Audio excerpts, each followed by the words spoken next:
Hi students, இந்த வீடியோல நீங்க என்ன தெரிஞ்சுக்க போறீங்கன்னா testing of hypothesis இதான் வந்து first unit. இந்த first unitல first நம்ம என்னென்ன டேர்ம்ஸ்லாம் இருக்கு ஒவ்வொரு டேர்ம்ஸை பத்தி நம்ம டீடைலா தெரிஞ்சுப்போம். ஓகேங்களா? இந்த மாதிரி அந்த டேர்ம்ஸை நீங்க தெரிஞ்சிட்டீங்கன்னா தான் ப்ராப்ளம் போடும்போது ரொம்ப ஈஸியா இருக்கும். தமிழ் மீடியம் ஸ்டூடெண்ட்ஸ் எல்லாம் கொஞ்சம் நல்லா கத்துக்குங்க. ஓகேங்களா? நான் பொறுமையாவே சொல்றேன் பாருங்க. பாப்புலேஷன் பாப்புலேஷன்னா என்ன? ஃபர்ஸ்ட் ஸ்டேட்மெண்ட் படிச்சிடலாம். A population in statistics means, ஏன்னா நம்ம நார்மலாக பாப்புலேஷன்னா மக்கள் நினச்சிட்டு இருப்போம், அது வேற பாப்புலேஷன். ஒரு ப்ராப்ளமேட்டிக்ஸில் ஒரு ஸ்டாட்டிஸ்டிக்ஸில் பாப்புலேஷன்னா என்ன? A population in statistics means a set of objects, ஒரு set ப்ராக்கெட்டுக்குள்ள any objects or mainly the set of numbers இருக்கலாம் அந்த செட்டுக்குள்ள, which are the measurements, எதனா மெஷர்மெண்ட்ஸ் இருக்கலாம், அப்படி இல்லை நம்ம எதனா ஒரு அப்சர்வேஷன்ஸ் இருக்கலாம் pertaining to the objects. இதோட மீனிங் என்னன்னா, நார்மலாகவே இப்போது இந்தியான்னு எடுத்துக்கிட்டோன்னு வச்சுக்கோங்களேன், அதில் எப்படிப்பட்ட மக்கள்லாம் இருக்கிறாங்க? Tamil people, Telugu people, Kannada people, Marathi, Punjabi, இந்த மாதிரி நிறைய டிவிஷன்ஸ்லாம் இருக்குது. இந்த மாதிரி எல்லா பீப்புள்ஸும் இருக்கவங்க இல்லையா, இது ஒட்டு மொத்தமாக நம்ம பாப்புலேஷன்னு சொல்லுவோம். ஓகேங்களா? இது ஒரு எக்ஸாம்பிள் சொல்லலாம். அடுத்து வேறு என்ன எக்ஸாம்பிள் சொல்லலாம்? இப்போ நம்பர்ஸ் எடுத்துப்போமே, integers, whole numbers, natural numbers, ஓகேங்களா, decimal numbers, floating point numbers, இந்த மாதிரி நிறைய நம்பர்ஸை நம்ம வந்து ஒரு கேட்டகரைஸ் பண்ணோம்னா, மொத்தமாக சொன்னோம்னா பாப்புலேஷன்னு சொல்லலாம். ஃபார் எக்ஸாம்பிள் ஃபிஷ்ஷஸில் எடுத்துப்போமே, நிறைய ஃபிஷ் வகைகள்லாம் இருக்குது, அது எல்லாத்தையும் ஒன்றா சேர்த்து சொன்னோம்னா பாப்புலேஷன்னு சொல்லுவோம். ஸோ பாப்புலேஷன் ஸ்டாட்டிஸ்டிக்ஸ் மீன்ஸ் என்னது? A set of objects or mainly the set of நம்பர்ஸாக இருக்கலாம், ஆப்ஜெக்ட்ஸாக இருக்கலாம், மெஷர்மெண்ட்ஸாக கூட இருக்கலாம். ஓகேங்களா? அது மட்டும் இல்லாமல் எதனா அப்சர்வேஷன்ஸாக கூட இருக்கலாம். இந்த கிராஃபில் வர வேல்யூஸ் இது எல்லாமே நம்ம என்ன சொல்லணும்? பாப்புலேஷன்னு சொல்லணும். The population is finite. ஃபைனைட்னா எண்ணக்கூடிய அளவுக்கு இருக்கலாம், ஆர் இன்ஃபைனைட் எண்ண முடியாத அளவுக்கும் இருக்கலாம் அந்த observations. According to the number of elements of the set is finite or infinite. So எண்ணக்கூடிய அளவு இருந்தாலும் சரி, எண்ண முடியாத அளவில் இருந்தாலும் சரி, அந்த எல்லா அப்சர்வேஷன்ஸ் நம்ம என்னன்னு சொல்லணும்னா பாப்புலேஷன்னு சொல்லுவோம். ஓகேங்களா? ஒரு குரூப் ஆஃப் பீப்புள் இருந்தாங்கன்னா அதை நம்ம பாப்புலேஷன் சொல்லுவோம். அதுலேருந்து ஒரு குறிப்பிட்ட ஒரு ரேண்டமாக அங்கேருந்து பஞ்சாப்லேருந்து ஒருத்தர், தமிழ்நாட்டிலேருந்து ஒருத்தர், அந்த மாதிரி ரேண்டமாக செலக்ட் பண்ணுறோம் இல்லையா, அதுக்கு பேர் தான் சாம்பிள்ஸ். இப்போ தெரிஞ்சிட்ருக்கோம் நினைக்கிறேன் பாப்புலேஷன். நெக்ஸ்ட் நம்ம பார்க்க போகிறது ரேண்டம் சாம்பிளிங்.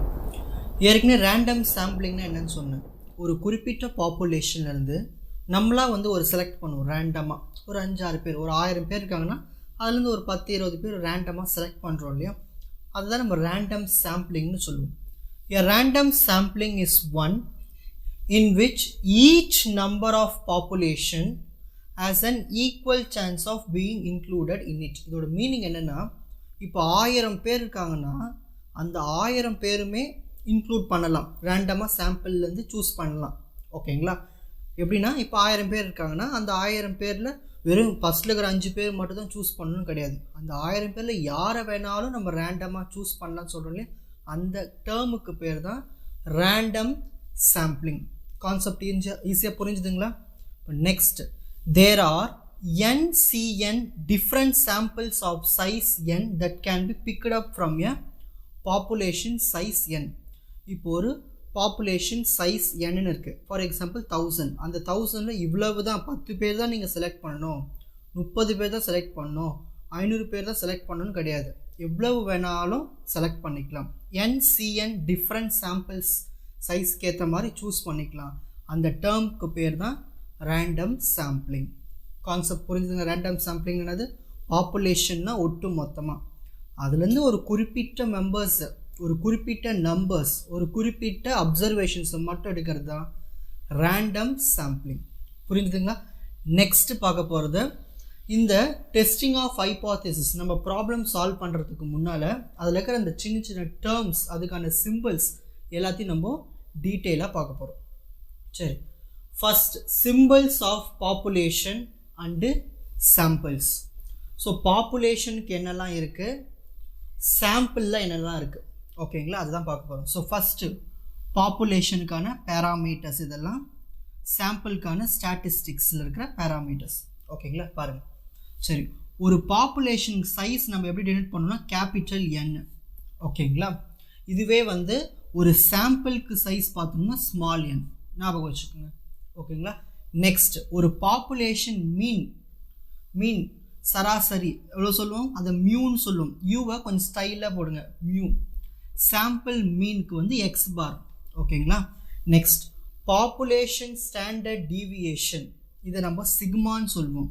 இதுவே சாம்பிளுக்கு ஸ்டாண்டர்ட் டீவியேஷன் நம்ம ஸ்மால் எஸ்ன்னு சொல்லுவோம் ஓகேங்களா. நெக்ஸ்ட், பாப்புலேஷன் ப்ரொபோர்ஷனாக தெரியும் இல்லையா, விகிதம் ஓகேங்களா. இப்போ ஃபர்ஸ்ட் ஃபார் எக்ஸாம்பிள் ஒரு 1000 பேர் இருக்காங்க, அந்த 1000 பேரில் வந்து 300 பேர் பாய்ஸ்னால் அப்போ 300/1000 அந்த விகிதத்தை தான் நம்ம பாப்புலேஷன் ப்ரொபோர்ஷன் சொல்லுவோம். அதுக்கு நம்ம பின்னு எடுத்துக்கிறோம். சாம்பிளுக்கு ப்ரொபோர்ஷன் எடுக்கும்போது பி பார் ஓகேங்களா. ஸோ இவ்வளவு தான் வந்து samples of population and samples.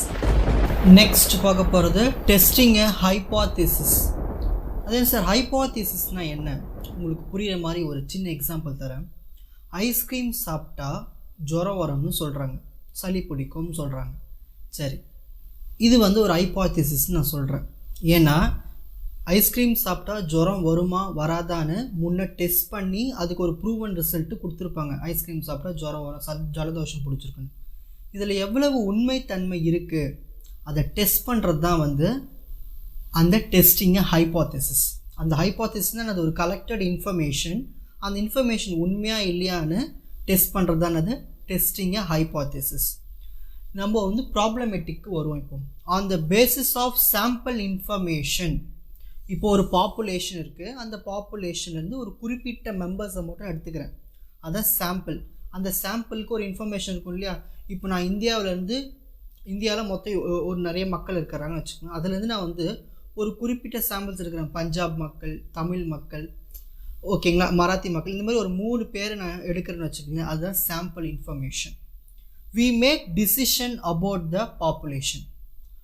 நம்ம அந்த சாம்பிள் எடுக்கிறோம் இல்லையா, அதை எடுத்தோம்னா அந்த பாப்புலேஷனோட இன்ஃபர்மேஷன் பற்றி நம்ம டிசிஷன் எடுக்கலாம். எப்படின்னா இப்போ நான் வந்து பஞ்சாப் பீப்புள் எடுக்கிறேன், தமிழ்நாடு பீப்புள் எடுக்கிறேன், மராத்தி பீப்புள் எடுக்கிறேன்னா இவங்க 3 பேரும் வந்து வேறு லாங்குவேஜ் சேர்ந்தவங்க நான் ஒரு டிசிஷன் கொண்டு வரலாம் இல்லையா. அதான் we make decision about the population.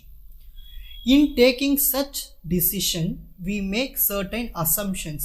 So, அந்த டிசிஷனை எடுத்துக்கிட்டு நான் ஒரு அசம்ஷன்ஸுக்கு வரேன். என்ன அசம்ஷன், இவங்கெல்லாம் பஞ்சாப்காரங்க ஹிந்தி பேசுவாங்க, இவங்கெல்லாம் வந்து தமிழ்நாட்டுக்காரங்க தமிழ் பேசுவாங்கன்னு இந்த மாதிரி நான் பிரிக்கிறேன் ஓகேங்களா. பிரிச்சாச்சு. ஸோ அசம்ஷன்ஸ்க்கு வந்தாச்சு.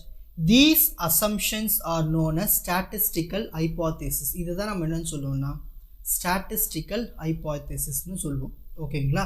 ஹைப்போதீசிஸ் தமிழ்னா சொல்லுவோம்னா கருதுகோள்னு சொல்லுவாங்க ஓகேங்களா. ஸ்டாட்டிஸ்டிக்கல்னால் நம்ம இந்த டேட்டாஸ்லாம் வச்சு நம்ம ஒரு டெஸ்ட் பண்ணுறோம்லையே, அதான் statistical hypothesis. These hypothesis are tested, அப்புறமா இதை டெஸ்ட் பண்ணி பார்ப்பாங்க. Assuming the hypothesis is correct, நம்ம கரெக்டுன்னு ஞாபகம் அஸ்யூம் பண்ணிக்கிறோம். நம்ம கரெக்டுன்னு சொல்லலை, கரெக்டுன்னு அஸ்யூம் பண்ணிக்கிட்டு நம்ம என்ன பண்ண போகிறோம்னா we calculate the probability of getting the observed sample. நம்மளுக்கு எவ்வளவு ரிசல்ட் வரும், அவுட்புட் வரும்னு நம்ம அதை அஸ்யூம் பண்ணிக்கிறோம். உண்மைதான் ஐஸ்கிரீம் சாப்பிட்டா ஜுரம் வந்து உண்மைதான்னு அஸ்யூம் பண்ணிக்கிட்டு அதை டெஸ்ட் பண்ணுறோம் ஓகேங்களா. சரி, in this probability is less than a certain assigned value, the hypothesis to be accepted, otherwise rejected. நல்லா கவனிங்க, நம்ம அஸ்யூம் பண்ணி ஒரு டெஸ்ட் பண்ணுறோம்ல, அந்த டெஸ்டிங் வந்து ப்ராபபிலிட்டி கம்மியாக இருக்கணும். எதை விட, அசைன் பண்ண வேல்யூ விட நம்ம டெஸ்ட் பண்ணும்போது அந்த ப்ராபபிலிட்டி வந்து கம்மியாக இருந்ததுனா தான் ஹைப்போதீசிஸ் அதை அக்செப்ட் பண்ணுவாங்க, இல்லைன்னா ரிஜெக்ட் பண்ணிடுவாங்க ஓகேங்களா. அந்த பாசிபிலிட்டியை நம்ம வந்து கம்மியாக காட்டணும் நம்ம அசைன் பண்ண வேல்யூ விட, அப்போ தான் அந்த ஹைப்போதீசிஸ் அக்செப்ட் ஆகும், இல்லைன்னா ரிஜெக்ட் ஆகும். ஸோ ப்ராபபிலிட்டி கம்மியாக இருந்துச்சுன்னா ஹைப்போதீசிஸ் அக்செப்ட் ஆகும். இதுதான் கீ பாயிண்ட் ஓகேங்களா. இப்போ அடுத்த இன்ஃபர்மேஷன்ஸ் நெக்ஸ்ட்டு பார்க்க போகிறது கிரிட்டிக்கல் ரீஜியன். அது என்ன சார் கிரிட்டிக்கல் ரீஜியன்னா, a region corresponding to a statistics in the sample space S. which amounts to be rejection of null hypothesis H naught. இது H0 ன்னு சொல்லுவாங்க, இல்லை H naught ன்னு சொல்லலாம். is called a critical region or region of rejection. உங்களுக்கு புரிகிற மாதிரி சொல்லணும்னா இப்போ நான் ஒரு கிராஃப் காட்டுறேன் பாருங்கள். இந்த கிராஃபில் டாப் பீக் இருக்குங்க இல்லையா, அந்த பீக்கை வந்து ரிஜெக்ட் பண்ண மாட்டோம். அது ஹைபாத்திசிஸ், ஒரு வேல்யூ இருக்குது. இந்த சைடில் கொஞ்சம் கொஞ்சமாக இருக்கு இல்லையா, கொஞ்சம் ஏற்றம் இந்த பக்கமும் லெஃப்ட்லையும் ரைட்லையும், அதை மட்டும் ரிஜெக்ட் பண்ணிவிடுவோம். அந்த ரிஜெக்ட் பண்ணுற அந்த ரீஜனுக்கு பேர் தான் கிரிட்டிக்கல் ரீஜன். ஏன் சார் அதை ரிஜெக்ட் பண்ணுறோன்னா, உங்களுக்கு ஒரு குட்டி எக்ஸாம்பிள் வச்சு சொல்கிறேன். இப்போ வந்து ஒரு 1000 மக்கள் இருக்கிறாங்க. அந்த 1000 மக்களில் வெஜிடேரியன் இருக்கிறாங்க, நான் வெஜிடேரியன் இருக்கிறாங்க. ஓகேங்களா? சரி, நான் சூஸ் பண்ண போகிறது வந்து வெஜிடேரியன். இந்த வெஜிடேரியன் நிறைய பேர் இருக்கிறாங்கன்னு வச்சுப்போமே, டாப்பில் போகும் அந்த பீக்கு. நான் வெஜிடேரியன்லாம் தனியாக போயிடும். ஒரு ரெண்டும் சேர்ந்து வெஜிடேரியன் சாப்பிட்றோம், நான் வெஜிடேரியன் சரி சாப்பிட்றவங்க கொஞ்சம் பீக். இந்த மாதிரி எது கம்மியாக வருதோ அதை நம்ம வந்து அசம்ஷன்ஸ்க்கு எடுத்துக்கூடாது. அந்த ரீஜன் அப்படியே கட் பண்ணி தூக்கி விசி அடிச்சிடணும், அவ்வளோதான். அப்போ நம்ம ஹைபாத்தசிஸ்க்கு அந்த பெரிய கர்வ் மட்டும் எடுத்துக்கணும். ஓகேங்களா? ஸோ எது அதிகமாக வருதோ அந்த சாம்பிள்ஸ்க்கான அசம்ஷன்ஸ்னு எடுத்துக்கிட்டு மற்றது எல்லாத்தையும் ரீஜன் எல்லாத்தையும் கட் பண்ணிடணும். அந்த ரீஜன் பேர் தான் கிரிட்டிக்கல் ரீஜன். புரிஞ்சுதுங்களா? இப்போ நெக்ஸ்ட் பாருங்கள், டைப் 1 எரர்னா என்ன, டைப் 2 எரர்னா என்னென்னு உங்களுக்கு பார்ட் ஏ கொஷின்ஸில் இந்த கொஷின் கண்டிப்பாக கேட்பாங்க. சரி, டைப் 1 எரர்னா என்ன? ரிஜெக்ட் H நாட் அப்படின்னா ரிஜெக்ட் பண்ணு நல் ஹைபாத்திசிஸை. எப்போ அது ட்ரூவாக இருந்துச்சுன்னா, இந்த H நாட் வந்து ட்ரூனா அந்த நல் ஹைபாத்திசிஸை ரிமூவ் பண்ணிவிடு. கம்மியாக இருந்துச்சுன்னா, ட்ரூன்னு என்னது, அந்த நல் ஹைபாத்திசிஸ் வந்து இது கம்மியான பீப்புள்ஸ் தான், ஸோ நம்ம தேவையில்லை, இந்த சாம்பிள் எடுத்துக்க தேவையில்லைன்னு ரிஜெக்ட் பண்ணிடுவோங்க. அதுதான் டைப் 2 எரர்னா அக்செப்ட் பண்ணிக்கோ when it is wrong. அப்படின்னு என்னதுன்னா, ராங் மீனிங் என்னதுன்னா, இந்த நல் ஹைபாத்திசிஸ் இல்லை, அது இல்லைன்னா நம்ம அக்செப்ட் பண்ணிக்கணும். ரீசன் ஏன்னா நிறைய பேர் வெஜிடேரியன் சாப்பிட்றோம்னா பீக் அதிகமாக இருக்கும். ஸோ பீக் அதிகமாக இருந்துச்சுன்னா நம்ம நல் ஹைபாத்திசிஸை அக்செப்ட் பண்ணி தான் ஆகணும். ஏன்னா அந்த பக்கத்தை கட் பண்ணி தான் ஆகணும். இதுதான் type 2 error. So type 1 error, type 2 error கேட்டால் இதை மட்டும் எழுதுனா போதும். என்ன பண்ணணும், நல் ஹைபாத்திசிஸ் ட்ரூவாக இருந்தால் ரிஜெக்ட் பண்ணு, ராங்காக இருந்தால் அக்செப்ட் பண்ணு. ஓகேங்களா? இது ஒரு ட்விஸ்டட் மாதிரி இது. ஸோ இவ்வளவு தான் வந்து கிரிட்டிக்கல் ரீஜன்னா என்ன, type 1 error, type 2 error. Next நம்ம பார்க்க போகிறது லார்ஜ் சாம்பிள் டெஸ்ட். இந்த லார்ஜ் சாம்பிள் டெஸ்ட் என்னதுன்னா, நம்ம எடுத்துக்கிற அந்த சாம்பிள்ஸ்னுடைய சைஸ் n கிரேட்டர் தென் 30க்கு மேலே போயிடுச்சுன்னா நம்ம இந்த 4 டெஸ்ட் பண்ணி பார்ப்போம். கிவன் டேட்டாவை பொறுத்து டெஸ்ட் ஃபார் சிங்கிள் மீன், ஒரே ஒரு மீன் வேல்யூ கொடுத்துருந்தாங்கன்னா, test for 2 means 2 mean value கொடுத்துருந்தாங்கன்னா, டெஸ்ட் ஃபார் சிங்கிள் ப்ரொபோர்ஷன் ஒரே ஒரு விகிதம் கொடுத்துருந்தாங்கன்னா, டெஸ்ட் ஃபார் 2 ப்ரொபோர்ஷன் 2 விகிதம் கொடுத்துருந்தாங்கன்னா, இதுக்கு எல்லாமே ஃபார்முலாஸ். இது என்னதுன்னா, இசட்டை கொஞ்சம் ஸ்டைலாக போட்டு நடுவில் ஒரு சென்டரை கோடு போட்டுருக்கு. இசட் கூட போடலாம், இப்படியும் போடலாம், ஒன்று தான். ஸோ இதுக்கு பேர் என்னதுன்னா, இசட் என்னதுன்னா டெஸ்ட் ஸ்டாட்டிஸ்டிக்ஸ். இதை தான் நம்ம டெஸ்ட் பண்ணுறது. ஓகேங்களா? Testing the hypothesis equal to X bar minus mu by sigma by square root of small N. இல்லை இதுக்கு இன்னொரு ஃபார்முலா இருக்குது, X bar minus mu by, இந்த சிக்மாவுக்கு பதிலாக இங்கே S standard deviation, S by square root of N. சரி, இந்த ஒவ்வொரு டேர்ம் என்னென்னு பார்த்துட்டு வரலாம். இந்த ஃபார்முலா தரவாக படித்து வச்சுருங்க சம் போடுறதுக்கு முன்னாடி. இசட்னது test statistics, that means testing the hypothesis. X bar வந்து சாம்பிள் மீன், இந்த எக்ஸ் பார் வந்து சாம்பிள் மீன். மியூ இருக்கு இல்லையா ரெண்டுத்துலேயும், இது பேர் தான் பாப்புலேஷன் மீன். இது வந்து சாம்பிளுக்கான மீன், இது பாப்புலேஷனுக்கான மீன். சிக்மா வந்து பாப்புலேஷனுடைய ஸ்டாண்டர்ட் டீவியேஷன், சிக்மா வந்து பாப்புலேஷனோட ஸ்டாண்டர்ட் டீவியேஷன். நெக்ஸ்ட் எஸ் இருக்கு இல்லையா, இங்கே சிக்மாவுக்கு வந்து பாப்புலேஷனோட ஸ்டாண்டர்ட் டீவியேஷன். அப்போ எஸ்ஸுக்கு என்ன வரும், சாம்பிள்னுடைய ஸ்டாண்டர்ட் டீவியேஷன். எஸ்னா சாம்பிள்னுடைய ஸ்டாண்டர்ட் டீவியேஷன். ஓகேங்களா?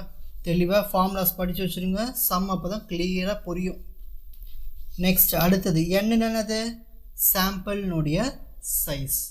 ஓகேங்களா? அப்போது இந்த நம்ம என்னென்னு சொல்லுவோம், பாப்புலேஷனுடைய சைஸ். ஸோ இவ்வளவு தான் வந்து ஃபார்முலாஸ். ரொம்ப கிளியராக புரிஞ்சிட்ருக்குன்னு நினைக்கிறேன். இப்போ நெக்ஸ்ட் நம்ம பார்க்க போகிறது டேபிள்ஸ். மோஸ்ட் இம்பார்ட்டன்ட் ஒன் இது, அசம்ஷன் ஆஃப் நல் ஹைபாத்திசிஸ். இந்த ரெண்டுமே வந்து ப்ராப்ளம் போடுறதுக்கு ரொம்ப யூஸ்ஃபுல்லாக இருக்கும். கண்டிப்பாக யூஸ் ஆகும் இது. ஓகேங்களா? அசம்ஷன் ஆஃப் நல் ஹைபோதிசிஸ். சரி, ஒரு நல் ஹைபோதிசிஸ் எதை வச்சு சொல்லுவோம்னா, இந்த மியூ வேல்யூவும் இந்த மியூ நாட் வேல்யூவும் ஈக்குவலாக இருக்கும். சரி, அப்படி இது நல் ஹைபோதிசிஸ்க்கான வேல்யூ சொல்கிறோம். ஆல்டர்னேட் ஹைபோதிசிஸ்க்கு 3 இருக்குது. Two tailed, right tailed, left tailed. Two tailed எடுத்துட்டோம்னா கவனிங்க, ஹெச் நாட்னா ஹெச் ஜீரோனா நல் ஹைபோதிசிஸ், H1 எல்லாமே இருக்குல்ல, இதெல்லாம் ஆல்டர்னேட் ஹைபோதிசிஸ். அந்த ஆல்டர்னேட்டடில் 3 வகை இருக்குது. Two tail, right tail, left tail. Two டெய்ல்னு நம்ம எதை சொல்லுவோம்னா, இந்த மியூ வேல்யூவும் இந்த மியூ நாட்டும் ஈக்குவலாக இருக்காது, நாட் ஈக்குவல். ரைட் டெய்ல்டுனா இந்த மியூ வேல்யூ வந்து கிரேட்டராக இருக்கும் மியூ நாட்டை விட. லெஃப்ட் டெய்ல்னா மியூ வேல்யூ வந்து ரொம்ப சின்ன வேல்யூவாக இருக்கும் மியூ நாட்டை விட. ஸோ இந்த விஷயத்தை ஞாபகம் வச்சுக்கோங்க. இது பார்ட் ஏலும் கேட்கலாம், பார்ட் பி ப்ராப்ளம் போடும் போதும் இந்த தியரிலாம் ரொம்ப யூஸ்ஃபுல்லாக இருக்கும். ஓகேங்களா? நெக்ஸ்ட், இப்போது இந்த two tailed, right tailed, left டெய்ல்டுன்னு சொன்னோம் இல்லையா, இது வந்து ப்ராப்ளம் சால்வ் பண்ணும்போது இதுக்கு ஒரு வேல்யூ வேணும். அந்த வேல்யூ நம்ம இந்த டேபிள் எடுத்து சூஸ் பண்ணிப்போம். ஓகேங்களா? இந்த டேபிள் நீங்கள் மெமரைஸ் பண்ணணும். Table for critical values on using normal probability. இதுதான் critical values. Two tailed, right tailed, left tailed. Level of significance மொத்தம் 3 சிக்னிஃபிகன்ஸ் ரேஞ்ச் வச்சுருக்காங்க. 1%க்கு எவ்வளவு, 5%க்கு எவ்வளவுக்கு, 10%க்கு எவ்வளவு. ஸோ ஃபஸ்ட்டு டூ டெய்ல்டுக்கு 2.58, 1.96, 1.645 மெமரைஸ் பண்ணி வச்சுக்கணும் இதெல்லாம்.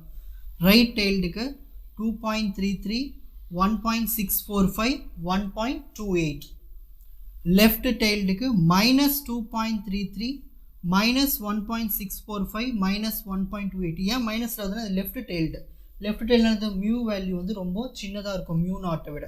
அதனால் இந்த நெகட்டிவ் வேல்யூ, இந்த டேபிள் எப்படியாவது மெமரைஸ் பண்ணிவிடுங்க. நெக்ஸ்ட் நம்ம பார்க்க போகிறது problem. A sample of 900 members has a mean 3.4 centimeter and standard deviation 2.61 centimeter. Is the sample from a large population of mean 3.25 centimeter and standard deviation 2.61 centimeter. Test at 5% level of significance of Z at 5% level is modulus of Z alpha less than 1.96. So ஒரு question கொடுத்துட்டாங்க, எல்லா datas கொடுத்துட்டாங்க, அது 1 by 1 எடுத்து கிவனில் எழுத போகிறோம். நான் given சொல்லும் போதே உங்களுக்கு மீனிங் புரிய வச்சிடுறேன். First n is equal to, என்னன்னா வந்துன்னா எவ்வளவு மெம்பர்ஸ் இருக்காங்கன்னு பார்க்கணும். A sample of 900 members. அப்போது மொத்தம் எத்தனை sample, 900 members. So n is equal to 900. Next, x barனா mean. 900 members as a mean 3.4 centimeter. இந்த மீன் வந்து நார்மல் மீன். ஸோ அதனால x பாருக்கு என்ன போடணும், 3.4 centimeter. 3.4 centimeter. Next, and standard deviation 2.61 centimeter. So standard deviation S equal to 2.61 centimeter. ஓகேங்களா? Next மியூன்னு என்னதுன்னா population mean தான் மியூன்னு சொல்லுவோம்.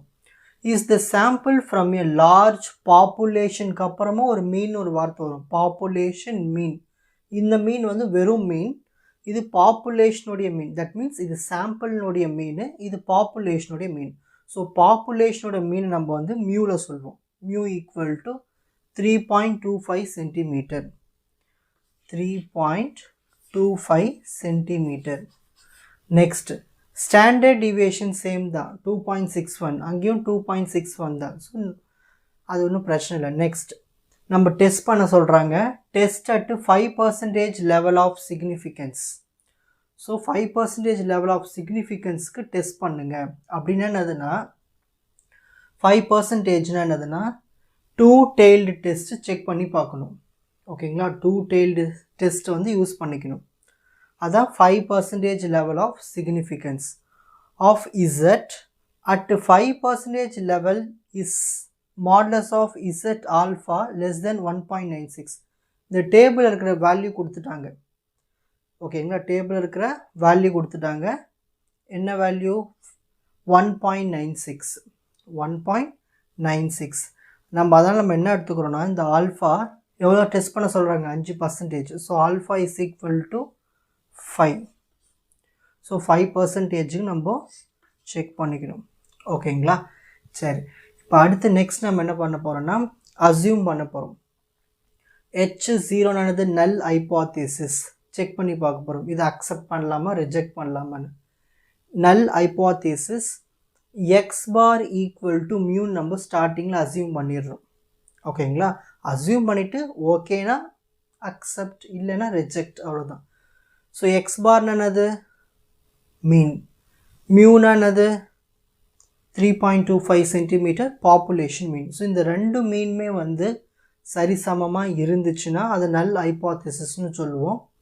அப்படி இல்லைன்னா ஆல்டர்னேட் ஹைப்போதீசிஸ் எடுத்துக்க போகிறோம். ஆல்டர்னேட் ஹைப்போதீசிஸ் என்னதுன்னா, இந்த எக்ஸ் பாரும் இந்த மியூ வந்து நாட் ஈக்குவல், அப்படி தானே? இந்த எக்ஸ் பார் பாருங்கள் 3.4 சென்டிமீட்டர், மியூ பாருங்கள் 3.25 சென்டிமீட்டர், ரெண்டும் ஈக்குவலாக இருக்கா? இல்லை, நாட் ஈக்குவலாக இருக்குன்னு நம்ம அசியூம் பண்ணிக்கிட்டு யூஸ் டூ டெய்ல்டு டெஸ்ட். ஏன் இது எடுக்கிறோன்னா, நம்மளுக்கு 5%னால இது எடுத்துக்கணும். நான் உங்களுக்கு டேபிள் படிக்க சொன்னேன் இல்லையா, ப்ரீவியஸாக அந்த டேபிளில் இருக்குது. அதனால தான் இந்தமாரி இந்த ஸ்டெப் எடுத்துக்கிறோம். Next formula z equal to X bar minus mu by s by root of n. So இந்த ஃபார்முலாவில் நம்ம எல்லா டேட்டாஸையும் எடுத்து அப்ளை பண்ண போகிறோம். பண்ணலாமா? ஈக்குவல் டு எக்ஸ் பார் என்ன இருக்குது? 3.4 சென்டிமீட்டர், 3.4 மைனஸ் மியூ என்ன இருக்குது? 3.25 பை ஸ்டாண்டர்ட் டீவியேஷன் என்ன இருக்குது? 2.6 ஸ்கொயர் ரூட் ஆஃப் n எவ்வளவு இருக்குது? 900. ஸோ அந்த 900 எடுத்து அப்ளை பண்ணிப்போம். இப்போது கேல்குலேட்டரில் நம்ம வேல்யூ கண்டுபிடிக்கணும். ஓகேங்களா, ஸோ கேல்சில் உங்களுக்கு போட தெரியும் இல்லையா? ஸோ ஃபஸ்ட்டு 3.4ஐயும் 3.25ஐயும் சப்ட்ராக்ட் பண்ணிவிடுவோம். 3.4 மைனஸ் 3.25 சப்ட்ராக்ட் பண்ணால் நமக்கு என்ன வருதுன்னா 0.15 வருது பை 2.6 ரூட் 900 என்னது? ரூட் 900 30 வரும்னு நினைக்கிறேன். ரூட் 900 வந்து 30. ஓகேங்களா, அடுத்து நீங்கள் என்ன பண்ணணும்னா இது ரெண்டுத்தையும் டிவைட் பண்ணணும். டிவைட் பண்ணலாமா? 0.15 பை டிவைட் பண்ணுங்க 2.6 டிவைடட் பை 30, 0.086 வருது. 0.086.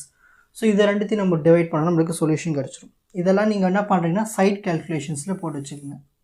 ஓகேங்களா, ஸோ இது ரெண்டுத்தையும் டிவைட் பண்ணிடலாமா? 0.15 டிவைடட் பை 0.086 நம்மளுக்கு என்ன வந்திருக்கு? 1.7441 இந்த வேல்யூ வந்திருக்கு. ஸோ நம்மளுக்கு என்ன கிடச்சிருக்கு? Z value 1.7441. இந்த இசட் வேல்யூ வந்து நம்ம கேல்குலேட் பண்ண வேல்யூ. அப்போ இது நம்ம என்ன சொல்லலாம்? Calculated Z value. இப்போ நம்ம ஒரு கன்க்ளூஷனுக்கு வர போகிறோம். என்ன கன்க்ளூஷன்னா, நம்ம கேல்குலேட் பண்ண இசட் வேல்யூ என்ன வந்திருக்கு? 1.74 வந்திருக்கு. அவங்க கொஷனில் என்ன கொடுத்துருக்காங்க? Z value 1.96. அப்போ நம்ம கேல்குலேட் பண்ண வேல்யூ தானே கம்மியாக இருக்குது அவங்க கொடுத்த வேல்யூவை விட. அதை நம்ம சொல்கிறோம். கன்க்ளூஷன் என்ன சொல்கிறோன்னா, calculated z value is less than the table value, given table value 1.96 given z value. So calculated value எவ்வளோ இருக்குது? 1.7441 which is less than, இதோட லெஸ்ஸாக இருக்குது 1.96 விட லெஸ்ஸாக இருக்குது. அப்போது இது லெஸ்ஸாக இருக்கிறதுனால நம்ம என்னன்னு சொல்லலாம்னா, நல்லா கவனிங்க, 5% டெஸ்ட் பண்ணுறோம். இந்த இசட் வேல்யூ லெஸ்ஸாக இருக்குது. லெஸ்ஸாக இருக்கிறதுனால நம்ம என்ன பண்ண போகிறோம்னா, இந்த நல் ஹைப்போதீசிஸை அக்செப்ட் பண்ண போகிறோம்.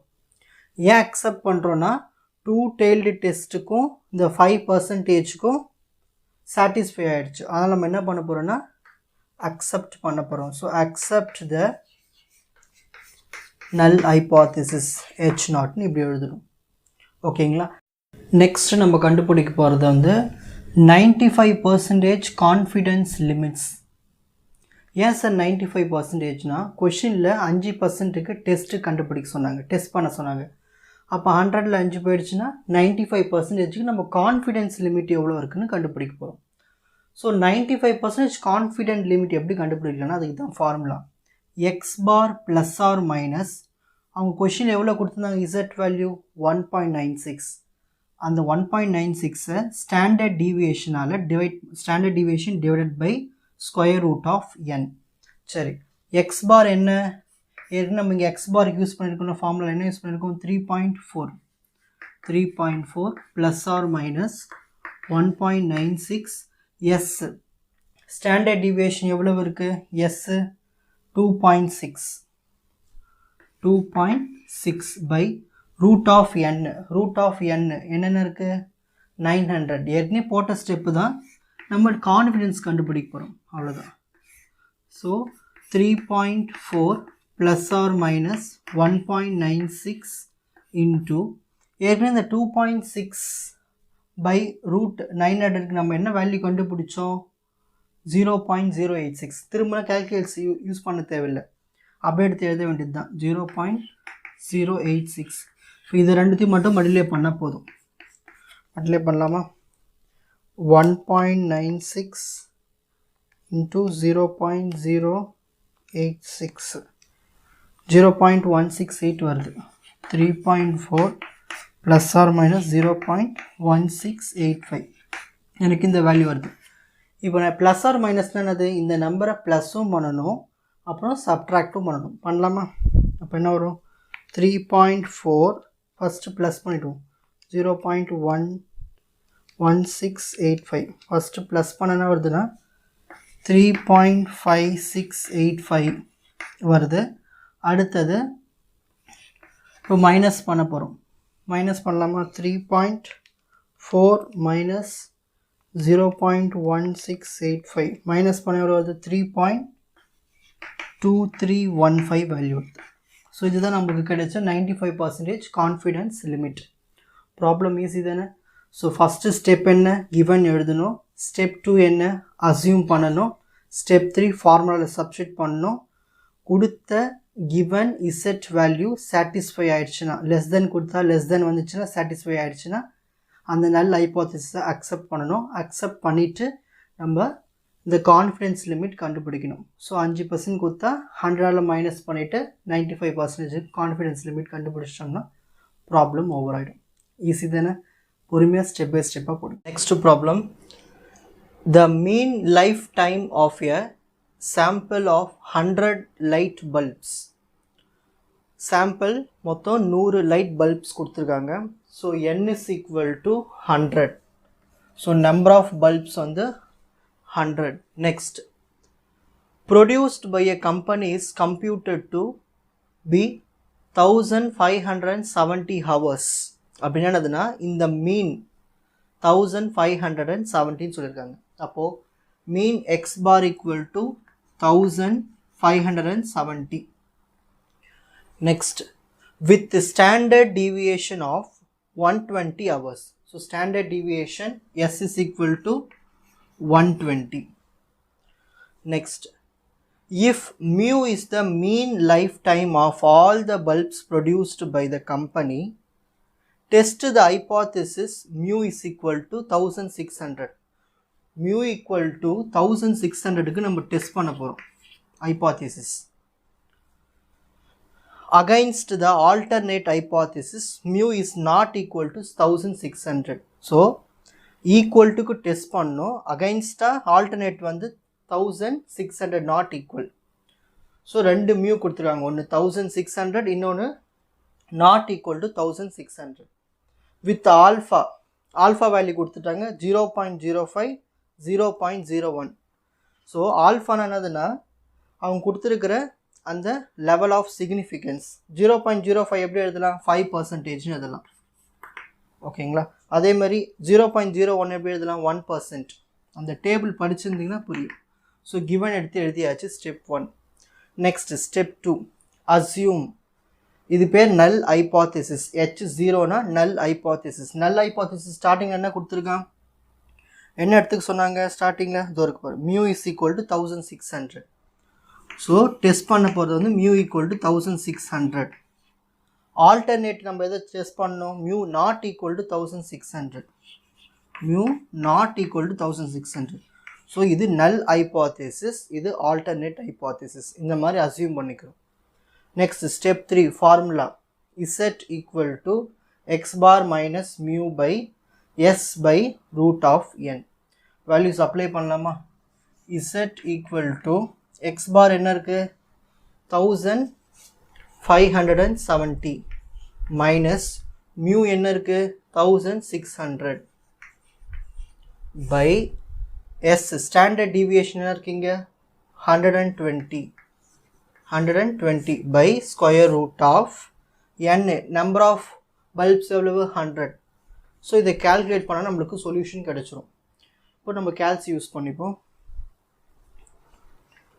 சரி, ஃபஸ்ட்டு 1570ல் 1600 போயிடுச்சுன்னா -30, இது வருது -30 by 120, ரூட்டுக்கு 100 ரூட் எடுத்தால் 10, இந்த 0 cancel.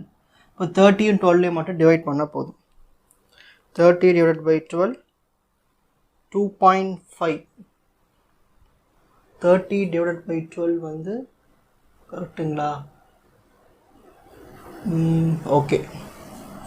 So -2.5 okay correct. So calculate Z பண்ண வேல்யூ எவ்வளவு இருக்கு -2.5. இதை வச்சு தான் நம்ம டெஸ்ட் பண்ண போகிறோம்.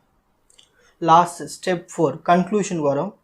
கொஷினில் என்னென்ன கொடுத்துருக்காங்க, alpha 0.05 0.01, that means 5%, 1%.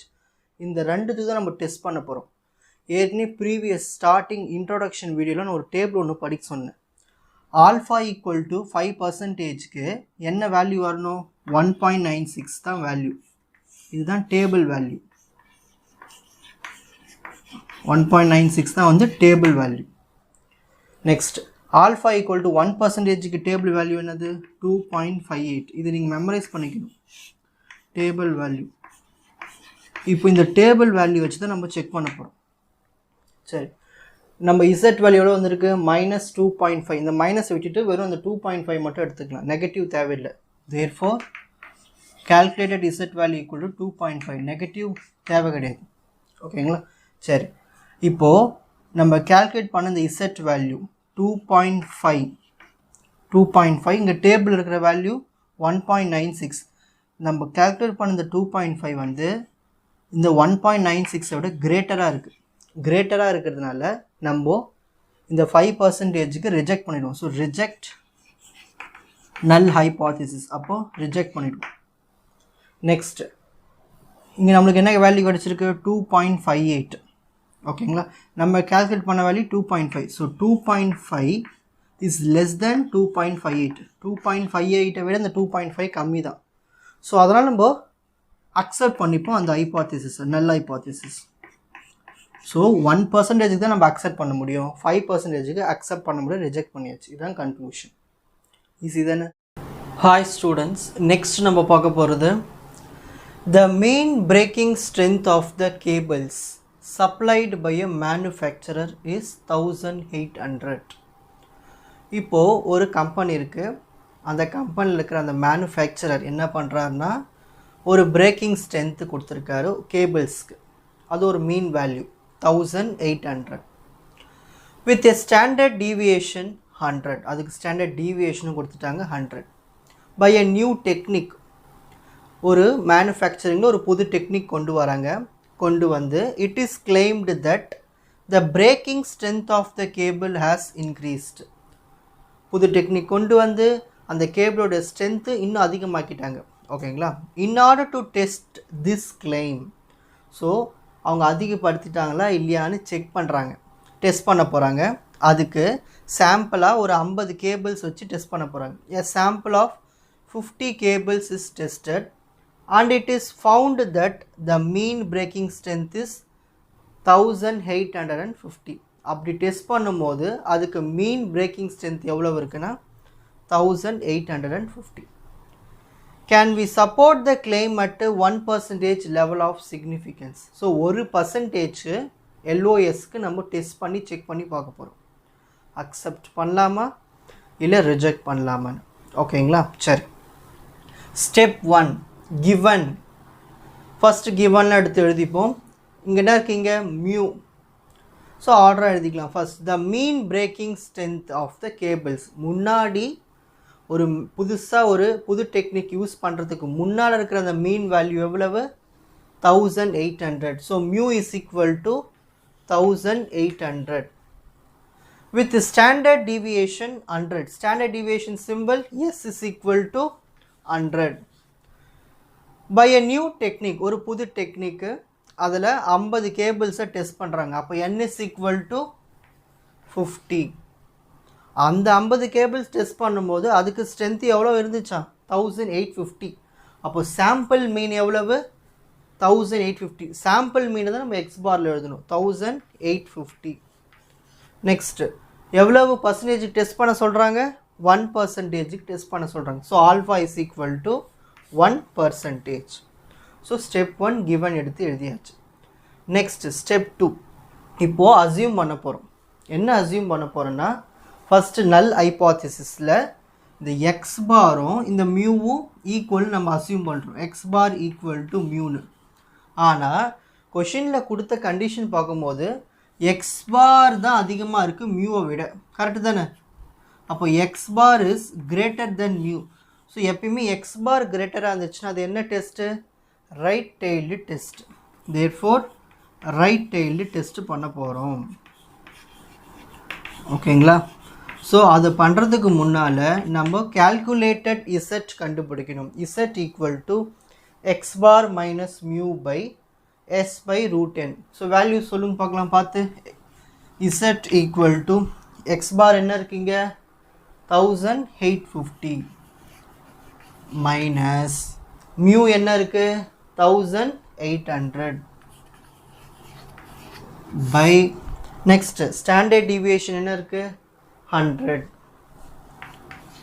by square root of n எவ்வளவு இருக்குது? 50. ஸோ இதை கேல்குலேட் பண்ணால் நம்மளுக்கு வேல்யூ கிடச்சிரும்.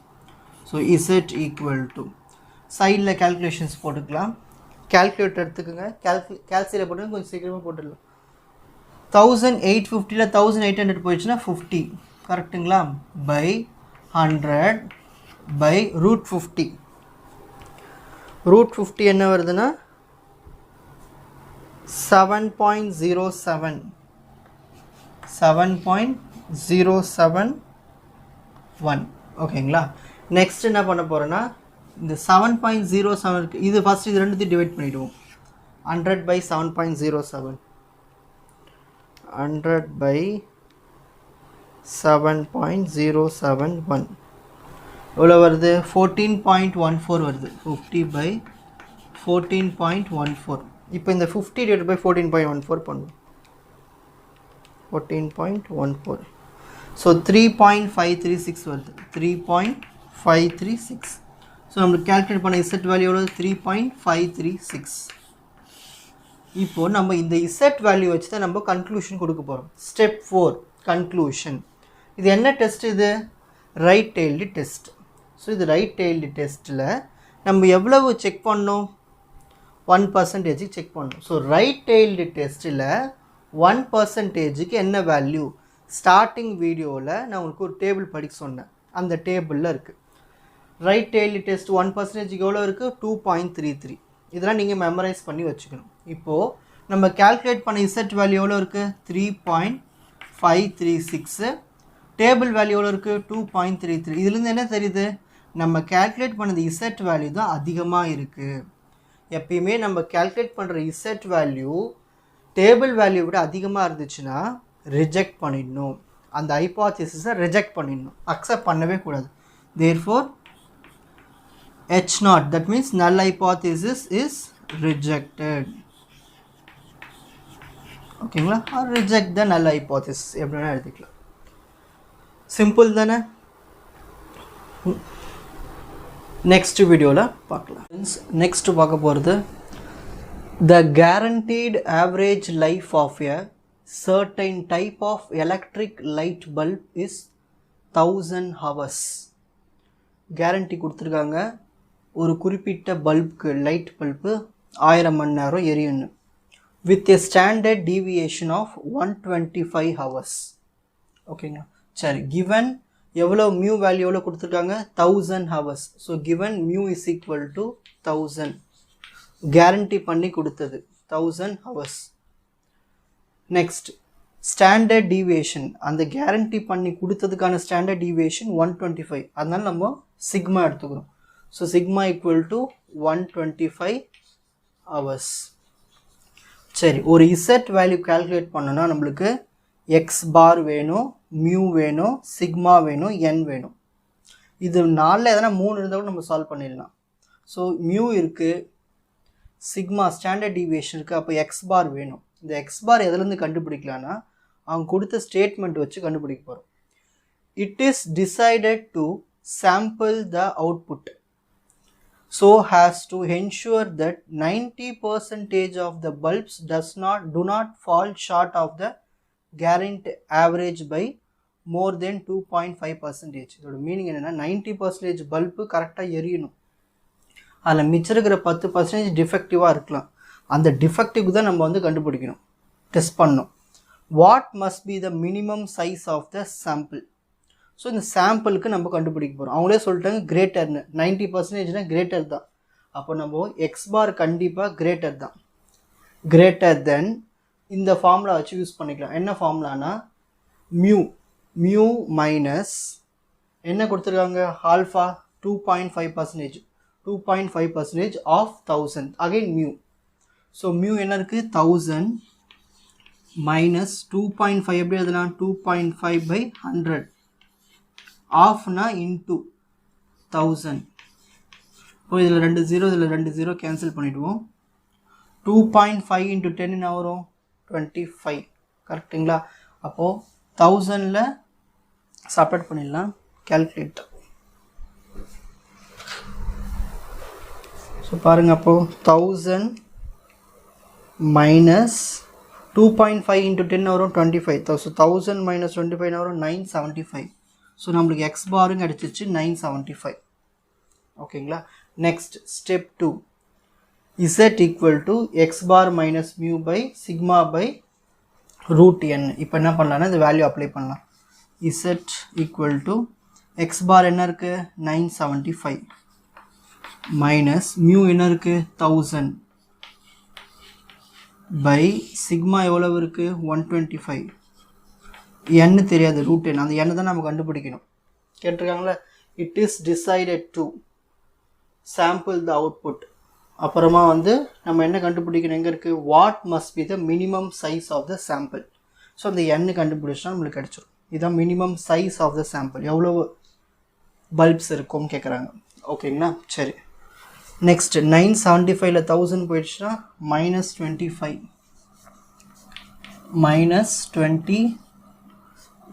கரெக்டுங்களா, -25 பை நெக்ஸ்ட் அகைன் கீழே ஒரு 125 இருக்குது. இந்த ரூட் என்ன இருக்குங்க இல்லையா, அந்த ரூட் என்ன மேலே கொண்டு போயிடலாம். இப்போ மேலே போயிடும். நெக்ஸ்ட்டு 25 125 டிவைட் பண்ண போகிறோம். அப்போ என்ன வரும், again 25 1s are 25 divided by 125 வந்து 0.2. ஸோ இதை கேன்சல் பண்ணால் நம்மளுக்கு என்ன வருதுன்னா -0.2 ரூட் என். இது கூட நம்ம பாயிண்டில் வராமல் நார்மலாக கேன்சல் பண்ணிப்போம். அப்படி தெரியுமா, 25 1s are 25 5s are அப்படி வச்சுக்கலாம் இல்லையா, கரெக்டு தானே. So 25 1s are 25 5s are 125. அப்போனா வரும் -√n/5. ஸோ நம்மளுக்கு இசட் என்ன கிடச்சிருக்கு, -√n/5. இப்போது இந்த இசட் வேல்யூ எடுத்துக்கிறோம், மைனஸ் எழுதக்கூடாது, நார்மலாக பாசிட்டிவ் எடுத்துக்கணும், √n/5 which is equal to. இப்போ கொஷின்லாம் கொடுத்துருக்காங்க, எக்ஸ் பார் வந்து கிரேட்டர்னு அவங்களே சொல்லிட்டாங்க கொஷினில். எக்ஸ் பாரு மீன் வந்து கிரேட்டர்னு சொல்லிட்டாங்க. ஸோ எக்ஸ் பார் எப்பவுமே கிரேட்டராக இருந்துச்சுன்னா அது ரைட் டெய்ல்டு டெஸ்ட்னு சொல்லணும். ஓகேங்களா, எக்ஸ் பார் எப்பவுமே கிரேட்டராக இருந்துச்சுன்னா ரைட் டெய்ல்டு டெஸ்ட். கொஷின் எவ்வளோ பர்சன்டேஜ் கொடுத்துருக்காங்க, 90% வந்து கரெக்டாக இருக்குது. மிச்சம் நம்ம 10% தான் டெஸ்ட் பண்ணி பார்க்கணும். இப்போது 100ல் 90 போயிடுச்சுன்னா 10%. ஸோ டேபிளில் நான் ஸ்டார்டிங்கில் வீடியோவில் கொடுத்துருக்கேன் இன்ட்ரொடக்ஷனில். ரைட் டெய்ல்டு டெஸ்ட்டுக்கு 10%ல் எவ்வளோ வேல்யூ இருக்குன்னா 1.28. இது டேபிள் வேல்யூ. இது நீங்கள் மெமரைஸ் பண்ண தான் இதை எழுத முடியும். ஸோ 1.28, அந்த 1.28 எடுத்து இதில் சப்ஸ்டிட் பண்ணிக்கணும். இப்போ இதை யூஸ் பண்ணி நம்ம n வேல்யூ கண்டுபிடிச்சிடலாம். இப்போ ஸ்கொயரிங் ஆன் போத் சைட்ஸ். அப்போ இதுனாகும் n பை 5 ஸ்கொயர் பண்ணால் 25, 1.28 ஸ்கொயர் பண்ணால் 2 வாட்டி 1.28 multiplication. n is equal to இந்த 25 காமிச்சிடலாமா. So 25 into 1.28 into 1.28. கால்குலேட்டரில் வேல்யூ போடலாம். 25 இன்ட்டு 1.28 இன்ட்டு 1.28. ஸோ நம்மளுக்கு ஆன்சர் கிடைச்சது வந்து 40.96 இவ்வளோ வேல்யூ கிடச்சிருக்கு. ஸோ இதுதான் வந்து size. n is equal to 40.96. Problem ஈஸியாக புரிஞ்சுதுங்களே. இந்த கொஷின் மட்டும் கொஞ்சம் டிஃப்ரெண்ட்டாக கேட்டிருக்காங்க. எக்ஸ் பார் ஒரு மீன் வேல்யூ கொடுக்காமலே அப்புறமா அதை கண்டுபிடிச்சிட்டு அதுக்கப்புறமா சைஸ் கண்டுபிடிக்கணும். ஹாய் ஸ்டூடெண்ட்ஸ், நெக்ஸ்ட் நம்ம பார்க்க போகிறது ஒரு புது மெத்தட், லார்ஜ் சாம்பிள் டெஸ்ட். ஓகேங்களா, லார்ஜ் சாம்பிள் டெஸ்ட்டுக்கு ஃபார்முலா இதுதான். Z equal to x1 bar minus x2 bar அப்படின்னா ரெண்டு மீன் கொடுத்துருக்காங்க. Divide by square root of s1 square by n1 plus s2 square by n2. இதோட மீனிங் என்னென்னா, அப்போது எல்லாமே ரெண்டு ரெண்டாக இருக்குது. ரெண்டு மீன், ரெண்டு ஸ்டாண்டர்ட் டீவியேஷன், ரெண்டு சைஸ். சரி, இப்போ கொஷின்குள்ளே போயிடலாம். Examine whether the difference in variability in yield is significant at 5% LOS. இப்போ இங்கே ஒரு வேரியேஷன்ஸ் நடந்திருக்கு. அந்த வேரியேஷன்ஸ்க்கு 5% லெவல் ஆஃப் சிக்னிஃபிகன்ஸ் செக் பண்ணி நம்ம அக்செப்டாக ரிஜெக்டான்னு சொல்லணும். ஃபஸ்ட் இந்த டேபிள் பாருங்கள். செட் ஆஃப் 40 பிளாட், மொத்தம் 40 பிளாட்ஸ் இருக்குது. இது ஃபஸ்ட்டு செட்டு. அப்புறம் 60 பிளாட். இதுக்கு மீன் வேல்யூ வந்து இந்த 40க்கு வந்து 1258. அதே மாதிரி இந்த 60 பிளாட்டுக்கு 1243 மீன் வேல்யூ. அதுக்கு ஸ்டாண்டர்ட் டீவியேஷனும் கொடுத்துட்டாங்க 3428. ஸோ இந்த கிவன் டேட்டாஸை யூஸ் பண்ணி நம்ம ப்ராப்ளமை ஸ்டார்ட் பண்ண வேண்டியது தான். Step 1, given alpha equal to, first என்ன கொடுத்துருக்காங்க 5% LOS. அப்போது லெவல் ஆஃப் சிக்னிஃபிகன்ஸ் எவ்வளோ பர்சன்டேஜ் கண்டுபிடிக்கணும், 5%. So alpha is equal to 5%. Next n1. n1 என்னதுன்னா சைஸ் கொடுத்துருப்பாங்க. செட் ஆஃப் 40 பிளாட் ஒன்று கொடுத்துருக்காங்க, set of 60 plot. So n1 first இருக்கிறதுனால நம்ம இது n1 எடுத்துப்போம், இது n2 எடுத்துப்போம். ஸோ n1க்கு வந்து 40, n2க்கு வந்து 60. Next mean, mean yield per plot. So first இருக்கிற மீன் என்ன 1258. ஸோ x1 பாருக்கு வந்து 1258 எழுதிப்போம். நெக்ஸ்ட்டு செகண்ட் மீனுக்கு வந்து 1243. நெக்ஸ்ட் ஸ்டாண்டர்ட் டிவியேஷனாக கொடுத்துருக்காங்க. ஃபஸ்ட்டு 34. ஸோ s1க்கு 34 எடுத்துப்போம், s2க்கு 28 எடுத்துப்போம். ஸோ இந்த மாதிரி கிவன் டேட்டா எடுத்து எழுதியாச்சு. Step 1 over. நெக்ஸ்ட் ஸ்டெப் 2 நம்ம எப்பவுமே என்ன பண்ணுவோம், அசியூம் பண்ணுவோம் ஒரு நல் ஹைபோதேசிஸ். இந்த ரெண்டு மீன் எடுத்துக்க போகிறோம், இதை வச்சு தான் நம்ம செக் பண்ண போகிறோம். ஃபஸ்ட் நான் இது ரெண்டுமே ஈக்குவல்னு சொல்கிறேன், அசியூம் பண்ணிக்கிறேன். Null hypothesis x1 bar which is equal to x2 பார்னு ஈக்குவல் பண்ணுறேன். அதுக்கப்புறமா நான் ஆல்டர்னேட் ஹைபோதேசிஸ் சூஸ் பண்ணுறேன். சூஸ் பண்ணி இது ரெண்டுமே வந்து சரிசமமாக இல்லை, நாட் ஈக்குவல்னு சொல்லிடுறேன். ஸோ நாட் ஈக்குவல்னு சொல்லும்போது அது என்ன டெஸ்ட்டில் நம்ம பண்ணுவோம், ரைட் டெய்ல்டு டெஸ்ட்டு பண்ணுவோம். சாரி, டூ டெய்ல்டு டெஸ்ட்டு பண்ணுவோம். என்ன பண்ணுவோம், டூ டெய்ல்டு டெஸ்ட் செக் பண்ணுவோம். ஸோ நாட் ஈக்குவல்னா டூ டெய்ல்டு டெஸ்ட். ஸோ ஒரு டூ டெய்ல்டு டெஸ்ட்டு பண்ண போகிறோம். பண்ணுறதுக்கு முன்னால் நம்ம இசட் வேல்யூ கண்டுபிடிக்கணும். So step 3, calculated Z value equal to x1 bar. x1 bar என்ன இருக்குங்க 1258. x1 பார்னா இருக்குது 1258 மைனஸ் x2 பார் என்ன இருக்குது 1243 by square root of s1 square 34 square square பண்ணி எழுதிடுவோம் நம்ம calculator எடுத்துக்கலாம் 34 square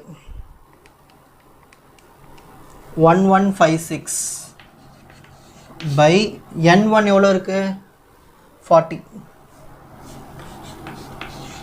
plus s2 square s2 என்ன இருக்குங்க 28 square பண்ணா 28 into 28 784 by n2 எவ்வளோ இருக்கு 60. ஸோ இதை நம்ம சால்வ் பண்ணால் நம்மளுக்கு ஆன்சர் கிடச்சிரும். சைட் கால்குலேஷன் சைடில் போட்டுக்கலாம், நீங்கள் பேஜ் ஃபில் பண்ணணுன்னா கீழே போட்டுக்கலாம்.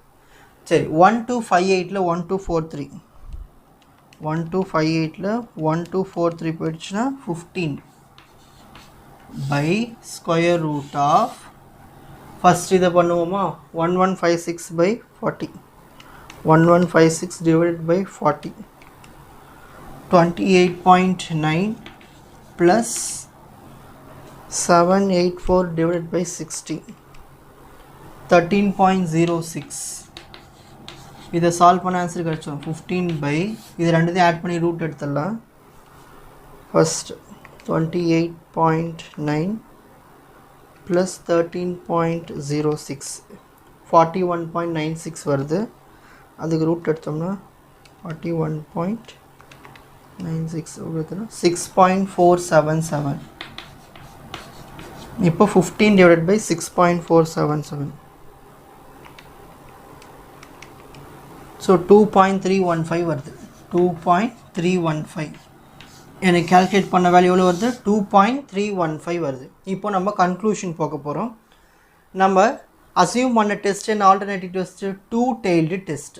ஒரு 2 tailed டெஸ்ட்டுக்கு 5%க்கு என்ன இசட் வேல்யூ 1.96. இது ப்ரீவியஸ் வீடியோவில் ஸ்டார்டிங் இன்ட்ரோடக்ஷன் வீடியோ டேபிள் படிக்க சொல்லியிருப்பேன், அந்த டேபிளில் இருக்குது. ஸோ நீங்கள் மெமரைஸ் பண்ணுற வேல்யூ 5% இசட் வேல்யூ 1.96. இப்போ இதை செக் பண்ண போகிறோம். நம்ம கால்குலேட் பண்ண இசட் வேல்யூ எவ்வளவு 2.315. டேபிள் வேல்யூ எவ்வளவு 1.96. எப்பயுமே நம்ம கால்குலேட் பண்ண வேல்யூ அதிகமாக இருந்துச்சுன்னா டேபிள் வேல்யூ விட, அப்போ இந்த ஹைப்போதீசிஸை நம்ம ரிஜெக்ட் பண்ணிடணும். ஸோ ரிஜெக்ட் நல் ஹைப்போதீசிஸ். ஓகே, ரிஜெக்ட் பண்ணியாச்சு. இவ்வளோதான் ப்ராப்ளம். ஈஸி தானே? நெக்ஸ்ட் வீடியோவில் பார்க்கலாம். ஹாய் ஸ்டூடெண்ட்ஸ், நெக்ஸ்ட் நம்ம பார்க்க போகிறது the means of 2 large samples. அப்போது லார்ஜ் சாம்பிள் ப்ராப்ளம் தான் பார்க்க போகிறோம். Large samples of 1000 and 2000 members are அவரோட மீன் வேல்யூ கொடுத்துட்டாங்க 67.5 வந்து 1000க்கு 2000க்கு வந்து 68.0 inches ரெஸ்பெக்டிவ்லி. ரெஸ்பெக்டிவ்லினா அவங்க சொன்ன ஆர்டரில் தான் நம்ம படிக்கணும். ஓகேங்களா? ஃபஸ்ட் இருக்கிறதுக்கு இந்த 67.5, செகண்ட் இருக்கிறதுக்கு 68.0. இதுதான் ரெஸ்பெக்டிவ்லியோட meaning. Next, can the samples be regarded as drawn from the same population of standard deviation 2.5 inches. Standard deviation கொடுத்துட்டாங்க. செக் பண்ணுறதுக்கான லெவல் ஆஃப் சிக்னிஃபிகன்ஸ் 5% கொடுத்துட்டாங்க. ஸோ இந்த கிவன் டேட்டாவை யூஸ் பண்ணி செக் பண்ண போகிறோம். ஸோ ஃபஸ்ட்டு கிவன் டேட்டாவை எடுத்து எழுதிடுவோம். n1. ஸோ ஃபஸ்ட்டு சைஸ் என்ன இருக்குது சாம்பிள்ஸ் 1000. ஸோ ஃபஸ்ட்டு இருக்குது நம்ம n1 எடுத்துப்போம். n1 is equal to 1000. Next samples 2000. So n2 is equal to 2000. ஆர் 67.5னா மீன் அர்த்தம். ஸோ ஃபஸ்ட்டு மீன் வந்து 67.5. ஸோ x1 பார் வந்து 67.5. நெக்ஸ்ட் x2 பார் என்ன இருக்குது 68.0. நெக்ஸ்ட் ஸ்டாண்டர்ட் டீவியேஷன் இங்கே ஒரு வேல்யூ தானே கொடுத்துருக்காங்க. இது என்ன சொல்கிறாங்கன்னா, can the samples be regarded as drawn from the same population. So ரெண்டுத்துக்குமே 1000க்குமே சரி 2000க்குமே சரி சேம் ஸ்டாண்டர்ட் டீவியேஷன் 2.5 தான்.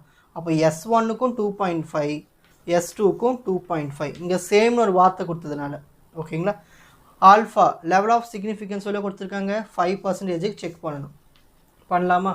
ஸ்டெப் 2 நம்ம எப்பவுமே என்ன பண்ணுவோம், அசியூம் பண்ண போகிறோம். என்ன அசியூம் பண்ண போகிறோம், இந்த ரெண்டு மீன் x1 x2 வந்து நம்ம ஈக்குவல்னு ஃபஸ்ட்டு நம்ம அசியூம் பண்ணிக்கிறோம்.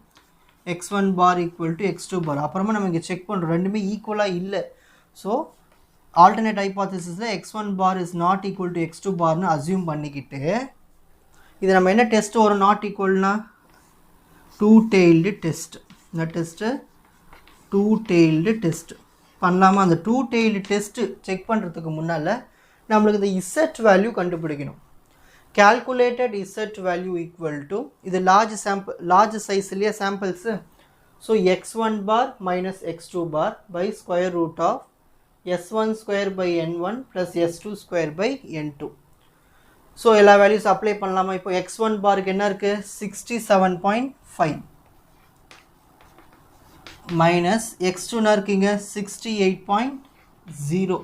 அது 68 னே போட்டுக்கலாம். Next square root of s1 square 2.5 whole square by n1 னா இருக்குங்க 1000 plus s2 square னா இருக்கு அதே 2.5 the whole square n2 எவ்வளவு இருக்கு 2000. ஸோ இதை கால்குலேட்டரில் சால்வ் பண்ணிடலாம், நம்மளுக்கு சொல்யூஷன் கிடைச்சிடும். ஸோ முதல்ல 67.5ல 68 போயிடுச்சுன்னா மைனஸ் 0.5 அது பார்க்கும்போதே தெரியுது. Minus 0.5 divided by square root of 2.5 into 2.5 எவ்வளவு 6.25. So 6.25 divided by 1000 plus 6.25 divided by 2000. ஓகேங்களா? இதை சைடில் இந்த பக்கம் போட்டுக்கிறேன். Values z equal to minus 0.5 by square root of இது ரெண்டு டிவைட் பண்ணிடலாமா? 6.25 divided by 1000 எவ்வளோ வருது? 6. divided by 1000 பண்ணுறதா இன்னும் 3 நம்பர் தள்ளி பாயிண்ட் வைப்போம் இல்லையா? அப்போ எவ்வளோ வரும்? ஏற்கனவே 2 நம்பர் இருக்குது, இன்னும் 3 நம்பர்னா ஃப்ரண்ட்டில் 2 0 போட்டுப்போம். இப்போ 0.00625 கரெக்டுங்களா? கவனிங்க, ஏற்கனவே 2 நம்பர் தள்ளி பாயிண்ட் இருக்குது, கீழே ஒரு 3 zeros இருக்குது, 5 நம்பர் தள்ளி பாயிண்ட் வைக்கணும். ப்ளஸ் நெக்ஸ்ட்டு இதை டிவைட் பண்ணிவிடுவோம். இப்போது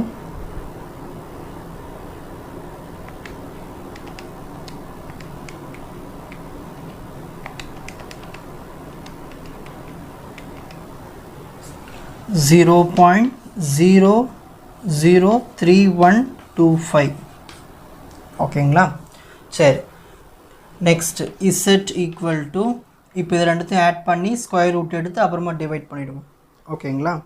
சரி, first square root of square root கரெக்டாக போடுங்க, ப்ராக்கெட் போட்டு 0.00625 ப்ளஸ் 0.003125. நல்லா கவனிங்க, நம்ம கால்குலேட்டரில் போட்டுடலாம், கரெக்டாக போடலாம்னு நினைக்காதீங்க. இப்போ நான் போடும்போது நீங்களும் கேல்சி வச்சு போடுங்க, உங்களுக்கு அதே ஆன்சர் தான் வருதா இல்லை வேறு ஆன்சர் தான் செக் பண்ணி பாருங்கள். ஓகேங்களா? ஏன்னா நீங்கள் சில டைம் ப்ராக்கெட் விட்டு போடுவீங்க, அதெல்லாம் ப்ராக்டிஸ் பண்ணிக்கிங்க இப்போவே போட போட. 0.096 வருது. 0.096 நம்மளுக்கு வந்து இந்த மைனஸ் வேல்யூ ஒமிட் பண்ணிடலாம் லாஸ்ட் ஸ்டெப் வந்து, ஏன்னா மாடுலஸ் தானே டூ டெய்ல்டு டெஸ்ட்டுக்கு. ஸோ அப்போ நான் ஆகிடும் 0.5 டிவைடட் பை 0.096 நம்மளுக்கு எவ்வளோ வருதுன்னா 5.2 கரெக்டாக வருது, 5.208. ஸோ இது இசட் வேல்யூ வந்திருக்கு. லாஸ்ட் ஸ்டெப் ஒரு என்ன கன்க்ளூஷன், என்ன கன்க்ளூஷன் பண்ணோம்? நம்ம கண்டுபிடிச்ச இசட் வேல்யூ என்னது? 5.208. டேபிள் வேல்யூ என்ன இருக்குது? டேபிள் வேல்யூ எப்படி கண்டுபிடிக்கலாம்? கொஷினில் ஆல்ஃபா எவ்வளோ கொடுத்துருக்காங்க? 5%. நம்ம என்ன டெஸ்ட் அசியூம் பண்ணியிருக்கோம்? Two tailed set test. So ஒரு டூ டெய்ல்டு டெஸ்ட்டில் 5% இசட் வேல்யூ வந்து 1.96. இது டேபிள் வேல்யூ. ஸ்டார்டிங் வீடியோ இன்ட்ரடக்ஷனில் கொடுத்துருக்கேன், அந்த டேபிள் படிச்சுட்டு வந்துடுங்க. ஓகேங்களா? அது படிச்சிட்டிங்கன்னா இது எழுதிடலாம். ஸோ 5.208 இஸ் கிரேட்டர் தென் 1.96. நம்ம கண்டுபிடிச்ச இசட் வேல்யூ விட இசட் வேல்யூ தான் அதிகமாக இருக்குது. எதை விட? டேபிள் வேல்யூ விட. இந்த மாதிரி நம்ம கண்டுபிடிச்ச வேல்யூ அதிகமாக இருந்துச்சுன்னா இந்த ஹைபோதசிஸ் அசியூம் பண்ணி வச்சோம்ல, அதை ரிஜெக்ட் பண்ணிடணும். ஸோ ரிஜெக்ட் நல் ஹைபோதசிஸ். So reject H0. ஓகேங்களா? ஈஸி தானே? நெக்ஸ்ட் வீடியோவில் ஹாய் ஸ்டூடெண்ட்ஸ், நெக்ஸ்ட் நம்ம பார்க்க போகிறது a sample of heights of 6400 Indians has a mean of 67.85 inches. மொத்தம் 6400 இந்தியன்ஸ்க்கு ஒரு சாம்பிள் ஒரு ஹைட் எடுத்துக்கிறாங்க, அதோட மீன் வேல்யூ கொடுத்துட்டாங்க 67.85 inches அண்டு அவங்களுடைய ஸ்டாண்டர்ட் டீவியேஷன் கொடுத்துட்டாங்க 2.56 inches. இது வந்து ஒரு பார்ட். அடுத்தது while a sample height of 1600 Australians as a mean of 68.55 inches and standard deviation 2.52 inches. அதே மாதிரி ஆஸ்திரேலியன்ஸ் ஒரு 1600 பேர், அதில் அவங்களுடைய சராசரியான ஹைட் வந்து 68.55 இன்ச்சஸ் கொடுத்துருக்காங்க. ஸ்டாண்டர்ட் டீவியேஷன் 2.52 இன்ச்சஸ் கொடுத்துருக்காங்க. கொஷின் நம்மளை என்ன கேட்குறாங்கன்னா, do the data indicate that Australians are on the average taller than Indians. Australians தான் வந்து ரொம்ப ஹைட்டு இந்தியன்ஸை விட. இதை நம்ம டெஸ்ட் பண்ணி பார்க்க போகிறோம். அவங்க சொல்லிட்டாங்க ஆஸ்திரேலியன்ஸ் தான் வந்து டாலர்னு. அப்போது இந்தியன்ஸ் வந்து டாலர் இல்லைன்னு சொல்லிட்டாங்க. அப்போது இந்தியன்ஸ் நம்ம x1, ஏன்னா நம்ம ஃபஸ்ட்டு இந்தியன்ஸை தான் பற்றி பேசியிருக்கோம். அப்போ மீன் வந்து x1 வரும், ஆஸ்திரேலியனோட மீன் x2 பார் வரும். அப்போ x1 இஸ் லெஸ் தென் x2னா அப்போது லெஃப்ட் டெய்ல்டு டெஸ்ட்டு பண்ண போகிறோம். So first step 1 given data எழுதிட்டு உங்களுக்கு இன்னும் நான் கிளியராக புரிய வைக்கிறேன் பாருங்கள். கிவன் n1 ஃபஸ்ட்டு எவ்வளோ இந்தியன்ஸ் இருக்காங்க, 6400, அதாவது n1 எடுத்துக்கிட்டேன். அந்த இந்தியன்ஸ்க்கு எவ்வளவு ஆவரேஜான மீன் ஹைட் 67.85 inches, 67.85. நெக்ஸ்ட்டு அவங்களுடைய ஸ்டாண்டர்ட் டீவியேஷன் 2.56. நெக்ஸ்ட்டு அடுத்தது இப்போ ஆஸ்திரேலியன்ஸுக்கு வரணும். மொத்தம் எத்தனை Australians, 1600. So n2 is equal to 1600. And x2 பார்னா அவங்களுடைய மீன் எவ்வளவு, 68.55 inches, 68.55 inches. அண்டு அவங்களுடைய ஸ்டாண்டர்ட் டீவியேஷன் 2.52.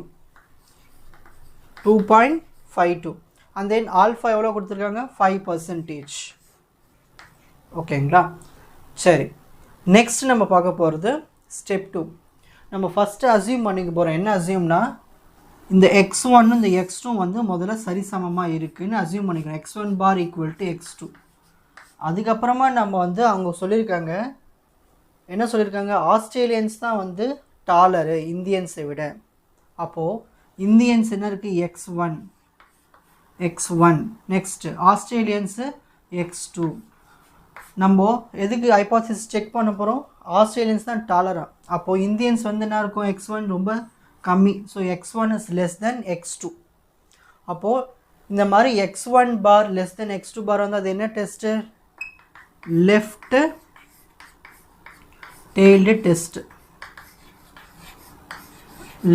Tailed test. ஓகேங்களா? ஈஸி தானே? இப்போ அடுத்தது ஸ்டெப் 3. கன்க்ளூஷன் போகிறதுக்கு முன்னாடி நம்ம வந்து இசட் வேல்யூ கால்குலேட் பண்ணணும். Z value equal to x1 எவ்வளோ இருக்கு, 67.85 மைனஸ் x2 எவ்வளோ இருக்கு, x2 bar 68.55 by square root of s1 square. s1 எவ்வளோ இருக்குது, 2.56 the whole square, 2.56 the whole square by n1 எவ்வளவு இருக்கு, 6400 plus s2 square. s2 எவ்வளவு இருக்கு, 2.52 the whole square, 2.52 the whole square by n2 எவ்வளவு இருக்கு, 1600. ஸோ இதை நம்ம சால்வ் பண்ணோம்னா சொல்யூஷன் கிடைச்சிரும். பண்ணலாமா? கேல்சி யூஸ் பண்ணிக்கலாம். அண்ட் பண்ணியாச்சு. 67.85ல் 68.55 சப்ட்ராக்ட் பண்ணால் நம்மளுக்கு எவ்வளோ வருதுன்னா -0.7 வருது பை. நெக்ஸ்ட்டு இதுக்கு வந்து ஸ்கொயர் எடுத்து ஸ்கொயர் பண்ணிவிட்டு அப்புறமா டிவைட் பண்ணிவிட்டு ரூட் எடுத்துட வேண்டியது தான்.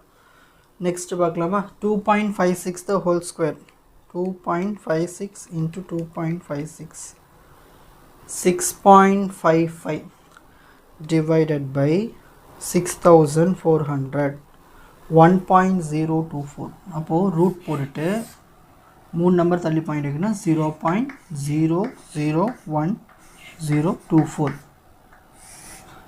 இதை சால்வ் பண்ணால் எனக்கு இந்த ஆன்சர் வருது கேல்குலேட்டரில். ப்ளஸ் நெக்ஸ்ட் இதை சால்வ் பண்ண போகிறேன்.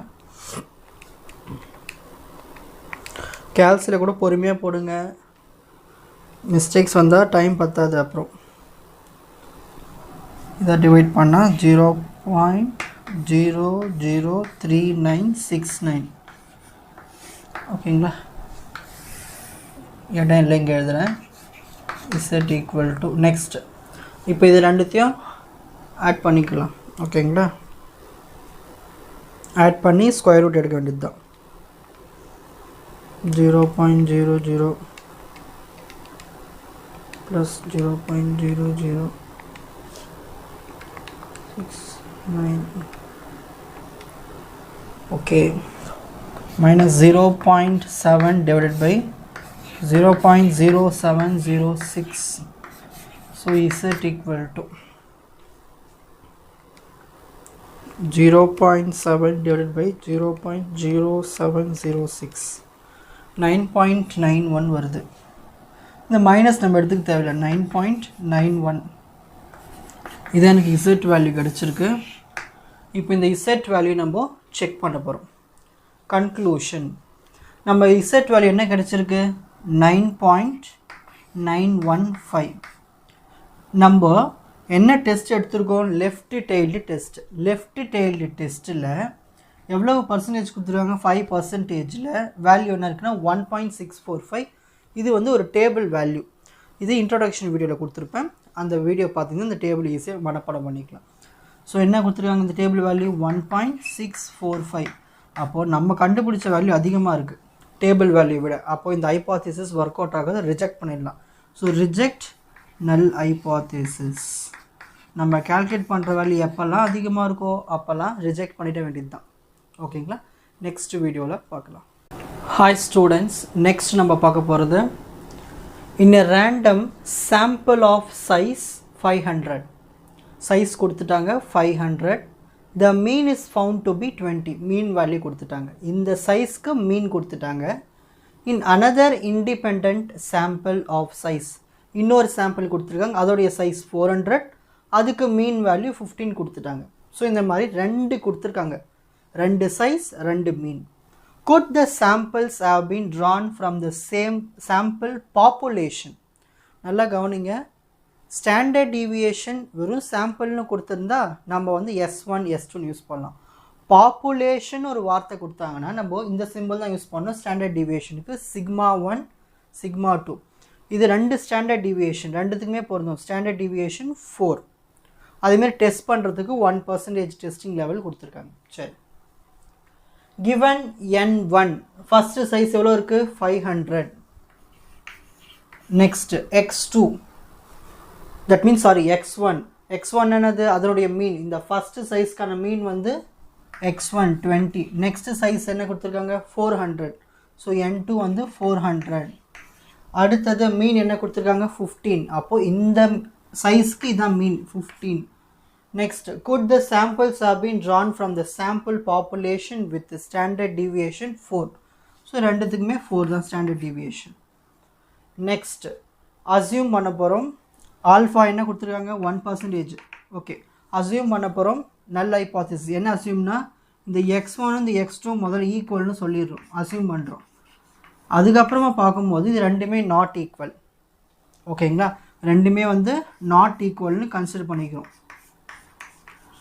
ஏன் கன்சிடர் பண்ணுறோம்னா could the samples have been drawn from the sample population சிம்பிளாக தான் கேட்டிருக்காங்களோ தவிர அவங்க வந்து இது கிரேட்டர் அது லெஸ்ஸர்னு சொல்ல ஸோ ஸ்ட்ரைட்டாக கேட்டதுனால நம்ம இது நாட் ஈக்குவல்ட்டுன்னு வச்சுக்கிட்டு நம்ம என்ன பண்ண போகிறோம் இது நாட் ஈக்குவல் என்ன டெஸ்ட் இது 2 tailed டெஸ்ட் ஸோ 2 tailed டெஸ்ட்டுன்னு செக் பண்ணி பார்க்க போகிறோம் செக் பண்ணுறதுக்கு முன்னால் நம்ம இசட் வேல்யூ கண்டுபிடிக்கலாமா Z value equal to x1 bar என்ன இருக்குது 20 மைனஸ் x2 பார் என்ன இருக்குது 15 by square root of sigma 1 square 4 square என்ன வரும் 16 பை n1 எவ்வளோ இருக்குது n1 வந்து 500 இந்த இடத்துல 500 ஓகே ப்ளஸ் சிக்மா 2 ஸ்கொயர் என்ன இருக்குது 4 ஸ்கொயர் அகைன் 16 n2 என்ன இருக்குது 400 இப்போது கேல்சி வச்சு நம்ம சால்வ் பண்ணி முடிச்சிடலாம் ஓகேங்களா கேல்சி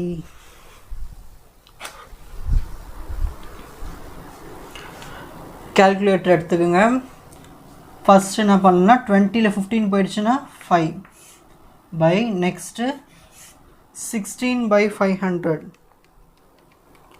500 வந்து 0.032 plus next 16 by 400 0.04. so 5 by add பண்ணி root எடுத்துற வேண்டியதுதான் 0.032 plus 0.04 root எடுத்தா 0.268. இப்போ இது ரெண்டுத்தையும் நம்ம டிவைட் பண்ணால் நம்மளுக்கு z வேல்யூ கிடச்சிரும். டிவைட் பண்ணிடலாமா? 5 divided by 0.268. ஸோ 18.6 வருது. ஓகே, இதுதான் எனக்கு கிடைச்ச ஆன்சர். இப்போ நம்ம கன்க்ளூஷனுக்கு வந்துடலாம். Step 4 conclusion. நம்ம z வேல்யூ என்ன கண்டுபிடிச்சி வச்சுருக்கோம்? 18.656. நம்ம கண்டுபிடிச்ச z வேல்யூ கிரேட்டர். எதை விட? நம்ம என்ன டெஸ்ட் பண்ணுறோம்? 2 tailed டெஸ்ட் பண்ணுறோம். எவ்வளவு பர்சன்டேஜுக்கு? 1%. ஸோ டேபிள் வேல்யூ பார்க்கணும். இன்ட்ரோடக்ஷன் வீடியோவில் நான் சொல்லியிருக்கேன். நான் ஒரு 2 tailed டெஸ்ட்டுக்கு 1%க்கு என்ன வேல்யூ? 2.58. நீங்கள் மெமரைஸ்டாக இருக்கணும். ஸோ அந்த 2.58 எடுத்து இங்கே எழுதிக்கிறேன். இப்போ நான் செக் பண்ணுறேன். நான் கண்டுபிடிச்ச z வேல்யூ கிரேட்டராக இருக்குது அந்த டேபிள் வேல்யூ விட. அதனால் நான் என்ன பண்ணக்கூடாது? இந்த ஹைபோதீசிஸை அக்செப்ட் பண்ணக்கூடாது, ரிஜெக்ட் பண்ணிடணும். So reject null hypothesis. Problem over. Easy தானே?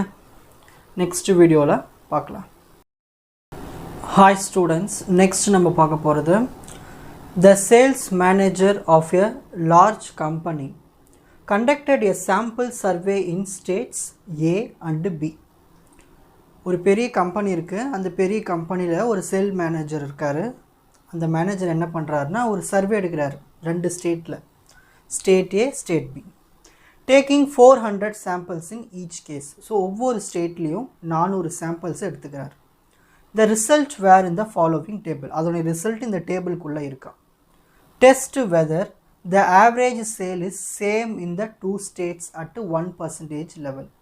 டெஸ்ட் பண்ணி பார்க்க சொல்கிறாங்க. ஆவரேஜ் சேல் விற்பனை வந்து 2 ஸ்டேட்லேயும் இந்த 1% லெவல்லே சரிசமமாக இருக்கா இல்லையான்னு செக் பண்ண சொல்கிறாங்க. ஸோ சேம்னு சொல்லிட்டாங்க.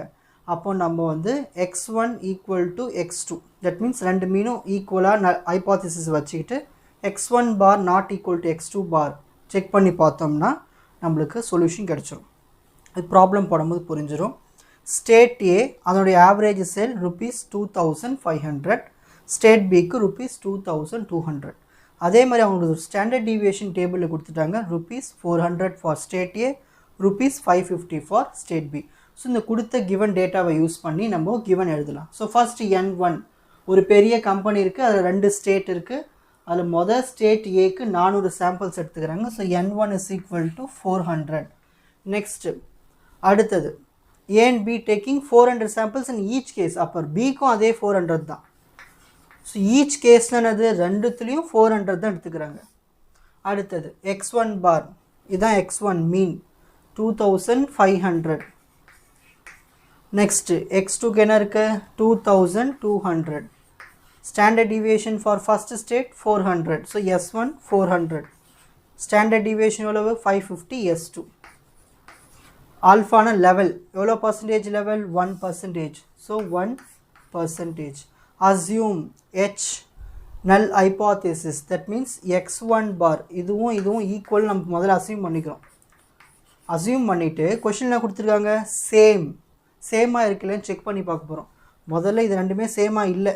So x1 bar is not equal to x2 bar. அதனால் நம்ம என்ன எடுத்துக்கிறோம்னா 2 tailed டெஸ்ட்டு செக் பண்ணி பார்க்க போகிறோம். 2 tailed டெஸ்ட்டு செக் பண்ண போகிறோம். செக் பண்ணலாமா? செக் பண்ணுறதுக்கு முன்னால் நம்ம ஒரு z வேல்யூ கண்டுபிடிக்கணும். z equal to x1 bar minus x2 bar by square root of s1 square by n1 plus s2 square by n2. Check பண்ணலாமா? z equal to x1 bar என்ன இருக்குது? 2500 minus x2 என்ன இருக்குது? 2200 by square root of s1 square 400 square பண்ணணும். 400 square by n1 என்ன இருக்குது? 400 plus S2 square 550 square divided by 400 அதான n2 க்கும் so n2 க்கு 400 ஓகேங்களா சரி இப்போ நம்ம என்ன பண்ணலாம்னா ஈஸியா கால்குலேட் பண்ணலாம் இது நல்லா பாருங்க 2500 2200 போயிடுச்சுனா 300 by இங்க டினாமினேட்டர் சேமா இருக்கு so அப்படியே 400 போட்டுப்போம் 4 ஸ்கொயர் என்ன 16 டபுள் 0 னா அப்போ ஸ்கொயர் பண்ணும்போது உங்களுக்கு 4 0 வரும் பிளஸ் இப்போ 550 ஸ்கொயர் கால்குலேட்டர்ல போட்டுக்கலாம் 550 into 550 302,500 இப்போ இது ரெண்டுத்தையும் ஆட் பண்ணி டிவைட் பண்ணி ஸ்கொயர் ரூட் எடுத்தோம்னா நமக்கு சொல்யூஷன் கிடைச்சிர போகுது 0000 plus 302,500 ஓகே நீங்க போடுற இடம் இல்ல z equal to 300 by square root of இது ரெண்டுத்தையும் ஆட் பண்ணா எவ்வளவு வருது 462,500 by 400 இதுல ரெண்டு 0 இந்த ரெண்டு 0 கேன்சல் பண்ணிடலாம் so 462,5 divided by 4 divide பண்ணா 1156 வருது 1156 வருது 1156 ஓகே இப்போ இதுக்கு ரூட் எடுத்துடலாமா 1156 ரூட் எடுத்தா 34 வருது so z equal to 300 by 34 8.823 வருது 8.823 கால்சில ஒரே ஸ்டெப்பா போடுறவங்களும் போடலாம் எனக்கு பேஜ் ஃபில் அப் பண்ணனும்னா நீங்க ஒவ்வொரு ஸ்டெப்பா போட்டும் போடலாம் ஓகேங்களா இப்படி போடினா தப்பு வராது அந்த பிராக்கெட்ல நீங்க கரெக்ட்டா போடுறது தெரிஞ்சதுனா கால்குலேட்டர்ல நீங்க போடுங்க இல்ல நீங்க நார்மல் கால்குலேஷன்ஸ் கால்சிலே போட்டுட்டு வாங்க சோ எனக்கு z வேல்யூ என்ன வந்திருக்கு 8.823 சரி இப்போ நான் என்ன டெஸ்ட் பண்றேன் டூ டெய்ல்டு டெஸ்ட் பண்றேன் எவ்வளவு பர்சன்டேஜ்க்கு 1% அப்போ டூ டெய்ல்டு டெஸ்ட்ல 1% க்கு டேபிள் வேல்யூ என்ன இருக்குனா 2.58 இருக்கு இது இன்ட்ரோடக்ஷன் வீடியோல நான் உங்களுக்கு கொடுத்திருக்கேன் அந்த டேபிளை மெமரைஸ் பண்ணிட்டு நீங்க எழுதிடலாம் எவ்வளவு இருக்கு 2.58 நம்ம கால்குலேட் பண்ண வேல்யூ வந்து டேபிள் வேல்யூ விட அதிகமா இருக்கு அப்போ நம்ம இந்த ஹைபோதீசிஸை ரிஜெக்ட் பண்ணணும் சோ ரிஜெக்ட் null hypothesis முடிஞ்சு போச்சு ஈஸி தானே நெக்ஸ்ட் வீடியோல Hi students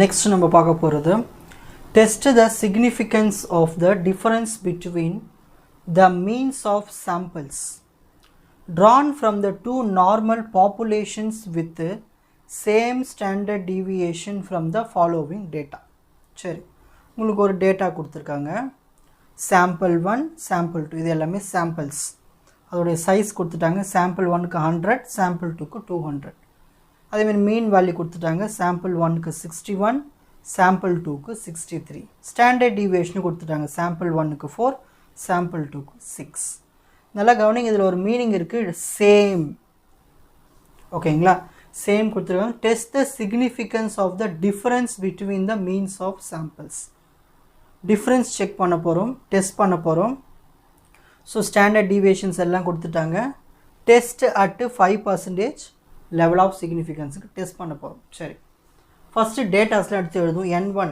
சைஸ் தான் நம்ம n1 சொல்லுவோம் சைஸ் n1 னா இருக்கீங்க 100 n2 னா இருக்கு 200 next x1 bar mean first mean னா இருக்கு 61 second mean 63 next standard deviation 4 standard deviation 6 test at 5% LOS so 5% check பண்ணுவோம் first assume பண்ணிக்கிறோம் the x1 and the x2 equal னு x1 bar equal to x2 bar நாம வந்து difference check பண்ண போறோம் test the difference so difference இருக்குனால இது ரெண்டுமே ஈக்குவலா இல்லையான்னு செக் பண்ண போறோம் x1 is not equal to x2 னு வச்சு நம்ம டெஸ்ட் பண்ண போறோம் அப்போ என்ன டெஸ்ட் not equal னா two tailed test இந்த டெஸ்ட் two tailed test இங்கே இந்த ஹிண்ட் கொடுத்துருப்பாங்க சேம். இந்த சேம்னு சொல்லும் போது கண்டிப்பாக அது நாட் ஈக்குவல் டு வச்சு பண்ணுற டெஸ்ட் தான் அது டூ டெய்ல்டு டெஸ்ட்டு. இந்த கிரேட்டர் லெஸர்னு கொடுத்தா அதை வச்சு நம்ம லெஃப்ட் டெய்லா ரைட் டெய்லான்னு சொல்லிடலாம். இது வந்து two tailed test.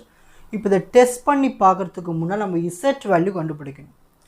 Z equal to x1 bar என்ன இருக்குது 61 மைனஸ் x2 பார் என்ன இருக்குது 63 by square root of s1 square என்ன இருக்குது 4 ஸ்கொயர் 16 பை n1 என்ன இருக்குது 100 ப்ளஸ் s2 ஸ்கொயர் 6 ஸ்கொயர் பண்ணால் 36 பை n2 எவ்வளோ இருக்குது 200. ஸோ இதை நம்ம கால்குலேட்டரில் சால்வ் பண்ணிட்டா சொல்யூஷன் கிடச்சிரும். சால்வ் பண்ணிடலாம்.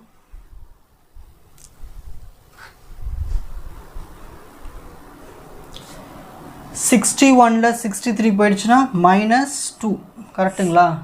-2. அப்போ கண்டிப்பாக ஆன்சர் நெகட்டிவில் வரும். அதை நம்ம நெகட்டிவ் எடுத்துக்கூடாது, பாசிட்டிவ் ஆக்கிக்கணும். ஏன்னா இது வந்து டூ டெய்ல்டு டெஸ்ட்டுக்கு எப்பயும் பாசிட்டிவ் தான் ஆன்சர். நெக்ஸ்ட் -2 டிவைட் பை இப்போ என்ன பண்ணலாம் 16 100 டிவைட் பண்ணுவோம். டிவைட் பண்ணால் 0.16 வருது. ப்ளஸ் 36 200 டிவைட் பண்ணுவோம் 0.18 வருது. -2 by square root of 0.16 plus 18 அதாவது 0.34 வருது. அதுக்கு அப்படியே ரூட் எடுத்துருவோம்.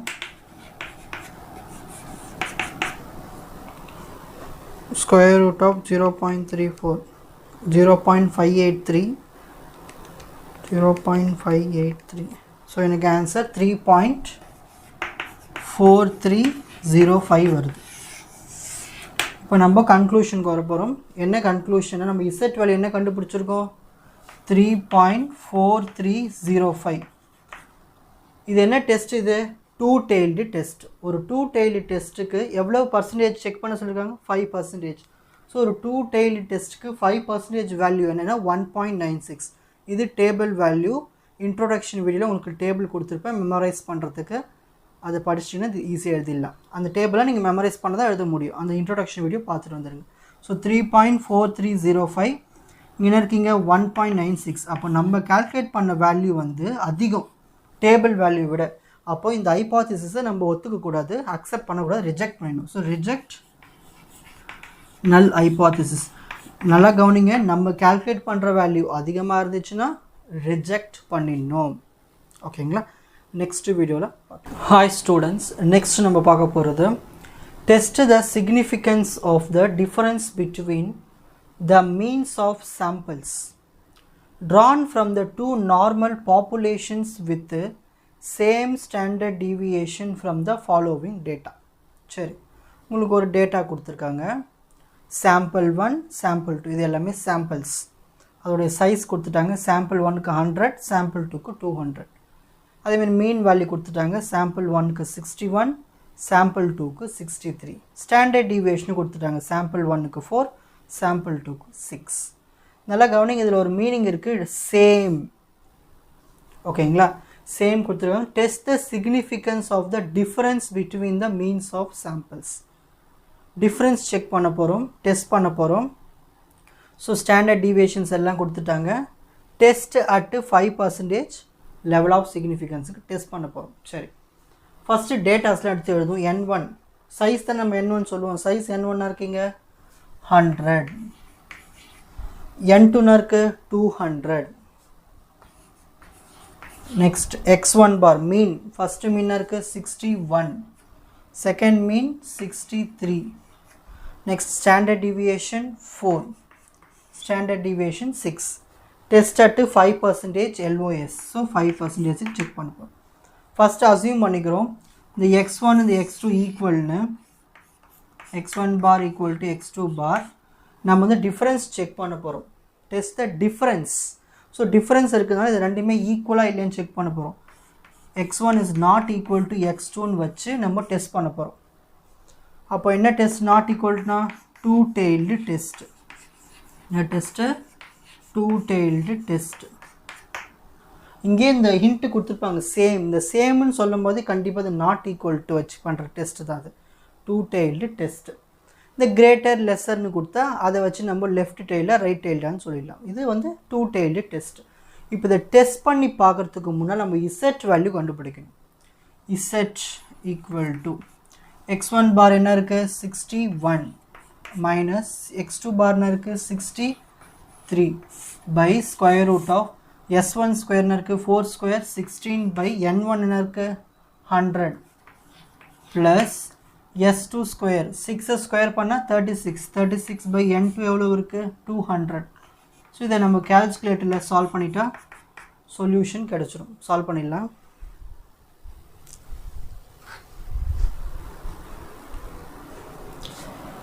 -61ல் 63 போயிடுச்சுன்னா -2 கரெக்டுங்களா?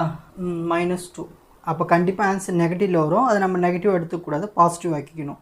ஏன்னா இது வந்து 2 டெய்ல்டு டெஸ்ட்டுக்கு எப்பயும் பாசிட்டிவ் தான் ஆன்சர். நெக்ஸ்ட் -2 டிவைட் பை இப்போ என்ன பண்ணலாம் 16 100 டிவைட் பண்ணுவோம். டிவைட் பண்ணால் 0.16 வருது. ப்ளஸ் 36 200 டிவைட் பண்ணுவோம் 0.18 வருது. -2 by square root of 0.16 plus 18 அதாவது 0.34 வருது. அதுக்கு அப்படியே ரூட் எடுத்துருவோம்.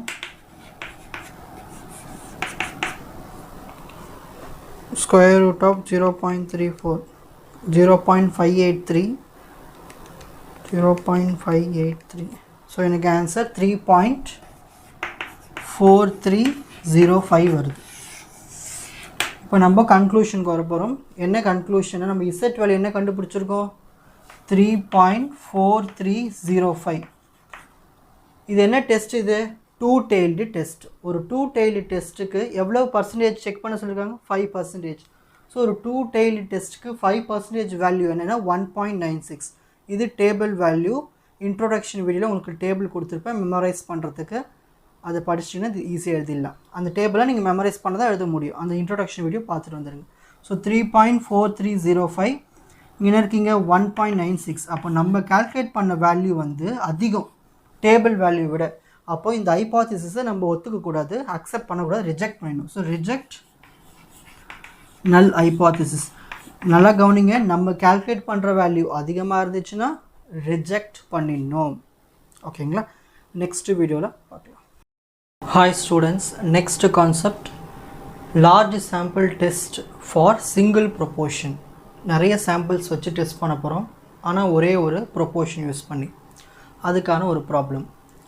இன் a sample of 1000 people in மகாராஷ்டிராவில் ஒரு 1000 people சாம்பிள் எடுத்துக்கிறோம்.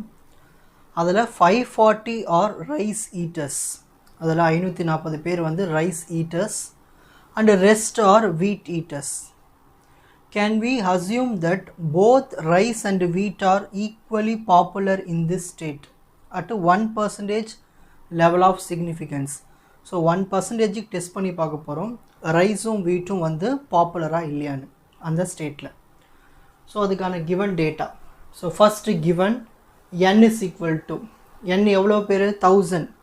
ஸோ சாம்பிள்ஸ் வந்து 1000 samples. Next capital X equal to capital எக்ஸ்னால் அந்த சாம்பிளில் ஒரு டேட்டா கொடுப்பாங்க. 540 வந்து ரைஸ் ஈட்டர்ஸு, மிச்சம் மீது இருக்கிறவங்க வீட் ஈட்டர்ஸு. ஸோ அவங்க கொடுத்த வேல்யூ நம்ம கேபிட்டல் எக்ஸ்ன்னு எடுத்துக்கணும் 540. இப்போ இந்த ரெண்டு டேட்டாவை யூஸ் பண்ணி தான் நம்ம ப்ரொபோர்ஷன் கண்டுபிடிக்கணும். ஸ்மால் பி கொஞ்சம் ஸ்டைலாக போடுங்க, பி அதை ஸ்மால் பியை வச்சுக்கலாம். Small B equal to capital X by small N. Capital X எவ்வளோ இருக்குது 540, என் எவ்வளோ இருக்குது 1000. இப்போது ஒரு ஜீரோ கேன்சல். அப்போது 2 0 இருக்குது. ஸோ 2 நம்பர் தள்ளி பாயிண்ட் வைக்கணும் 0.54. ஸோ இதுதான் வந்து ப்ரொபோர்ஷன். ப்ரொபோர்ஷன் எவ்வளோ கிடச்சிருக்கு 0.54. Next capital p. கேபிட்டல் பின்னு என்னதுன்னா இங்கே வந்து ப்ராபபிலிட்டி, ஒரு பாசிபிலிட்டின்னு சொல்லலாம். Can we assume that both rice and wheat are equally popular நம்ம அசியூம் பண்ணிக்கிறோம். அப்போ இதில் ரைஸும் வீட்டும் போத் ரெண்டுமே பாப்புலர். அப்போது நம்ம 1/2 எடுத்துப்போம். ஸோ ஃபஸ்ட்டு ரைஸுக்கு எடுத்துப்போம், வீட்டுக்கும் 1/2 இந்த ப்ராபபிலிட்டி வச்சுப்போம். 1/2 என்னது 0.5. அப்போ q ஓட வேல்யூவும் 0.5.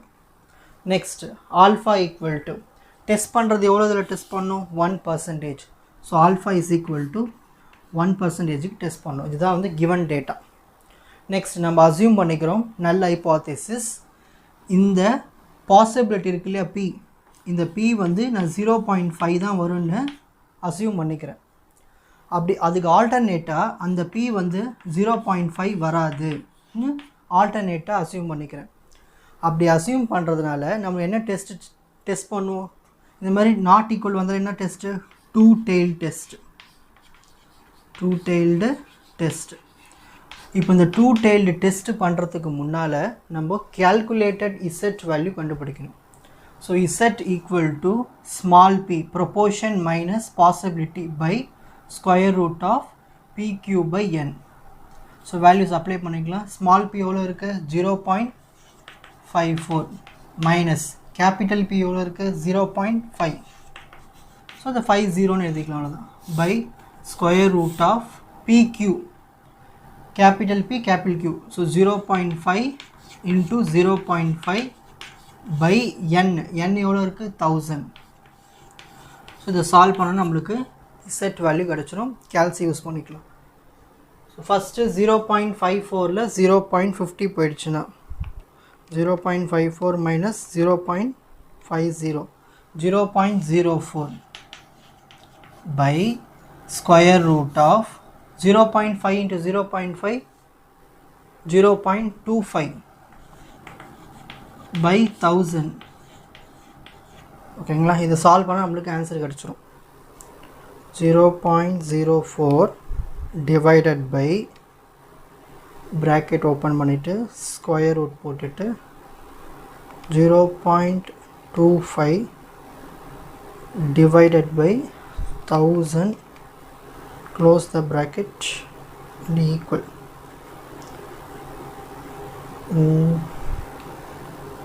First 0.25 divided by 1000 0.0025. okay, square root of 0.000025.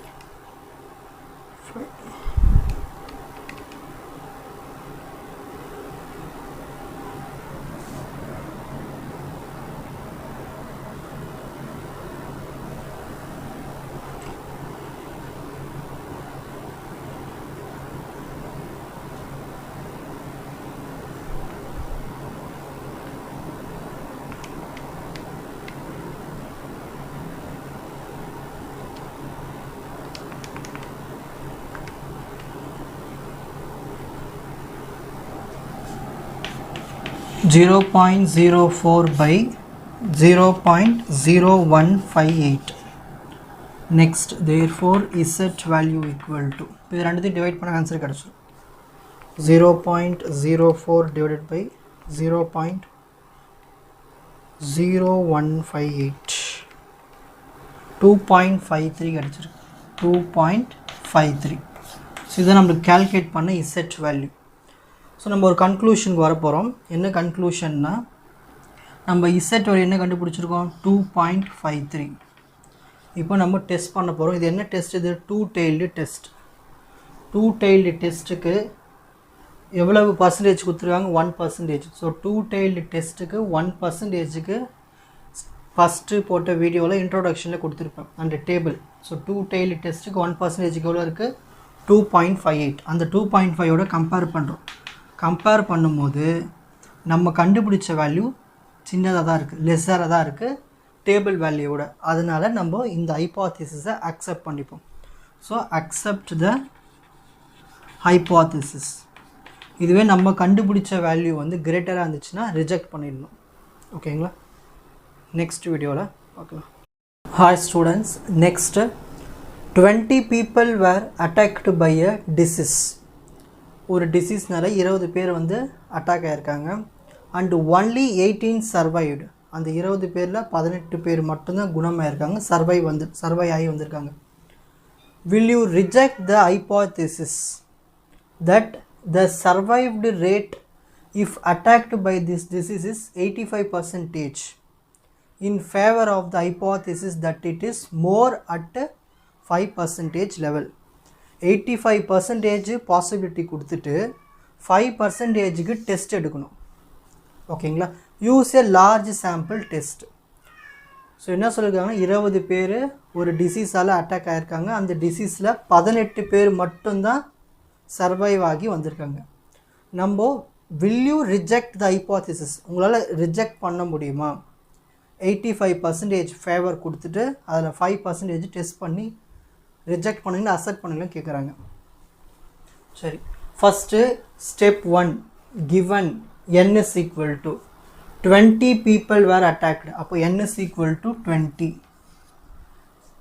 அந்த 20 peopleல 18 மட்டும்தான் சர்வைவ்டு. அப்போ கேபிட்டல் எக்ஸ் வந்து இந்த 20ல் ஏதாவது வேல்யூ கொடுத்துருப்பாங்க, அந்த வேல்யூ எடுத்து எழுதணும் 18. இப்போ ப்ரொப்போர்ஷன் கண்டுபிடிக்கணும். Proportion equal to capital X by small N. Capital X எவ்வளோ இருக்குது? 18 by small n 20. So 18 by 20 divide பண்ணோன்னா நம்மளுக்கு ப்ரொப்போர்ஷன் கிடச்சிரும்.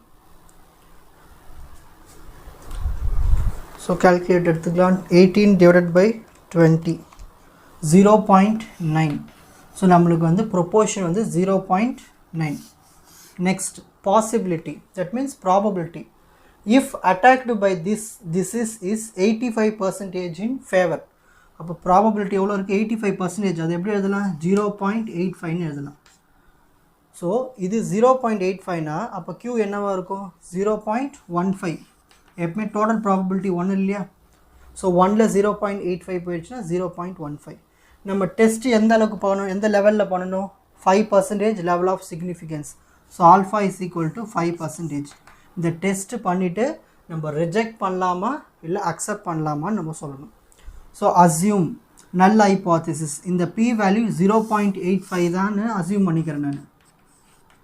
ஓகேங்களா? ஆனால் கொஷின் என்ன கொடுத்துருக்காங்க? Favour of the hypothesis that it is மோர்னு ஒரு வார்த்தை கொடுத்துருக்காங்க. மோர்னா இந்த பியை விட வேல்யூ அதிகமாக வரும்னு நான் வந்து கன்சிடர் பண்ணிக்கிறேன் ஆல்டர்னேட்டாக. So P greater than 0.85. So greater than நம்ம என்ன டெஸ்ட் சொல்லுவோம்? Right tailed test. கிரேட்டர்னா ரைட் டெய்ல்டு டெஸ்ட். இப்போ ரைட் டெய்ல்டு டெஸ்ட் பண்ணுறதுக்கு முன்னால் நம்ம இசட் வேல்யூ கேல்குலேட் பண்ணோம். Step 3 calculated z equal to proportion minus capital P by root of capital P capital Q by small n. இப்போ values apply பண்ணிடலாம். proportion எவ்வளோ கிடச்சிருக்கு? small p 0.9 minus capital P எவ்வளோ கிடச்சிருக்கு? 0.85 divided by square root of PQ capital P capital Q 0.85 0.15 divided by n total. Next calculate எடுத்துக்கங்க. z equal to 0.9ல 0.85 போயிடுச்சுன்னா 0.05 divided by, இப்போ இதை சால்வ் பண்ண போகிறோம். ஸ்கொயர் ரூட் ஆஃப் 2 வாட்டி ப்ராக்கெட் போட்டு 0.85 into 0.15 close the bracket divided by 20. Again இன்னொரு bracket close பண்ணணும். 0.079. இதை டிவைட் பண்ணிடலாம். 0.05 டிவைடட் பை 0.079 கிடைச்சிருக்க வேல்யூ 0.6329. இப்போ நம்ம இசட் வேல்யூ கால்குலேட் பண்ணியாச்சு. ஸ்டெப் 4 கன்க்ளூஷன் கொடுக்கணும். ஸ்டெப் 4 கன்க்ளூஷனில் ஃபஸ்ட்டு நம்ம இசட் வேல்யூ என்ன கண்டுபிடிச்சிருக்கோம்? 0.6329. என்ன டெஸ்ட்டு பண்ணுறோம்? Right tiled test. ஒரு ரைட் டைல்டு டெஸ்ட்டு 5%க்கு அதோட வேல்யூ டேபிள் வேல்யூ 1.645. இது இன்ட்ரோடக்ஷன் வீடியோவில் அந்த டேபிள் வேல்யூ கொடுத்துருப்பேன், மனப்பாடம் பண்ணிவிடுங்க. ஸோ 1.645ஓட கம்பேர் பண்ண போகிறோம். அப்போது நம்ம கண்டுபிடிச்ச வேல்யூ அந்த 1.645 விட கம்மியாக தான் இருக்குது, லெஸராக இருக்குது. ஸோ லெஸராக இருக்கிறதுனால இந்த ஹைபோதீசிஸை நம்ம அக்செப்ட் பண்ணிப்போம். ஸோ அக்செப்ட் நல் ஹைபோதீசிஸ், அவ்வளோதான். ஓகேங்களா? வேல்யூஸ் கம்மியாக வந்ததுனால அக்செப்ட் பண்ணியாச்சு. இது அதிகமாக வந்து ரிஜெக்ட் பண்ணிடணும். அப்போ கொஷினில் ரிஜெக்ட் பண்ணிக்கலாம் கேட்குறாங்க, இல்லை நம்ம அக்செப்ட் பண்ணிவிடுவோம். நெக்ஸ்ட் வீடியோவில் பார்க்கலாம். நெக்ஸ்ட் நம்ம பார்க்க போகிறது, a manufacturer claimed that at least 95% of the equipment. அப்போது ஒரு மேனுஃபேக்சரர் கிளைம் பண்ணுறாரு அட்லீஸ்ட் 95%. அப்படின்னா நம்ம எடுத்துக்கிற ப்ராபபிலிட்டி எவ்வளவு? அட்லீஸ்ட் 95%. 95% அது எப்படி எழுதலாம்? 95/100. அப்போனா வரும் 0.95. சரி, ஒரு P வேல்யூ 0.95னா அப்போ Q வேல்யூ எவ்வளோ இருக்கும்? 0.05. எப்படின்னா இந்த P வேல்யூ 1ஆல் மைனஸ் பண்ணால் நம்மளுக்கு 0.05 கிடச்சிரும். புரிஞ்சுதுங்களா? Next, which is supplied to a factory conformed to specifications. ஒரு மேனுஃபேக்சரர் அவருடைய 95% எக்யூப்மெண்ட்ஸை வந்து அவர் சொன்ன ஸ்பெசிஃபிகேஷன்ஸ்லேயே வந்து கன்ஃபார்ம் பண்ணி அமுச்சு வச்சுருக்காரு. At least 95%. an examination of a sample of 200 pieces. அதிலிருந்து ஒரு 200 pieces வந்து சாம்பிளாக எடுத்துக்கிறாங்க. எடுத்துக்கிட்டு அதில் ரிவீல் பண்ணுறாங்க, அதில் 18 வந்து ஃபால்ட்டியாக இருக்குது. ஓகேங்களா? அவங்க செஞ்சு கொடுத்ததில் ஃபால்ட்டியாக இருக்குதுன்னு ரிவீல் பண்ணுறாங்க. இதை டெஸ்ட் பண்ண போகிறாங்க. கிளைம் எவ்வளவு சிக்னிஃபிகன்ஸில் 5%லையும் டெஸ்ட் பண்ண போகிறாங்க, 1%லையும் டெஸ்ட் பண்ண போகிறாங்க. இதுதான் ப்ராப்ளம். அப்போ எவ்வளவு பீசஸ்ஸு சாம்பிள் எடுத்துக்கிறாங்க? 200. So n is equal to 200. Next, X அதில் எத்தனை ஃபால்ட்டியாக இருந்தது? 18. அப்போது ஃபால்ட்டியாக இருக்கிறத மைனஸ் பண்ணிடணும். 200ல் 18 போயிடுச்சுன்னா 182. புரியுதுங்களா? இப்போ நம்ம வந்து ப்ரொப்போர்ஷன் கண்டுபிடிச்சிடலாம். Small P. Small B equal to formula என்ன? Capital X by small N. Capital X எவ்வளோ இருக்குது? 182 பை n எவ்வளோ இருக்குது? 200. இதை டிவைட் பண்ணோன்னா நம்மளுக்கு ப்ரொப்போர்ஷன் கிடச்சிடும். கேல்சி யூஸ் பண்ணிக்கலாம். கேல்சி வாங்கி வச்சுருங்க. 182 டிவைடட் பை 200. என் கூடவே நீங்களும் கேல்சி வந்து யூஸ் பண்ணுங்கள். அப்போ தான் நீங்கள் கேல்சி நீங்கள் யூஸ் பண்ணும்போது அதே ஆன்சர் வருதா இல்லைன்னு செக் பண்ணிக்கலாம். எக்ஸாமில் போய் பண்ணிங்கன்னா அங்கே போய் பண்ணிக்கலாம்னா வேலைக்கு ஆகாது. இப்போவே படிக்கவும் ஸ்டார்ட் பண்ணிவிடுங்க, ப்ராக்டிஸ் பண்ண ஆரம்பிச்சிடுங்க. 0.91. Next, alpha. ஆல்ஃபா என்னது? நம்ம டெஸ்ட் பண்ணுற அந்த லெவல் ஆஃப் சிக்னிஃபிகன்ஸ் எவ்வளவு? 2 கொடுத்துருக்காங்க, 5% கொடுத்துருக்காங்க, 1% கொடுத்துருக்காங்க, ரெண்டுமே. So 5% and 1%. So 2 alpha. இப்போ நம்ம அசியூம் பண்ணிக்கிறோம் நல் ஹைபோதீசிஸ். எப்பவுமே இந்த P வேல்யூ தான் எடுத்துப்போம். அதானே கொடுத்துருக்காங்க 95%. அட்லீஸ்ட்டாக இருக்கணும். ஸோ நான் P வந்து 95%, என்னது 0.95 எடுத்துக்கிறேன். நம்மளுக்கு ஃபால்ட் வந்து ரொம்ப கம்மியாக தான் வந்திருக்கு. ஃபால்ட் வந்து ரொம்ப கம்மியாக வந்திருக்கு. அதேமாரி கம்மியாக வரதுனால நம்ம லெஸ்ன்னு எடுத்துக்கிறோம் அது. ஓகேங்களா? இதை விட கம்மியாக தான் வரும் அப்படின்னு நம்ம ஆல்டர்னேட் ஹைபோதீசிஸ் எடுத்துக்கோம். 0.95. ஸோ இதுமாரி லெஸ் வந்து அது என்ன டெஸ்ட்? அது லெஃப்ட் டெய்ல்டு டெஸ்ட். எப்பயுமே லெஃப்ட் டெய்ல்டு டெஸ்ட்டுக்கு நீங்கள் கேட்குறீங்க, ஆனால் டேபிளில் நெகட்டிவ் வேல்யூ இருக்கே, அப்போ நம்ம நெகட்டிவ் வேல்யூ தான் நாங்கள் எழுதணும்னு கேட்குறீங்க. லெஃப்ட் டெய்ல்டு டெஸ்ட்டாக இருந்தாலும் எந்த டெஸ்ட்டாக இருந்தாலும் நம்ம இந்த இசட் வேல்யூ கண்டுபிடிப்போம் இல்லையா, அது மைனஸில் வந்துச்சுன்னா அதை பாசிட்டிவாக தான் எடுத்துக்கணும். நீங்கள் நம்ம பண்ணுற டெஸ்ட்டு என்னவோ லெஃப்ட் டெய்ல்டு டெஸ்ட் தான், ஆனால் இசட் வேல்யூ வந்து பாசிட்டிவாக தான் எடுத்துக்கணும். அந்த பாசிட்டிவ் வேல்யூ வச்சு டேபிளில் பாருங்கள், ஆனால் லெஃப்ட் டெய்லி டெஸ்ட் தான். ஓகேங்களா? சரி, இப்போது இசட் வேல்யூ கண்டுபிடிச்சிடலாமா? Z value equal to proportion எவ்வளோ கிடச்சிருக்கு? 0.91. 0.91 மைனஸ் ப்ராபபிலிட்டி எவ்வளோ இருக்குது? 0.95 divided by square root of capital P எவ்வளோ இருக்குது? தட் மீன்ஸ் அதே தான் ப்ராபபிலிட்டி 0.95 இன்ட்டு Q எவ்வளோ இருக்குது? 0.05 டிவைடட் பை நெக்ஸ்ட் என்ன இருக்கீங்க? என்ன இருக்கீங்க? 200. இதை சால்வ் பண்ணால் நம்மளுக்கு சொல்யூஷன் கிடைக்க போகுது. இப்போ ஸோ ஃபஸ்ட்டு 0.91ல் 0.95 போயிடுச்சுன்னா 0.04 ஏற்கனவே மைனஸில் வரும், -0.04 பை சில பேர் கேல்சியில் மொத்தமாக போட தெரிஞ்சுதுன்னா ப்ராக்கெட்லாம் போட்டு போட தெரிஞ்சுன்னா போடுங்க, இல்லை பொறுமையாக போடுறீங்கனாலும் போடுங்க, பிரச்சனை கிடையாது. ஓகேங்களா? நெக்ஸ்ட் ரெண்டுத்தையும் மல்டிப்ளை பண்ணிக்கலாமா? 0.95 இன்ட்டு 0.05 0.475 வருது. 0.047 பை 200. இப்போ இது ரெண்டுத்தையும் டிவைட் பண்ணிவிட்டு அதுக்கு ரூட் எடுத்துடுவோம். ஓகேங்களா? So So 0.0475 divided by 200. Okay.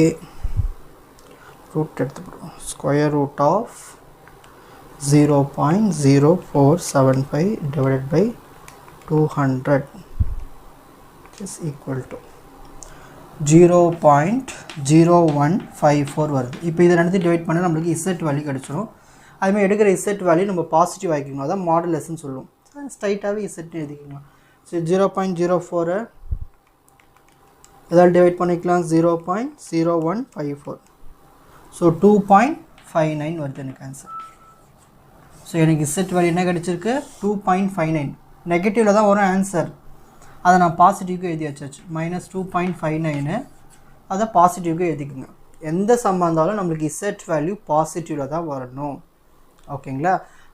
Left daily டெஸ்ட்டாக இருந்தாலும் டேபிள் நம்ம நெகட்டிவ் வேல்யூ தான் இருக்கும், ஆனால் நம்ம அதை நெகட்டிவ் ரிமூவ் பண்ணிட்டு தான் எழுதணும். சரி, இப்போ ஒரு கன்க்ளூஷனுக்கு வரலாம். ஸோ ஃபஸ்ட்டு நம்ம ஆல்ஃபா வந்து 5% எடுத்துப்போம். ஒரு லெஃப்ட் டெய்லி டெஸ்ட்டில் 5% டேபிள் வேல்யூ வந்து 1.645. ஓகேங்களா? இன்ட்ரோடக்ஷன் வீடியோவில் கொடுத்துருக்கேன், பார்த்துருங்க. அடுத்தது 1%க்கு 2.33. இப்போ நம்ம கேல்குலேட் பண்ண வேல்யூ என்ன 2.59. இந்த 2.59 தான் பெருசாக இருக்குது. இதுலேயும் பாருங்கள் 2.59 தான் பெரிய வேல்யூவாக இருக்குது. அப்போ இருந்து என்ன தெரியுது, நம்ம கேல்குலேட் பண்ண வேல்யூ தான் ரெண்டுத்துலேயும் அதிகமாக இருக்குது. அப்போ இந்த ஹைப்போதேசிஸை ரிஜெக்ட் பண்ணிவிடுவோம். ஸோ ரிஜெக்ட் நல் ஹைப்போதேசிஸ். இதுலேயும் ரிஜெக்ட் நல் ஹைப்போதேசிஸ். ப்ராப்ளம் ஈஸியாக புரிஞ்சுதுங்களா? நெக்ஸ்ட் நம்ம பார்க்க போகிறது, a coin is tossed 144 times. ஒரு காயினை டாஸ் பண்ணுறாங்க 144 தடவை. அப்போ n is equal to 144. ஓகேங்களா? And a person get 80 heads. அவருக்கு வந்து நிறைய 80 heads கிடச்சிருக்கு. மொத்தம் 80 காயின் டாஸ் பண்ணது ஹெட்டாக கிடச்சிருக்கு. அப்போது எவ்வளோ ஹெட்ஸ் கிடச்சிருக்கு 80. அப்போ x equal to 80. சக்ஸஸ் தானே 80. நெக்ஸ்ட் ப்ரொப்போர்ஷன் கண்டுபிடிக்கணும். Small p equal to capital X by small N. Capital X எவ்வளோ கிடச்சிருக்கு 80 பை n எவ்வளோ இருக்குது 144. ஸோ இதை டிவைட் பண்ணால் நம்மளுக்கு சதவீதம் கிடச்சிரும். ப்ரொப்போர்ஷன் எவ்வளோ வருது 80 பை 144, 0.55 வருது. ஓகேங்களா? Next probability. ஒரு காயினை டாஸ் பண்ண நம்மளுக்கு என்ன கிடைக்கும், ஒன்று ஹெட்டு கிடைக்கும், இல்லை டெய்ல் கிடைக்கும். அதான ப்ராபபிலிட்டி. அப்போது ஒரு ஹெட்டு இல்லைனா ஒரு டெய்ல் கிடைக்கலாம். அப்போ ஸோ ஒரு 1/2. அப்போ 1/2 என்னது 0.5. க்யூக்கு அதே தானே தான் வரும், 1ஆல் மைனஸ் பண்ணுங்கள், அதே தானே வரும் 0.5. Next alpha. இப்போ தான் நீங்கள் உன்னிப்பாக கவனிக்க வேண்டியது இந்த கொஷின். உங்கள் எக்ஸாமில் இந்த டெஸ்ட் ஆஃப் ஹைப்போதேசிஸில் உங்களுக்கு எந்த ஒரு லெவல் ஆஃப் சிக்னிஃபிகன்ஸ் பர்சன்டேஜ் கொடுக்கலனா டிஃபால்ட்டாக 5% எடுத்துக்கோங்க. அப்போ ஆல்ஃபாக்கு எப்பவுமே என்ன எடுத்துக்கணும், கொடுக்கலன்னா 5% எடுத்துக்கணும். நெக்ஸ்ட் ஸ்டெப் 2, அஸ்யூம் நல் ஹைப்போதேசிஸ். காயின் என்ன சொல்லியிருக்காங்க, அன்பயஸ்டு. அன்பயஸ்ட்னா நாட் ஈக்குவல்னு அர்த்தம். அன்பயஸ்டுனா நாட் ஈக்குவல். சரி, நாட் ஈக்குவல் எதுக்கு வரும், 2 டெய்லி டெஸ்ட்டுக்கு தான் வரும். அப்போது நல் ஹைப்போதேசிஸ் நம்ம அன்பயஸ்ட்னு சொல்கிறோம். ஆல்டர்னேட்டிவ் நம்ம என்ன சொல்லுவோம், இது அன்பயஸ்ட்னு இது பயஸ்ட்னு சொல்கிறோம். இதை நம்ம டெஸ்ட் பண்ணி பார்க்க போகிறோம் 2 டெய்லி டெஸ்ட்டுக்கு. டெஸ்ட் பண்ணுறதுக்கு முன்னால் நம்ம வந்து அந்த இசட் வேல்யூவை கால்குலேட் பண்ணணும். Calculated Z value equal to proportion minus probability by square root of probability P Q divide by N. சரி, ப்ரொபோர்ஷன் எவ்வளோ இருக்குது 0.55 மைனஸ் கேபிட்டல் பி எவ்வளோ இருக்குது 0.5 divide by next square root of PQ. P என்ன இருக்கீங்க 0.5 into q 0.5 தான் divide by n எவ்வளோ இருக்குது 144. இதை சால்வ் பண்ணால் நம்மளுக்கு சொல்யூஷன் கிடச்சிடும். 0.55 மைனஸ் 0.5 0.05 வருது. 0.05. இது நம்ம ரெண்டுத்தையும் மல்டிப்ளை பண்ணி டிவைட் பண்ணிவிடுவோம். ஓகேங்களா? 0.5 இன்ட்டு 0.5 0.25. கரெக்டு தானே? ஆமாம், கரெக்டு தான். சரி, ஸ்கொயர் ரூட் ஆஃப் ப்ராக்கெட் போட்டாச்சு 0.25 divide by 144 which is equal to 0.041. இப்போ இதை வந்து நம்ம டிவைட் பண்ணால் நம்மளுக்கு இசட் வேல்யூ கிடைக்க போகுது 0.05 divided by 0.041. ஸோ எனக்கு கிடைச்ச value 1.219. therefore z equal to 1.219. சரி, இப்போ நம்ம வந்து கன்க்ளூஷனுக்கு போக போகிறோம். இது என்ன டெஸ்ட்? இது டூ டெய்ல்டு டெஸ்ட். இது என்ன டெஸ்ட்? இது டூ டெய்ல்டு டெஸ்ட். ஏன்னா unbiased not equal, so two tailed test. ஒரு டூ டெய்ல்டு டெஸ்ட்டுக்கு நம்ம பர்சன்டேஜும் கொடுக்கல, ஆனால் நம்ம டிஃபால்ட்டாக ஒரு 5% எடுத்துக்கிறோம் எப்பயுமே. 5% டூ டெய்ல்டு டெஸ்ட்டுக்கு வேல்யூ வந்து 1.96 டேபிள் வேல்யூ. நம்ம கண்டுபிடிச்ச வேல்யூ என்ன? 1.219. அப்போது நம்ம கண்டுபிடிச்ச வேல்யூ வந்து டேபிள் வேல்யூவோட கம்மியாக இருக்குது. அப்போ நம்ம என்ன பண்ணலாம்? அக்செப்ட் பண்ணிடலாம். ஸோ அக்செப்ட் த நல் ஹைபாத்திசிஸ், அக்செப்ட் பண்ணிடலாம். அவ்வளோதான். புரிஞ்சுதுங்களா? நெக்ஸ்ட் நம்ம பார்க்க போகிறது, in a big city 325 men out of 600 men were found to be a smokers. அப்போது 325 men வந்து ஸ்மோக்கர்ஸாக இருக்கிறாங்க. அப்போது capital X, that means success தானே அது. கேபிட்டல் எக்ஸ் வந்து நம்பர் ஆஃப் சக்ஸஸ் வந்து 325. மொத்தம் எவ்வளவு? 600. So n is equal to 600. இப்போ நம்ம ப்ரொப்போர்ஷன் கண்டுபிடிச்சிடலாமா? ஸ்மால் p equal to capital X by small n. Capital X எவ்வளோ இருக்குது? 325. ஸ்மால் n எவ்வளோ இருக்குது? 600. இது ரெண்டு டிவைட் பண்ணிடலாமா? டிவைட் பண்ண என்ன வருது? 325 divided by 600, 0.541 வருது. ஓகேங்களா? Next probability. என்ன ப்ராபபிலிட்டி? ஒரு பிக் சிட்டியில் மென்னை மட்டும்தான் கணக்கு எடுத்துக்கிறாங்க. அப்போது 1/2 தானே மென் இருக்கிறாங்க, விமன் இருக்கிறாங்க. அப்போது 1/2 தானே வரும் ப்ராபபிலிட்டி. 1/2 வேல்யூ என்ன? 0.5. P 0.5னா அப்போ Q என்னவாக இருக்கும்? 1ல் மைனஸ் பண்ணால் அதே தானே வரப்போகுது, 0.5 தானே. 1 - 0.5 0.5. ஆல்ஃபா எவ்வளோ கொடுத்துருக்காங்க? எவ்வளோ டெஸ்ட் பண்ண சொல்லியிருக்காங்க? 1%. ஸோ 1%க்கு டெஸ்ட் பண்ண போகிறோம். ஸ்டெப் 2, அசியூம் நல் ஹைபாத்திசிஸ். நல்லா கவனிங்க. Does this information support the conclusion that majority of the men this city are smokers? கொஸ்டினில் மெஜாரிட்டின்னு கொடுத்துருக்காங்க. அப்போது நம்ம கிரேட்டர் தென் சிம்பிள் எடுத்துக்கணும். ஓகேங்களா? நம்மளுக்கு ப்ராபபிலிட்டி எவ்வளோ வந்தது? 0.5. அது நல் ஹைபாத்திசிஸ். நம்ம என்ன சொல்கிறோம்? மெஜாரிட்டி வந்து மென்னு தான் வந்து ஸ்மோக்கர்ஸாக இருக்கிறாங்கன்னு நம்ம வந்து இந்த டெஸ்ட் பண்ணி சொல்ல போகிறோம். ஓகேங்களா? அப்போ அதில் தான் நம்ம மெஜாரிட்டின்னு ஒரு வார்த்தை வந்ததுனால தான் நம்ம கிரேட்டர் தென் சிம்பிள் எடுத்தோம். ஸோ நாட் ஈக்குவல்னு வந்துச்சுன்னா அதை நம்ம என்ன சொல்லுவோம்? ரைட் டூ டெய்ல்டு டெஸ்ட்னு சொல்லுவோம். கிரேட்டர் தென் சிம்பிள் இருந்துச்சுன்னா right tailed test. Less than simple வந்து left tailed test.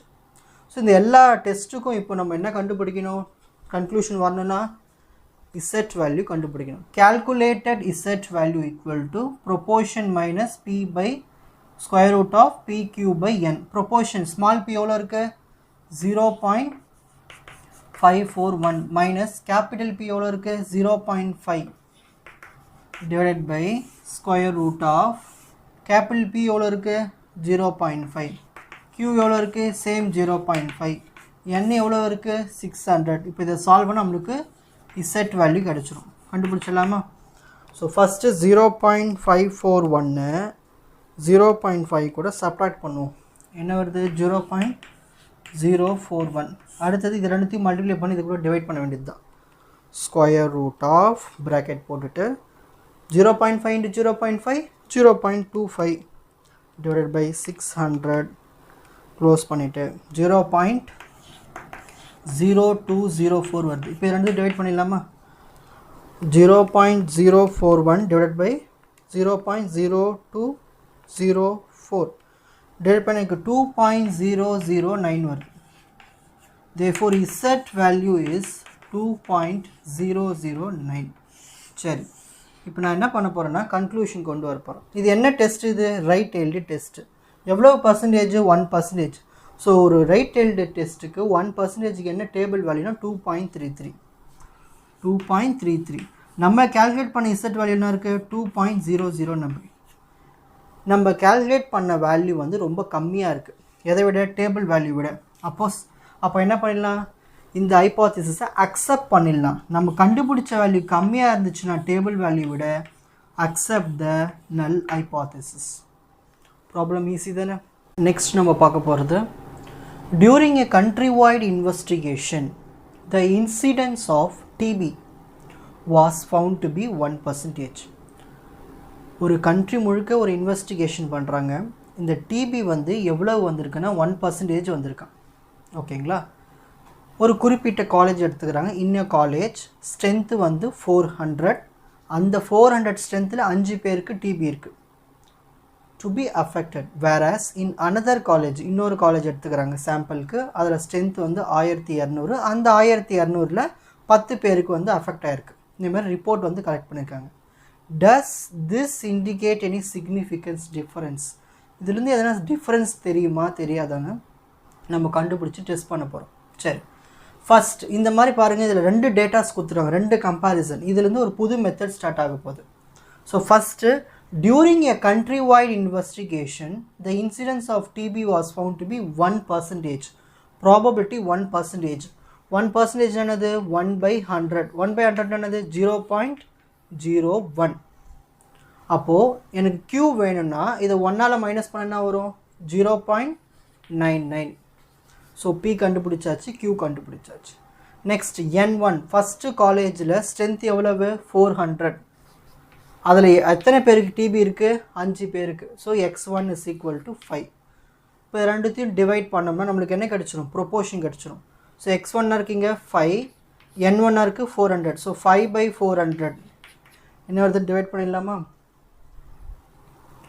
5 divided by 400 0.0125 வருது. ஓகேங்களா. நெக்ஸ்ட் N2, அடுத்த காலேஜ் 1200 பேர் இருக்காங்க. அதில் 10 பேருக்கு X2 10 பேருக்கு டிபி அஃபெக்ட் ஆகிருக்கு, ரிப்போர்ட் வந்திருக்கு. இப்போது probability 2 equal to, that means proportion 2 equal to X2/N2. X2 இருக்குது 10/1200. ஒரு 0 கேன்சல் பண்ணிடலாம். 1/120 இன்னும் வருது 8.333 into 10^03. அப்போனா 0.00833 இந்த மாதிரி வருது. தேர்ஃபோர் ஆல்ஃபா என்ன கொடுத்துருக்காங்க? கொஷினில் ஆல்ஃபா டெஸ்ட் பண்ணுறதுக்கு சிக்னிஃபிகன்ஸ் கொடுக்கல. நம்ம எப்பவுமே டிஃபால்ட்டாக 5% எடுத்துக்கணும். கொடுக்கல நம்ம 5% எடுத்துக்கணும். இதுதான் வந்து டேட்டாஸ். நெக்ஸ்ட் ஸ்டெப் 2, நம்ம அசியூம் பண்ணிக்கிறோம் என்னென்னா நல் ஹைபோதசிஸில் 2 ப்ரொப்போர்ஷன்ஸுமே வந்து சேம்னு அசியூம் பண்ணிக்கிறோம். கொஷின் என்ன கேட்டிருக்காங்க? டிஃப்ரென்ஸ் எதனா இருக்கா இல்லையான்னு கேட்டிருக்காங்க. அப்போ நாட் ஈக்குவல் வச்சு தான் நம்ம ஆல்டர்னேட் எழுதணும். ஸோ H1 வந்து not equal. 2-tailed test, not equal வந்து 2-tailed டெஸ்ட். இந்த டெஸ்ட்லாம் பண்ணி பார்க்குறதுக்கு முன்னால் நம்ம வந்து இசட் கண்டுபிடிக்கணும். பாருங்கள், இந்த இசட் ஃபார்முலா மாறிச்சு பாருங்கள். ஏன்னா நம்மளுக்கு 2 ப்ரொப்போர்ஷன் வந்திருக்கு, P1 P2. So z equal to P1, that means small p1 minus small p2 by square root of capital P capital Q 1/n1 plus 1/n2. proportion 1 என்ன வந்திருக்கு? 0.0125. proportion P2 என்ன வந்திருக்கு? 0.00833 divided by square root of PQ. P என்ன இருக்குங்க? capital P 0.01 into next capital Q 0.99. bracket open பண்ணிங்கன்னா 1/n1 எவ்வளோ இருக்குது? 400. n2 வந்து 1200. இப்போ எடுத்து கால்குலேட் பண்ணிடலாமா? சரி, ஃபஸ்ட்டு 0.0125ல் 0.00833 போயிடுச்சுன்னா எவ்வளோ வருது? 0.00417 வருது. ஓகேங்களா. சரி, டிவைடட் பை, இப்போ இதை ரெண்டுத்தையும் மல்டிப்ளை பண்ணிவிட்டு ஃபஸ்ட்டு இதை நம்ம பிரிச்சுப்போம் ஃபஸ்ட்டு கரெக்டாக. ஓகேங்களா. இது ஃபஸ்ட்டு ரெண்டுத்தையும் மல்டிப்ளை பண்ணிடலாமா? 0.01 into 0.99, 0.01 into 0.99, 0.0099 வருது. நெக்ஸ்ட் 1/400 என்ன வருது? 1 divided by 400 வந்து எப்படி போட்டுக்கலாமா bracket போட்டு போடுவோம் bracket போட்டு 1 divided by 400 plus again another bracket 1 divided by 1200 calci நல்லா போட கத்துக்குங்க அண்ணா ஸோ எனக்கு 0.003333 இப்படி போய்கிட்டே இருக்கு ஓகே இப்போ ரெண்டுத்தையும் டிவைட் ஸ்கொயர் ரூட் மல்டிப்ளை பண்ணிட்டு ஸ்கொயர் ரூட் எடுத்துருவோம் 0.0417 பை மல்டிப்ளை பண்ணிவிட்டு ஸ்கொயர் ரூட்டு தான் 0.0099 into 0.0033 to 0.00571 போதும் ஒரு 5 நம்பர் போதும் இப்போ ரெண்டு டிவைட் பண்ணிடலாமா 0.00417 divided by 0.00571 ஸோ எனக்கு கிடைச்ச ஆன்சர் 0.7302 இதுதான் இசட் வேல்யூ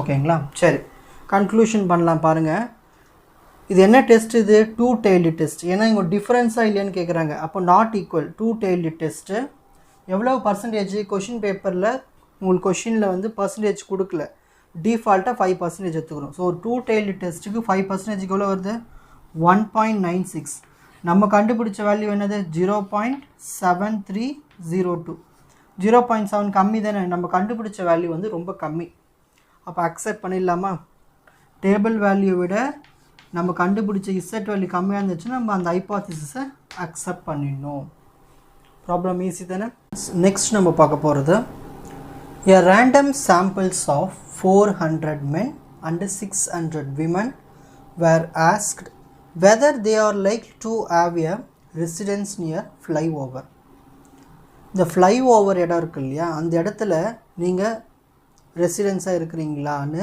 இஷ்டப்படுறாங்களா இல்லைன்னு கேட்குறாங்க எப்படின்னா அந்த ஃப்ளைட்லாம் போகும் இல்லையா அந்த இடத்துல வந்து ஃப்ளைஓவர் அதுக்கு அந்த இடத்துல வந்து நீங்கள் இருக்கிறீங்களா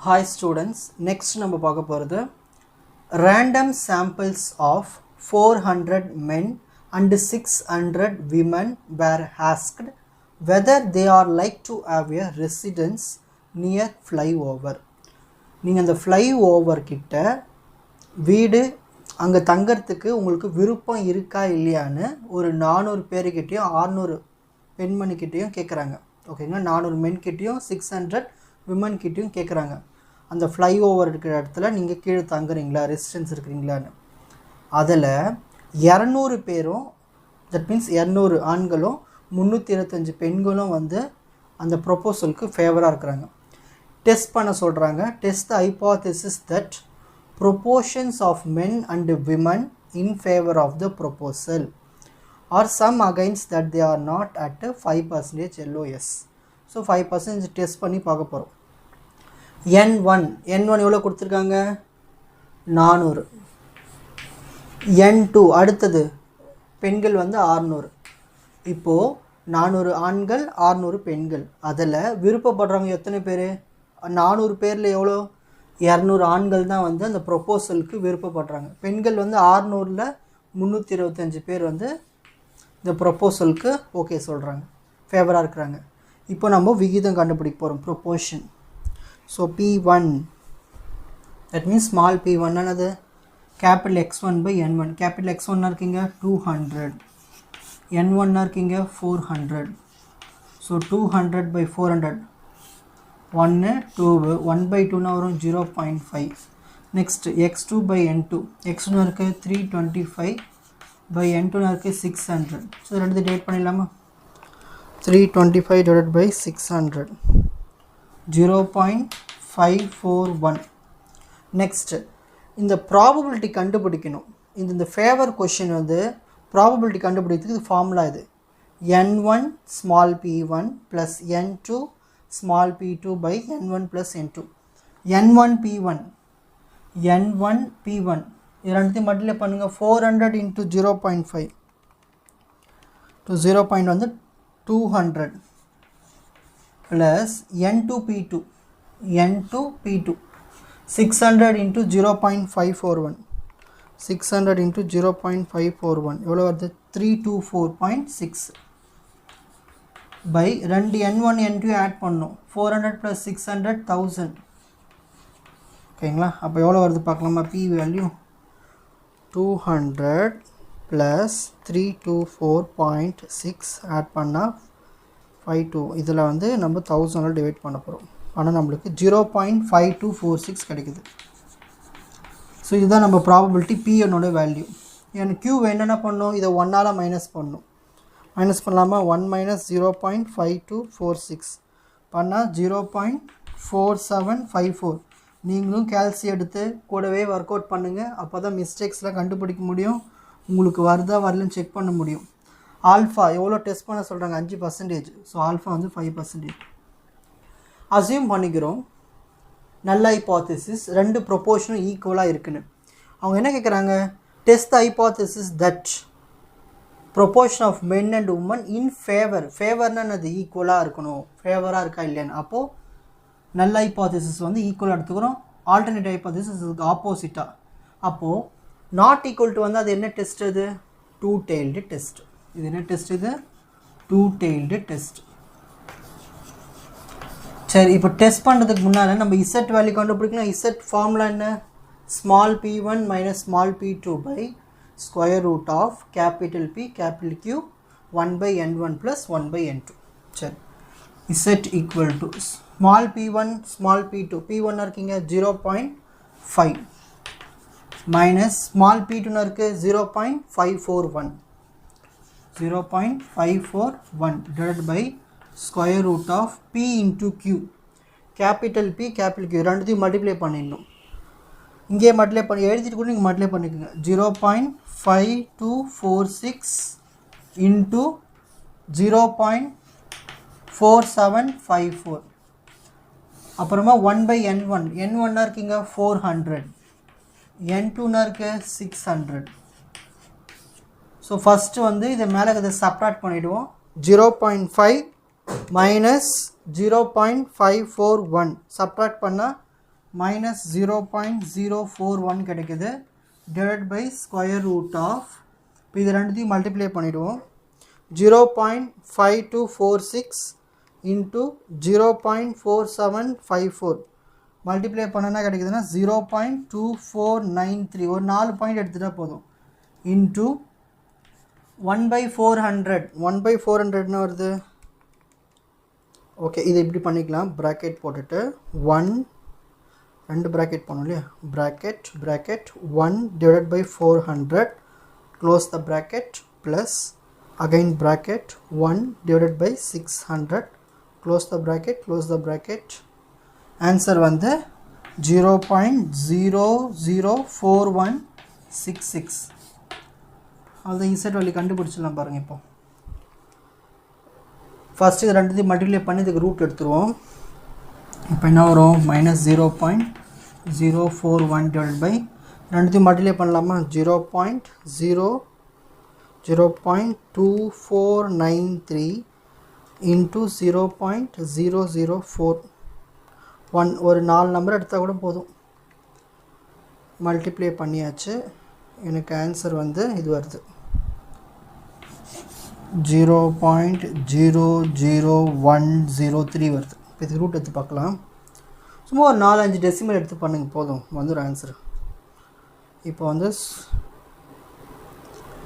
0.041 டிவைடட் பை ப்ராக்கெட் போட்டுப்போம் ஸ்கொயர் ரூட் போட்டுப்போம் 0.00103 எனக்கு ஆன்சர் வந்து 1.2775 வருது 1.2775 நல்லா கவனிங்க ஆன்சர் நெகட்டிவில் வரும் நீங்கள் பாசிட்டிவ்க்கு மாற்றிடணும் சொல்லியிருக்கேன் ஸ்டார்டிங்லேயே ஆன்சர் நெகட்டிவில் வந்தாலும் நம்ம பாசிட்டிவ் தான் சரி கன்க்ளூஷன் பண்ணிடலாம் இப்போ இது என்ன டெஸ்ட் இது டூ டெய்ல்டு டெஸ்ட்டு ஒரு டூ டெய்ல்டு டெஸ்ட்டுக்கு 5%க்கு டேபிள் வேல்யூ வந்து 1.96 ஓகேங்களா ஒரு டூ டெய்ல்டு டெஸ்ட்டுக்கு 5%க்கு டேபிள் வேல்யூ 1.96 நம்ம கண்டுபிடிச்ச வேல்யூ 1.2775 நம்ம கண்டுபிடிச்ச வேல்யூ வந்து கம்மியாக இருக்குது ஸோ ரெடியூஸ்ட் லெஸ் தென் அப்போது நம்ம ஹைபாத்திசிஸை அக்செப்ட் பண்ணிடுவோம் நம்ம கண்டுபிடிச்ச வேல்யூ வந்து கம்மியாக இருந்துச்சுன்னா டேபிள் வேல்யூவோட நல்ல ஹைபாத்திசிஸை அக்செப்ட் பண்ணிடணும் ஓகேங்களா. நெக்ஸ்ட் நம்ம பார்க்க போகிறது a machine produced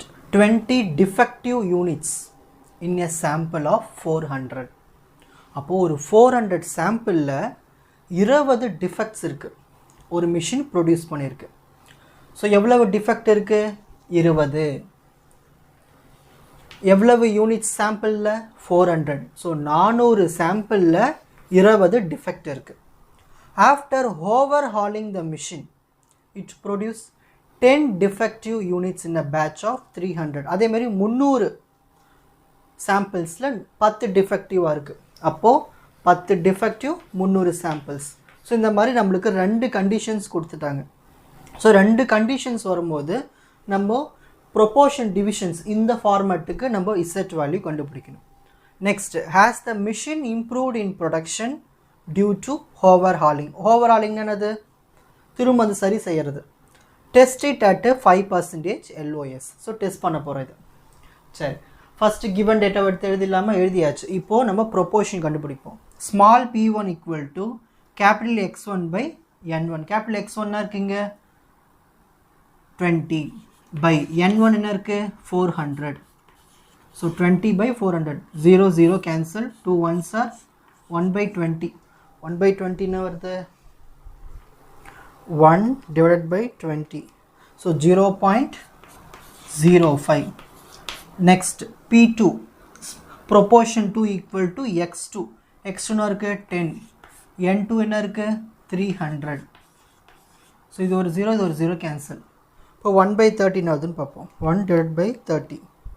0.03 போதும். ஓகேங்களா, 2 பாயிண்ட். நெக்ஸ்ட் அடுத்தது இப்போ நம்ம ப்ராபபிலிட்டி கண்டுபிடிக்க போகிறோம். Capital P equal to n1 p1. இதான் n1 இதான் p1. ரெண்டுத்தையும் மல்டிப்ளை பண்ணிக்கலாமா? அப்போ 400 இன்ட்டு 0.05 என்ன வருது 20 ப்ளஸ் n2 இன்ட்டு p2. இதான் n2 இதான் p2.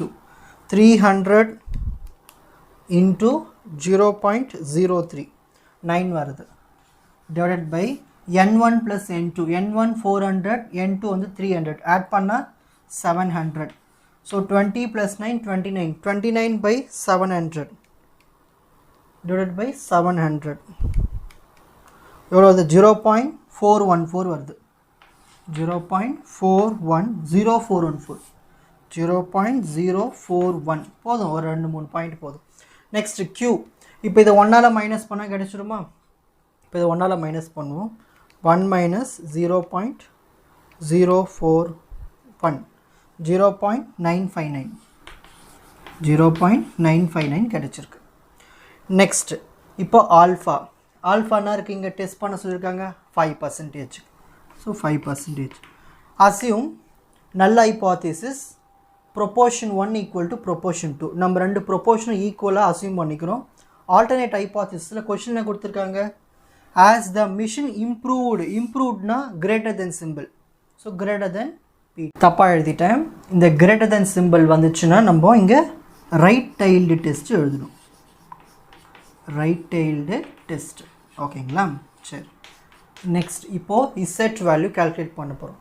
calculated z value equal to இது 2 ப்ரொபோர்ஷன் இருக்கு இல்லையா p1 p2. அதான் இந்த formula small p1 minus small p2 by square root of capital P capital Q 1 by n1 plus 1 by n2.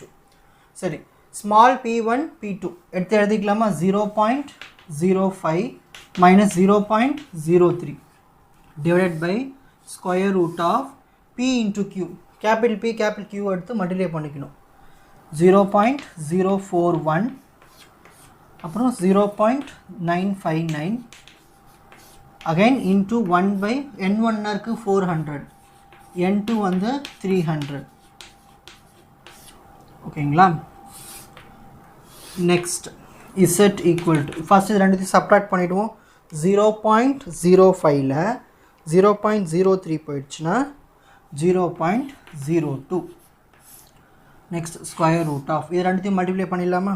0.041 into 0.959 எவ்வளோ வருது? 0.0393 போதும். ஒரு 4 நம்பர் போதும். இன்ட்டு 1 by 400 இதை நம்ம bracket போட்டு போட்டுப்போம் 1 divided by 2 bracket போட்டுக்கலாம் bracket 1 divided by 400 plus 1 divided by 300 close the bracket எனக்கு என்ன ஆன்சர் வருதுன்னா 0.005833 வருது இப்போ இது ரெண்டுத்தையும் மல்டிப்ளை பண்ணி ரூட் எடுக்கணும் ஸ்கொயர் ரூட் ஆஃப் 0.0393 into 0.00583 எடுத்தா எனக்கு என்ன வருதுன்னா 0.0150 வருது இப்போ ரெண்டுத்தையும் டிவைட் பண்ணால் நம்மளுக்கு Z வேல்யூ கிடச்சிரும் 0.02 divided by 0.0150 1.3333 வருது எனக்கு சரி இப்போ Z வேல்யூ எனக்கு 1.33 வருது இப்போ நம்ம கன்க்ளூஷன் வரும் எவ்வளவு பர்சன்டேஜ் டெஸ்ட் பண்ண சொல்லியிருக்காங்க 5%. இது என்ன டெஸ்ட் இது ரைட் டெய்ல்டு டெஸ்ட் இது என்ன டெஸ்ட் இது right tailed test so right tailed டெஸ்ட்டுக்கு 5% ஓட வேல்யூ வந்து 1.96 ஸ்டேபிள் வேல்யூ நம்ம என்ன வேல்யூ கண்டுபிடிச்சி வச்சுருக்கோம் 1.333 அப்போ நம்ம கண்டுபிடிச்ச வேல்யூ என்னது கம்மியான வேல்யூ அப்போ ஹைபோதீசிஸ் அக்செப்ட் பண்ணிடலாமா ஸோ அக்செப்ட் த நல் ஹைபோதீசிஸ்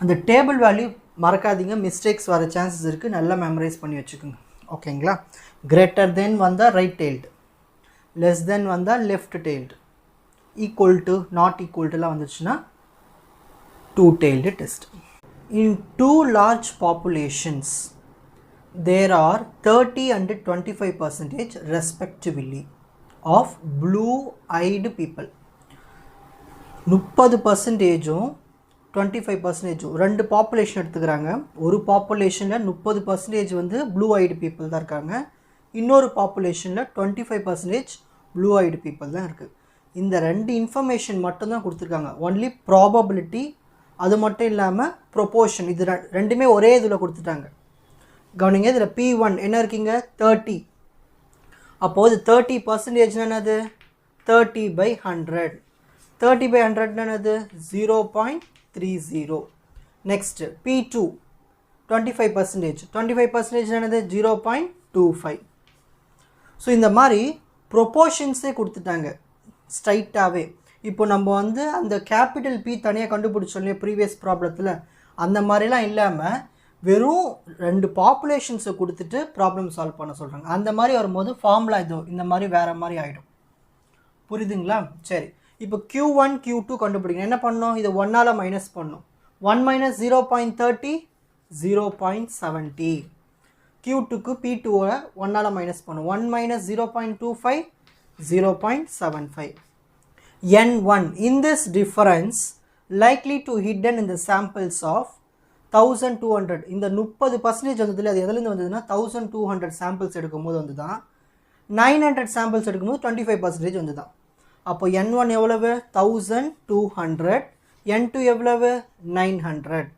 நெக்ஸ்ட் கொஸ்டினில் எவ்வளோக்கு டெஸ்ட் பண்ண சொல்லியிருக்காங்க எதுவுமே சொல்லலைன்னா எப்பயுமே 5% எடுத்துக்கணும் 5% எடுத்து நம்ம ப்ராப்ளம் சால்வ் பண்ணணும் சரி நெக்ஸ்ட் நம்ம அசியூம் பண்ண போகிறோம் நல் ஹைபோதீசிஸ் ரெண்டுமே ஈக்குவல்னு முதல்ல சொல்லிடுறோம் P1 P2 ரெண்டு ப்ரொபோர்ஷனுமே சரி ரெண்டு பாப்புலேஷனுமே கொஸ்டின் என்ன கொடுத்துருக்காங்க இங்கே difference in this difference likely to hidden samples of 1200 and 900 டிஃப்ரென்ஸ்ன்னு வந்தாலே கண்டிப்பாக இங்கே நாட் ஈக்குவல் டு தான் வரும் ஓகேங்களா அன்பயஸ்டு வந்தாலும் நாட் ஈக்குவல் தான் வரும் இதெல்லாம் ஹிண்ட் ஓகேங்களா ஸோ இதுமாதிரி நாட் ஈக்குவல் வந்தால் டூ டெய்ல்டு டெஸ்ட் பண்ணுவோம் சரி இப்போது இசட் வேல்யூ கண்டுபிடிச்சா நம்ம டெஸ்ட் பண்ண முடியும் formula capital P1 minus capital P2 divided by square root of capital P1 Q1 by N1 plus capital P2 Q2 by N2 இந்த ப்ராப்ளம் வந்து வெறும் ரெண்டு ப்ரொபோர்ஷன் பாப்புலேஷனை வச்சு மட்டும் யூஸ் பண்ணுறதுனால இந்த ஃபார்முலா ஓகேங்களா இதுக்குன்னு தனியாக அந்த பீலாம் கண்டுபிடிக்க வேண்டிய அவசியம் இல்லை ஸ்மால் பீலாம் ஓகேங்களா ஸோ இந்த மாதிரி அவங்களே கொடுத்துட்டாங்க ஸ்ட்ரைட்டாகவே கொடுத்துட்டாங்க ஸோ இந்த மாதிரி வெறும் பாப்புலேஷன் மட்டும் கொடுத்து ப்ரொபோர்ஷன் பாப்புலேஷன் மட்டும் கொடுத்து ப்ராப்ளம் சால்வ் பண்ண சொன்னோன்னா இதுதான் ஃபார்முலா இப்போ அப்ளை பண்ணிடலாம் இசட் ஈக்குவல் டு P1 எவ்வளவு இருக்குது 0.30 P2 எவ்வளவு இருக்குது 0.25 divided by square root of P1 Q1. இதான் P1 இதான் Q1 multiply பண்ணிக்கணும் 0.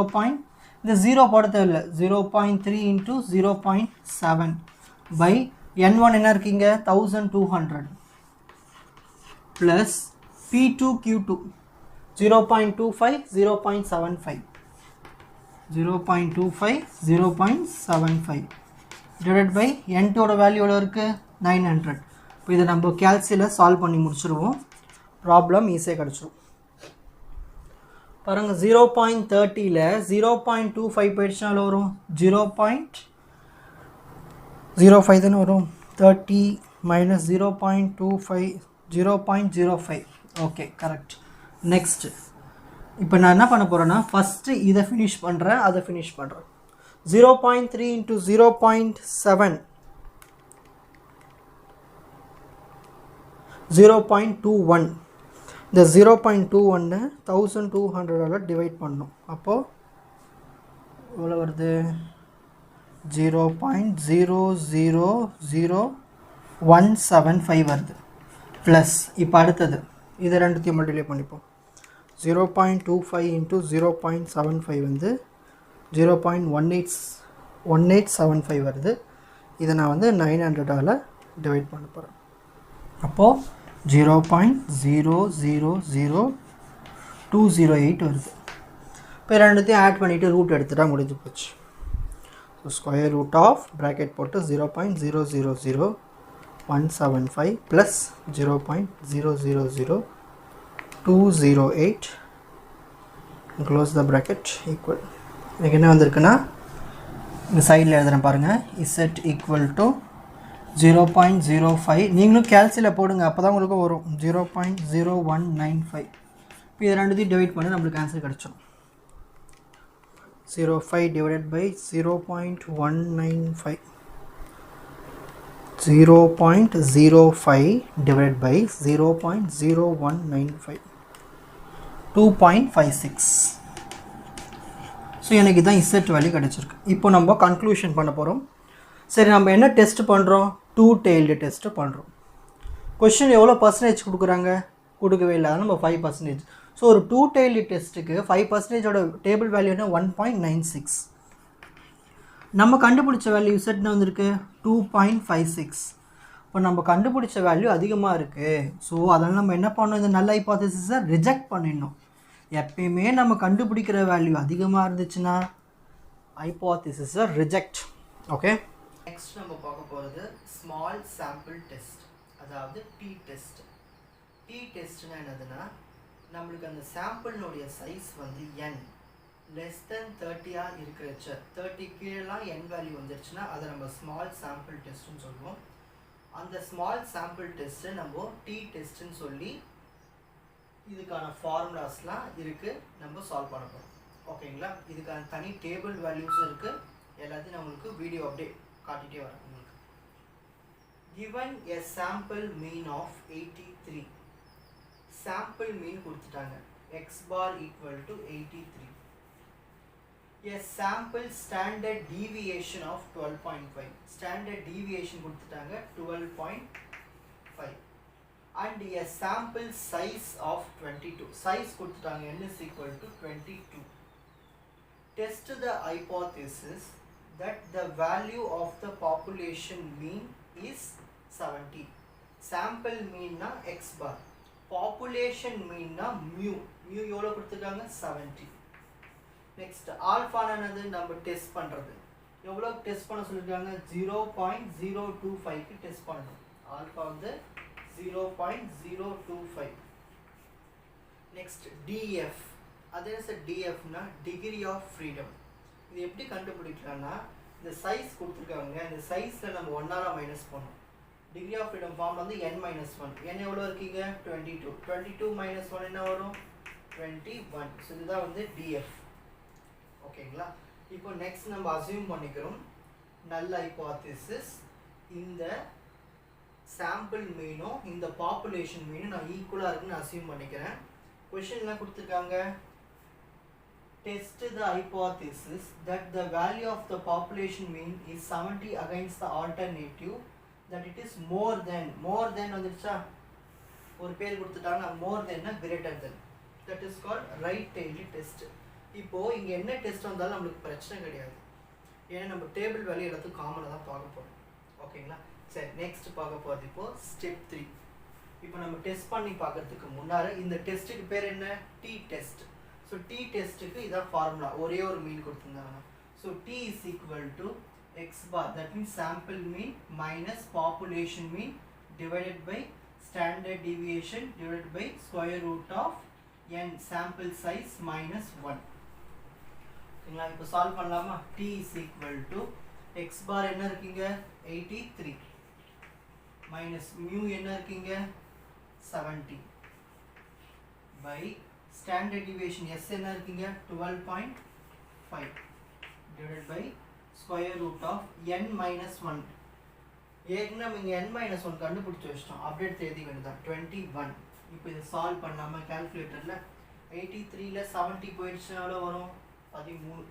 ஓகேங்களா? So 13 divided by 12.5 divided by root 21 என்ன வரும்? 4.58. ஓகே, இப்போ இதை ரெண்டுத்தையும் டிவைட் பண்ணிடுவோம். 12.5 divided by 4.58 divide பண்ணா 2.72. இது ரெண்டு டிவைட் பண்ணலாமா? 13 divided by 2.72 இது வந்து 4.77 வந்திருக்கு நமக்கு வேல்யூ. ஓகேங்களா? அப்போ நமக்கு கிடைச்ச t வேல்யூ என்ன வந்திருக்கு? 4.77. சரி, இப்போ நம்ம கன்க்ளூஷன் வர போறோம். சரி, இது நம்ம என்ன டெஸ்ட்னு பார்க்க வேண்டிய அவசியம் இல்லை. ரைட் டெயில்டா, டூ டெயில்டா, இதெல்லாம் நமக்கு ஒரு டேபிள் வேல்யூ நான் காட்டுறேன், அந்த டேபிள் வேல்யூ வச்சு நம்ம எழுதிடலாம். சரி, ஃபர்ஸ்ட் என்ன சிக்னிஃபிகன்ஸ் வேல்யூ கொடுத்துருக்காங்க? 0.025. இந்த 0.025 எடுத்துக்கோங்க. எடுத்துட்டு இப்போ என்ன பண்ணணும்? இந்த டேபிளில் இப்போ மேலே கை வச்சுக்கணும். 0.025. இப்போ அந்த இடத்துல இருந்து அப்படியே நம்ம என்ன பண்ணோம்? இப்போ லெஃப்ட் சைடில் பார்க்கணும். லெஃப்ட் சைடில் இந்த டிஎஃப் ஃப்ரீடம் எவ்வளோ இருக்குது? 21. அப்போது 0.025ல் 21க்கு என்ன வேல்யூ இருக்குன்னு பார்க்கணும். என்ன வேல்யூ இருக்குன்னா 2.080 இருக்குது. அதுதான் இங்கே எழுதியிருக்கேன். புரியுது எப்படி பார்க்கணும்னு சொன்னேன்னா, இப்போது கொஷினில் கொடுத்த அந்த 0.025க்கு நம்ம டிஎஃப் கண்டுபிடிச்சி அந்த 21க்கு பார்க்கணும். ஸோ 0.025க்கு 21க்கு என்ன வேல்யூ இருக்குன்னா 2.080 இருக்குது. டி டேபிள், இந்த டி டேபிளில் பார்த்தா அந்த வேல்யூ எடுத்து யூஸ் பண்ணிக்க வேண்டியது தான். இப்போ நம்மளுக்கு என்ன வேல்யூ கிடச்சிருக்கு? Table value 2.080. நம்ம என்ன வேல்யூ கண்டுபிடிச்சோம்? 4.77. இப்போ நம்ம கண்டுபிடிச்ச வேல்யூ தான் வந்து அதிகமாக இருக்குது டேபிள் வேல்யூ விட. அப்போது ஹைபோதீசிஸ் என்ன பண்ணிடணும்? ரிஜெக்ட் பண்ணிடணும். So reject null hypothesis. புரியுதுங்களா? எப்படி டேபிள் பார்க்கணும் தெரிஞ்சுதுங்களா? நெக்ஸ்ட் நம்ம பார்க்க போகிறது, a machinist is making engine parts with axle diameters of 0.7 inch. ஒரு மெஷினிஸ்ட் என்ன பண்ணுறாருன்னா இன்ஜின் பார்ட் தயாரிக்கிறாரு. அந்த ஆக்சல்னுடைய டயாமீட்டர் வந்து 0.7 inch. அப்போது population mean 0.7 inch. A random sample of 10 parts, அப்போ n is equal to 10, shows a mean diameter of 0.742. நல்லா கவனிங்க, இதில் தான் அந்த சாம்பிள்னு ஒரு வார்த்தை இருக்குது, அது கூடவே மீன் இருக்குது. அப்போ இந்த சாம்பிள் மீன் தான் நம்ம 0.742. அப்போ எக்ஸ் பாருக்கு வந்து 0.742. ஓகேங்களா? Next, with a standard deviation 0.04. Standard deviation 0.04. Compute the statistic you would use to test whether the work is meeting the satisfaction. So சாட்டிஸ்ஃபேக்ஷனாக இருக்கா இல்லையான்னு நம்ம செக் பண்ணி பார்க்க போகிறோம். அவங்க கிரேட்டர்னு சொல்ல, லெஸ்ஸர்னு சொல்ல, சாட்டிஸ்ஃபை ஆகுதா இல்லையா. அப்போ நாட் ஈக்குவல் டு டெஸ்ட் தான் வரும், two tail test. Alpha equal to உங்களுக்கு டெஸ்ட் பண்ண வேல்யூ கொடுத்துருக்காங்கன்னா, கொடுக்கலன்னா 0.025 எடுத்துக்கோங்க. 0.025 இதெல்லாம் டி டெஸ்ட்டுக்கு எப்பயுமே டிஃபால்ட்டாக 0.025 எடுத்துக்கோங்க. df is equal to n minus 1. என்ன இருக்குங்க? 10. 10 minus 1 என்ன வரும்? 9. ஸோ df வேல்யூ வந்து 9. அப்போ நம்ம டேபிள் என்ன பார்க்கணும்? 0.025ல 9 பார்க்கணும். பார்த்தோம்னா வேல்யூ வந்து 2.262 வரும். இது பின்னால் நம்ம டேபிள் வேல்யூ பார்க்கலாம். இப்போ அசியூம் பண்ணிக்கிறோம் இந்த எக்ஸ் பாரும் இந்த மியூ ஈக்குவல்னு. கொஷின் என்ன கேட்டிருக்காங்க? You would use to test whether the work is meeting the specification. அப்படின்னா என்னதுன்னா அவங்க எதிர்பார்த்தது இருக்குமா இல்லையா அதான். ஓகேங்களா? அப்போனா அது நாட் ஈக்குவல் டு டெஸ்ட் தான் வரும் ஆல்டர்னேட்டில். So 2 tailed test. இது என்ன டெஸ்ட் வேணால் இருக்கட்டும், ஆனால் நமக்கு டேபிள் வேல்யூ வச்சு தான் நம்ம சொல்ல போகிறோம்.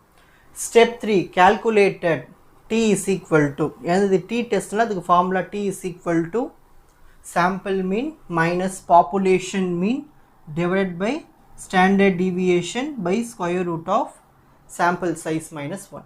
சரி, t is equal to x bar எவ்வளோ இருக்கு? 0.742 minus mu எவ்வளோ இருக்கு? 0.7 by s எவ்வளோ இருக்கு? standard deviation 0.04 divided by square root of n minus 1. n minus 1 கண்டுபிடிச்சு வச்சிட்டோம், 9 ஸ்ட்ரைட்டாக எழுதிக்கலாம். இது சால்வ் பண்ண problem over. 0.742 minus 0.7 0.042 by 0.04 root 9 என்ன வரும்? 3 வரும். இப்போ இது ரெண்டுத்தையும் டிவைட் பண்ணிடுவோம். 0.04 divided by 3 0.013 வருது. 0.013. therefore t is equal to, இப்போ இது ரெண்டுத்தையும் டிவைட் பண்ணிட்டா நம்மளுக்கு சொல்யூஷன் கிடைச்சிடும். 0.042 divided by 0.013 3.23. t வேல்யூ வந்து நமக்கு கிடைச்சது 3.23. இப்போ நல்லா கவனிங்க. இப்போது கொஷினில் எவ்வளோ ஆல்ஃபா கொடுத்துருக்காங்க? கொடுக்கல, ஆனால் நம்ம டிஃபால்ட்டாக 0.025 எடுத்துக்கிட்டோம். நெக்ஸ்ட் டிஎஃப் எவ்வளோ கிடச்சிருக்கு? 9. அப்போது டேபிள் டி டேபிளில் 0.025ல் 9க்கு என்ன வேல்யூ இருக்குன்னா 2.262 இருக்குது. ஓகேங்களா? இப்போ அந்த வேல்யூ எடுத்துக்கிறோம் 2.262. நம்ம கண்டுபிடிச்ச டி வேல்யூ எவ்வளோ வருது? 3.23. அப்போ நம்ம கண்டுபிடிச்ச வேல்யூ வந்து அதிகமாக இருக்குது டேபிள் வேல்யூவோட. அப்போது இந்த ஹைபோதேசிஸ் நல் ஹைபோதேசிஸை ரிஜெக்ட் பண்ணிடணும். So reject null hypothesis. ஓகேங்களா? நெக்ஸ்ட் நம்ம பார்க்க போகிறது a certain injection administered to each of 12 patients resulted in following increases of blood pressure. ஒரு இன்ஜெக்ஷன் போடுறாங்க 12 பேஷண்ட்ஸ்க்கு. அப்படி போடுறச்ச அவங்களுக்கு பிளட் ப்ரெஷர் வந்து அதிகமாகிட்டே இருக்குது. அதுக்கான வேல்யூஸ் கொடுத்துட்டே வந்துட்டாங்க. Can it be concluded that the injection will be in general accompanied by and increase in BP. Check பண்ணி பார்க்க போகிறோம், டெஸ்ட் பண்ணி பார்க்க போகிறோம் பிபி இன்க்ரீஸ் ஆகிருக்கா இல்லையான்னு. ஓகேங்களா? சரி, given n is equal to மொத்தம் எத்தனை patient? 12 patient. So n is equal to 12. X வேறு எதுவுமே இதில் அவங்க கொடுக்கவே இல்லை, வெறும் டேட்டாஸ் மட்டும் தான் கொடுத்துருக்காங்க. இந்த டேட்டாஸ் இருந்தால் நம்ம மீன்லாம் கண்டுபிடிக்கணும், ஸ்டாண்டர்ட் டிவியேஷன்லாம் கண்டுபிடிக்கணும். ஓகேங்களா? நெக்ஸ்ட்டு இப்போ இந்த எக்ஸ் வேல்யூ எடுத்து எழுத போகிறோம். இதான எக்ஸ் வேல்யூஸ் கொடுத்துருக்காது, அந்த வேல்யூஸ் எடுத்து அப்படியே எழுதிக்குங்க. அப்புறம் எக்ஸ் ஸ்கொயர். இப்போ இதை ஸ்கொயர் பண்ணி எழுதணும். 5 ஸ்கொயர் பண்ணால் 25, 2 ஸ்கொயர் பண்ணால் 4, 8 ஸ்கொயர் பண்ணால் 64, -1 ஸ்கொயர் பண்ணால் +1, 3 ஸ்கொயர் பண்ணால் 9, 0 ஸ்கொயர் பண்ணால் 0, 6 ஸ்கொயர் பண்ணால் 36, -2 ஸ்கொயர் பண்ணால் +4, 1 ஸ்கொயர் பண்ணால் 1, 5 ஸ்கொயர் பண்ணால் 25, 0 ஸ்கொயர் பண்ணால் 0, 4 ஸ்கொயர் பண்ணால் 16. இப்போ நம்ம என்ன பண்ண போகிறோம்னா இது எல்லாத்தையும் ஆட் பண்ணி இங்கே எழுத போகிறோம். அதுதான் இங்கே சம்மேஷன் போட்டிருக்கேன். சம்மேஷன் ஆட் பண்ணுறது. இப்போ ஆட் பண்ணிடலாமா? 5 + 2 + 8 -1 + 3 + 0 + 6 -2 + 1 + 5 + 0 + 4 எவ்வளோ வருது? 31. சம்மேஷன் எக்ஸ் வந்து 31. நெக்ஸ்ட் இதை போடுவேன். 25 + 4 + 64 + 1 + 9 + 0 + 36 + 4 + 1 + 25 + 0 + 16 which is equal to 185. So summation x 31 summation x square வந்து 185. இப்போ நம்ம மீன் கண்டுபிடிக்கணும். Sample mean x bar equal to summation x by n. summation x எவ்வளோ இருக்குது 31, n எவ்வளோ இருக்குது 12. ஸோ 31 by 12, 31 divided by 12 வந்து 2.58. ஸோ நம்மளுக்கு மீன் கிடச்சிருச்சு. நெக்ஸ்ட் ஸ்டாண்டர்ட் டீவியேஷன் ஃபார்முலா இதுதானே சின்ன வயசில் படிச்சிருக்கீங்க இல்லையா 10th s square is equal to summation x square by n minus summation x by n the whole square. summation x squareனா இருக்குங்க 185 by n எவ்வளோ இருக்குது 12 minus summation x by n கண்டுபிடிச்சாச்சு. இதுதானே summation x by n, இதை square பண்ணி எழுத வேண்டியது தான். 2.58 into 2.58 எவ்வளோ வருதுன்னா 6.6564. இப்போ என்ன பண்ண போகிறோன்னா இதை டிவைட் பண்ணிவிட்டு இது கூட சப்ட்ராக்ட் பண்ணிவிட்டு எழுத போகிறோம். divided by 12 15.416 வருது. ஓகேங்களா? இப்போ நம்ம இதுக்கு என்ன பண்ணலான்னா சப்ட்ராக்ட் பண்ணிவிடுவோம். சப்ட்ராக்ட் பண்ணால் 15.416 ஒரு 3 பாயிண்ட் எடுத்தால் போதும், ரொம்பலாம் தேவையில்லை. 6.656. ஸோ சப்ட்ராக்ட் பண்ணால் எவ்வளோ வருது 15. இங்கே போதே இருங்க 15.416 minus 6.656 8.7596. இப்போ இதுக்கு ரூட் எடுத்துடலாமா? அப்போ தான் நம்மளுக்கு எஸ் கிடைக்கும். ஸோ ஸ்கொயர் ரூட் ஆஃப் 8.7596 2.95 வருது standard deviation. So standard deviation கண்டுபிடிச்சாச்சு, எக்ஸ் பார் கண்டுபிடிச்சாச்சு. இப்போது ஆல்ஃபா கொஷினில் எதுவுமே கொடுக்கல, இந்த வேல்யூ தான் டெஸ்ட் பண்ணுங்கன்னு. அப்போ நம்ம ஜென்ரலாக 0.025 எடுத்துப்போம். ஓகேங்களா? Next DF degree of freedom. Degree of freedom என்னது n-1. n-1 எவ்வளோ இருக்குது? n 12, 12 minus 1 11. அப்போது 11 தான் வந்து degree of freedom. Next population mean mu equal to, அதுவும் கொஷினில் தரல, ஸோ 0ன்னு வச்சுப்போம். ஓகேங்களா? இப்போ டேட்டாஸ்லாம் எழுதியாச்சு. இப்போ நம்ம அசியூம் பண்ணிப்போம் null hypothesis X bar equal to mu. Alternate ஹைபோதீசிஸில் இங்கே கொஷினில் இன்க்ரீஸ்னு ஒரு வார்த்தை கொடுத்துருக்காங்க. அப்போது greater than simple, greater than right tailed test. அது என்ன டெஸ்ட்டாக வேணா இருக்கட்டும், நம்ம டேபிள் வேல்யூ தானே முக்கியம்.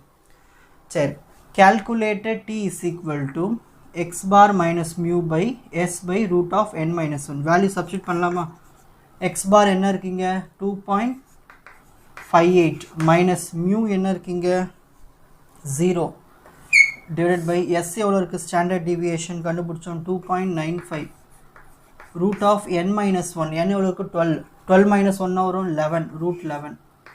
ஸோ 2.58 by 2.95 by root 11 என்ன வருது பார்க்கலாமா? root 11 வந்து 3.316. இப்போ என்ன பண்ணலாம், இது ரெண்டுத்தையும் டிவைட் பண்ணிவிடுவோம். 2.95 divided by 3.316 0.889 0.889. இப்போ இது ரெண்டுத்தையும் டிவைட் பண்ணால் நம்மளுக்கு t வேல்யூ கிடச்சிரும். 2.58 divided by 0.889 2.902 வருது. சரி, இப்போ நம்ம கன்க்ளூஷன் வர போகிறோம். இது என்ன test? Two tailed right tailed test. So இதெல்லாம் பிரச்சனை கிடையாது, நம்ம டேபிள் வேல்யூ தான் வச்சு பார்க்க போகிறோம். கொஷினில் ஆல்ஃபா வந்து கொடுக்கல, நம்ம ஜென்ரல் வேல்யூ 0.025 எடுத்துக்கிட்டோம். இப்போது டேபிளில் 0.025ல் டிகிரி ஆஃப் ஃப்ரீடம் எவ்வளோ வந்திருக்கு? டிஎஃப் 11. ஸோ 11. ஸோ 0.025ல் 11ல் பார்க்கணும். அந்த டி டேபிளில் பார்த்தோன்னா நம்மளுக்கு என்ன வேல்யூ கிடைக்குது? 2.201. அப்போது நம்மளுக்கு 2.201 தான் டேபிள் வேல்யூ. நம்ம கண்டுபிடிச்ச டி வேல்யூ எவ்வளோ 2.902. நம்ம கண்டுபிடிச்ச வேல்யூ கிரேட்டராக இருக்குது. So reject. So null hypothesis reject பண்ணிட வேண்டியது தான். So reject null hypothesis. The mean lifetime of a sample of 25 bulbs, அப்போ n is equal to 25, is found as 1550 50 hours அப்படின்னா என்னதுன்னா மீன் லைஃப் டைம் வந்து 1550 hours. அப்போ x bar equal to 1550. Okay. With a standard deviation of 120 hours. Standard deviation கொடுத்துட்டாங்க 120. The company manufacturing the bulbs claims that average life of their bulb is 1600 hours. அப்போ population mean எவ்வளோ இருக்கு 1600. Is the claim acceptable at 5% level of significance? So 5% க்கு நம்ம alpha test பண்ணி பார்க்கணும். So alpha is equal to 5%. 5% na 5 by 100. So 0.05. DF is equal to n minus 1. n minus 1 another n எவ்வளோ இருக்கு 25. So 25 minus 1 24. ஓகேங்களா. Assume null hypothesis இந்த x பாரும் இந்த population mean equal assume பண்ணிக்கிறோம். Question என்ன கேட்குறாங்க? The company manufacturing the bulb claim that average life of their bulb is 1600 hours. ஆனால் இவங்களுக்கு எவ்வளோ தான் வந்திருக்கு 1550 hours தான் வந்திருக்கு. அப்போ கம்மியாக வந்திருக்கு. அப்போது less than symbol யூஸ் பண்ணணும். left tailed test 1600 சொல்கிறாங்க கம்பெனிக்காரங்க. ஆனால் சாம்பிள் எடுத்து செக் பண்ணி பார்க்கும்போது 1550 வருது. இப்போ இது நம்ம இந்த டெஸ்ட் பண்ணி சொல்ல போகிறோம். Calculated t value is equal to x bar minus mu by s by root of n minus 1. Value சொல்லுங்க பார்க்கலாம். x பார்னா இருக்கீங்க 1550 மைனஸ் மியூ வேல்யூ என்ன இருக்கீங்க 1600 பை s வேல்யூ என்ன இருக்கீங்க standard deviation 120 by root of n minus 1. n minus 1 இருக்கு 24. So root 24. இப்போ இதை சால்வ் பண்ண நம்மளுக்கு சொல்யூஷன் கிடைச்சிடும். ஸோ 1550ல் 1600 போயிடுச்சுன்னா -50 வரும். எப்பயுமே நம்ம மைனஸ் ஆன்சர் எடுத்துக்க மாட்டோம் ஃபைனலாக. அது எந்த டெஸ்ட்டாக வேணால் இருக்கட்டும். கரெக்டு தானே. நெக்ஸ்ட் ரூட் 24 என்ன வருது பார்க்கலாமா. ரூட் 24 இது 4.898 போதும். ஒரு 2-3 நம்பர் போதும். நெக்ஸ்ட் -50 டிவைடட் பை இது ரெண்டுத்தையும் டிவைட் பண்ணிடுவோம்.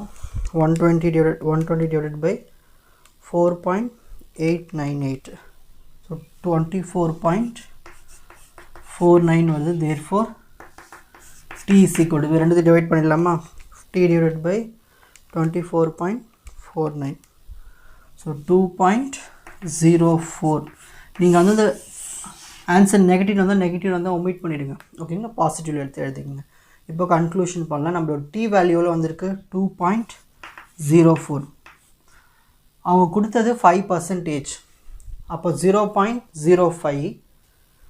டிஎஃப் எவ்வளோ கிடச்சிருக்கு 24. ஸோ 0.05ல் 24ல் பார்க்கணும். டி டேபிளில் பார்த்தா நம்மளுக்கு என்ன வேல்யூ இருக்குது 1.711. அதை எடுத்து எழுதிக்கலாம் 1.711. இப்போ நம்ம கண்டுபிடிச்ச வேல்யூ தானே அதிகமாக இருக்குது.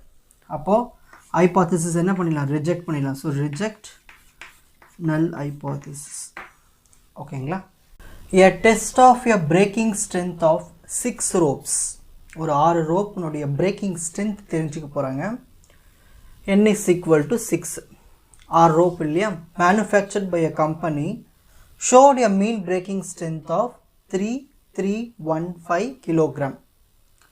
அப்போ x bar equal to 3315 kilogram and the standard deviation 60 kilogram. whereas the manufacturer claim பண்ணுற மீனை தான் நம்ம பாப்புலேஷன் மீன் சொல்லுவோம். breaking strength of 3630 claim பண்ணுறாங்க. can we support the manufacturer claim at the level of significance 0.05? Test பண்ணுறது வந்து 0.05. df நது n minus 1. என்ன இருக்கீங்க 6. So 6 minus 1 5. ஓகேங்களா. சரி இப்போ பாருங்கள். அசியூம் நல் ஹைபோதசிஸ் சாம்பிள் மீனும் பாப்புலேஷன் மீனும் நம்ம ஈக்குவல்னு அசியூம் பண்ணிக்கிறோம். h1 கொஷினை நல்லா பார்க்கணும். இப்போது இந்த கிலோகிராம் எவ்வளோ இருக்குது கிளைம் பண்ணுறது 3630. ஆனால் இருந்தது எவ்வளவு 3315. கம்மியாக தானே இருக்குது. அப்போது less than simple left tailed test. calculated t value is equal to sample mean minus population mean by standard deviation by square root of sample size minus 1. So therefore t is equal to x bar எவ்வளவு இருக்கு 3315 minus mu value எவ்வளவு இருக்கு 3630 by standard deviation எவ்வளவு இருக்கு 60 by root of n minus 1 ஏற்கனவே கண்டுபிடிச்சிட்டோம் 5.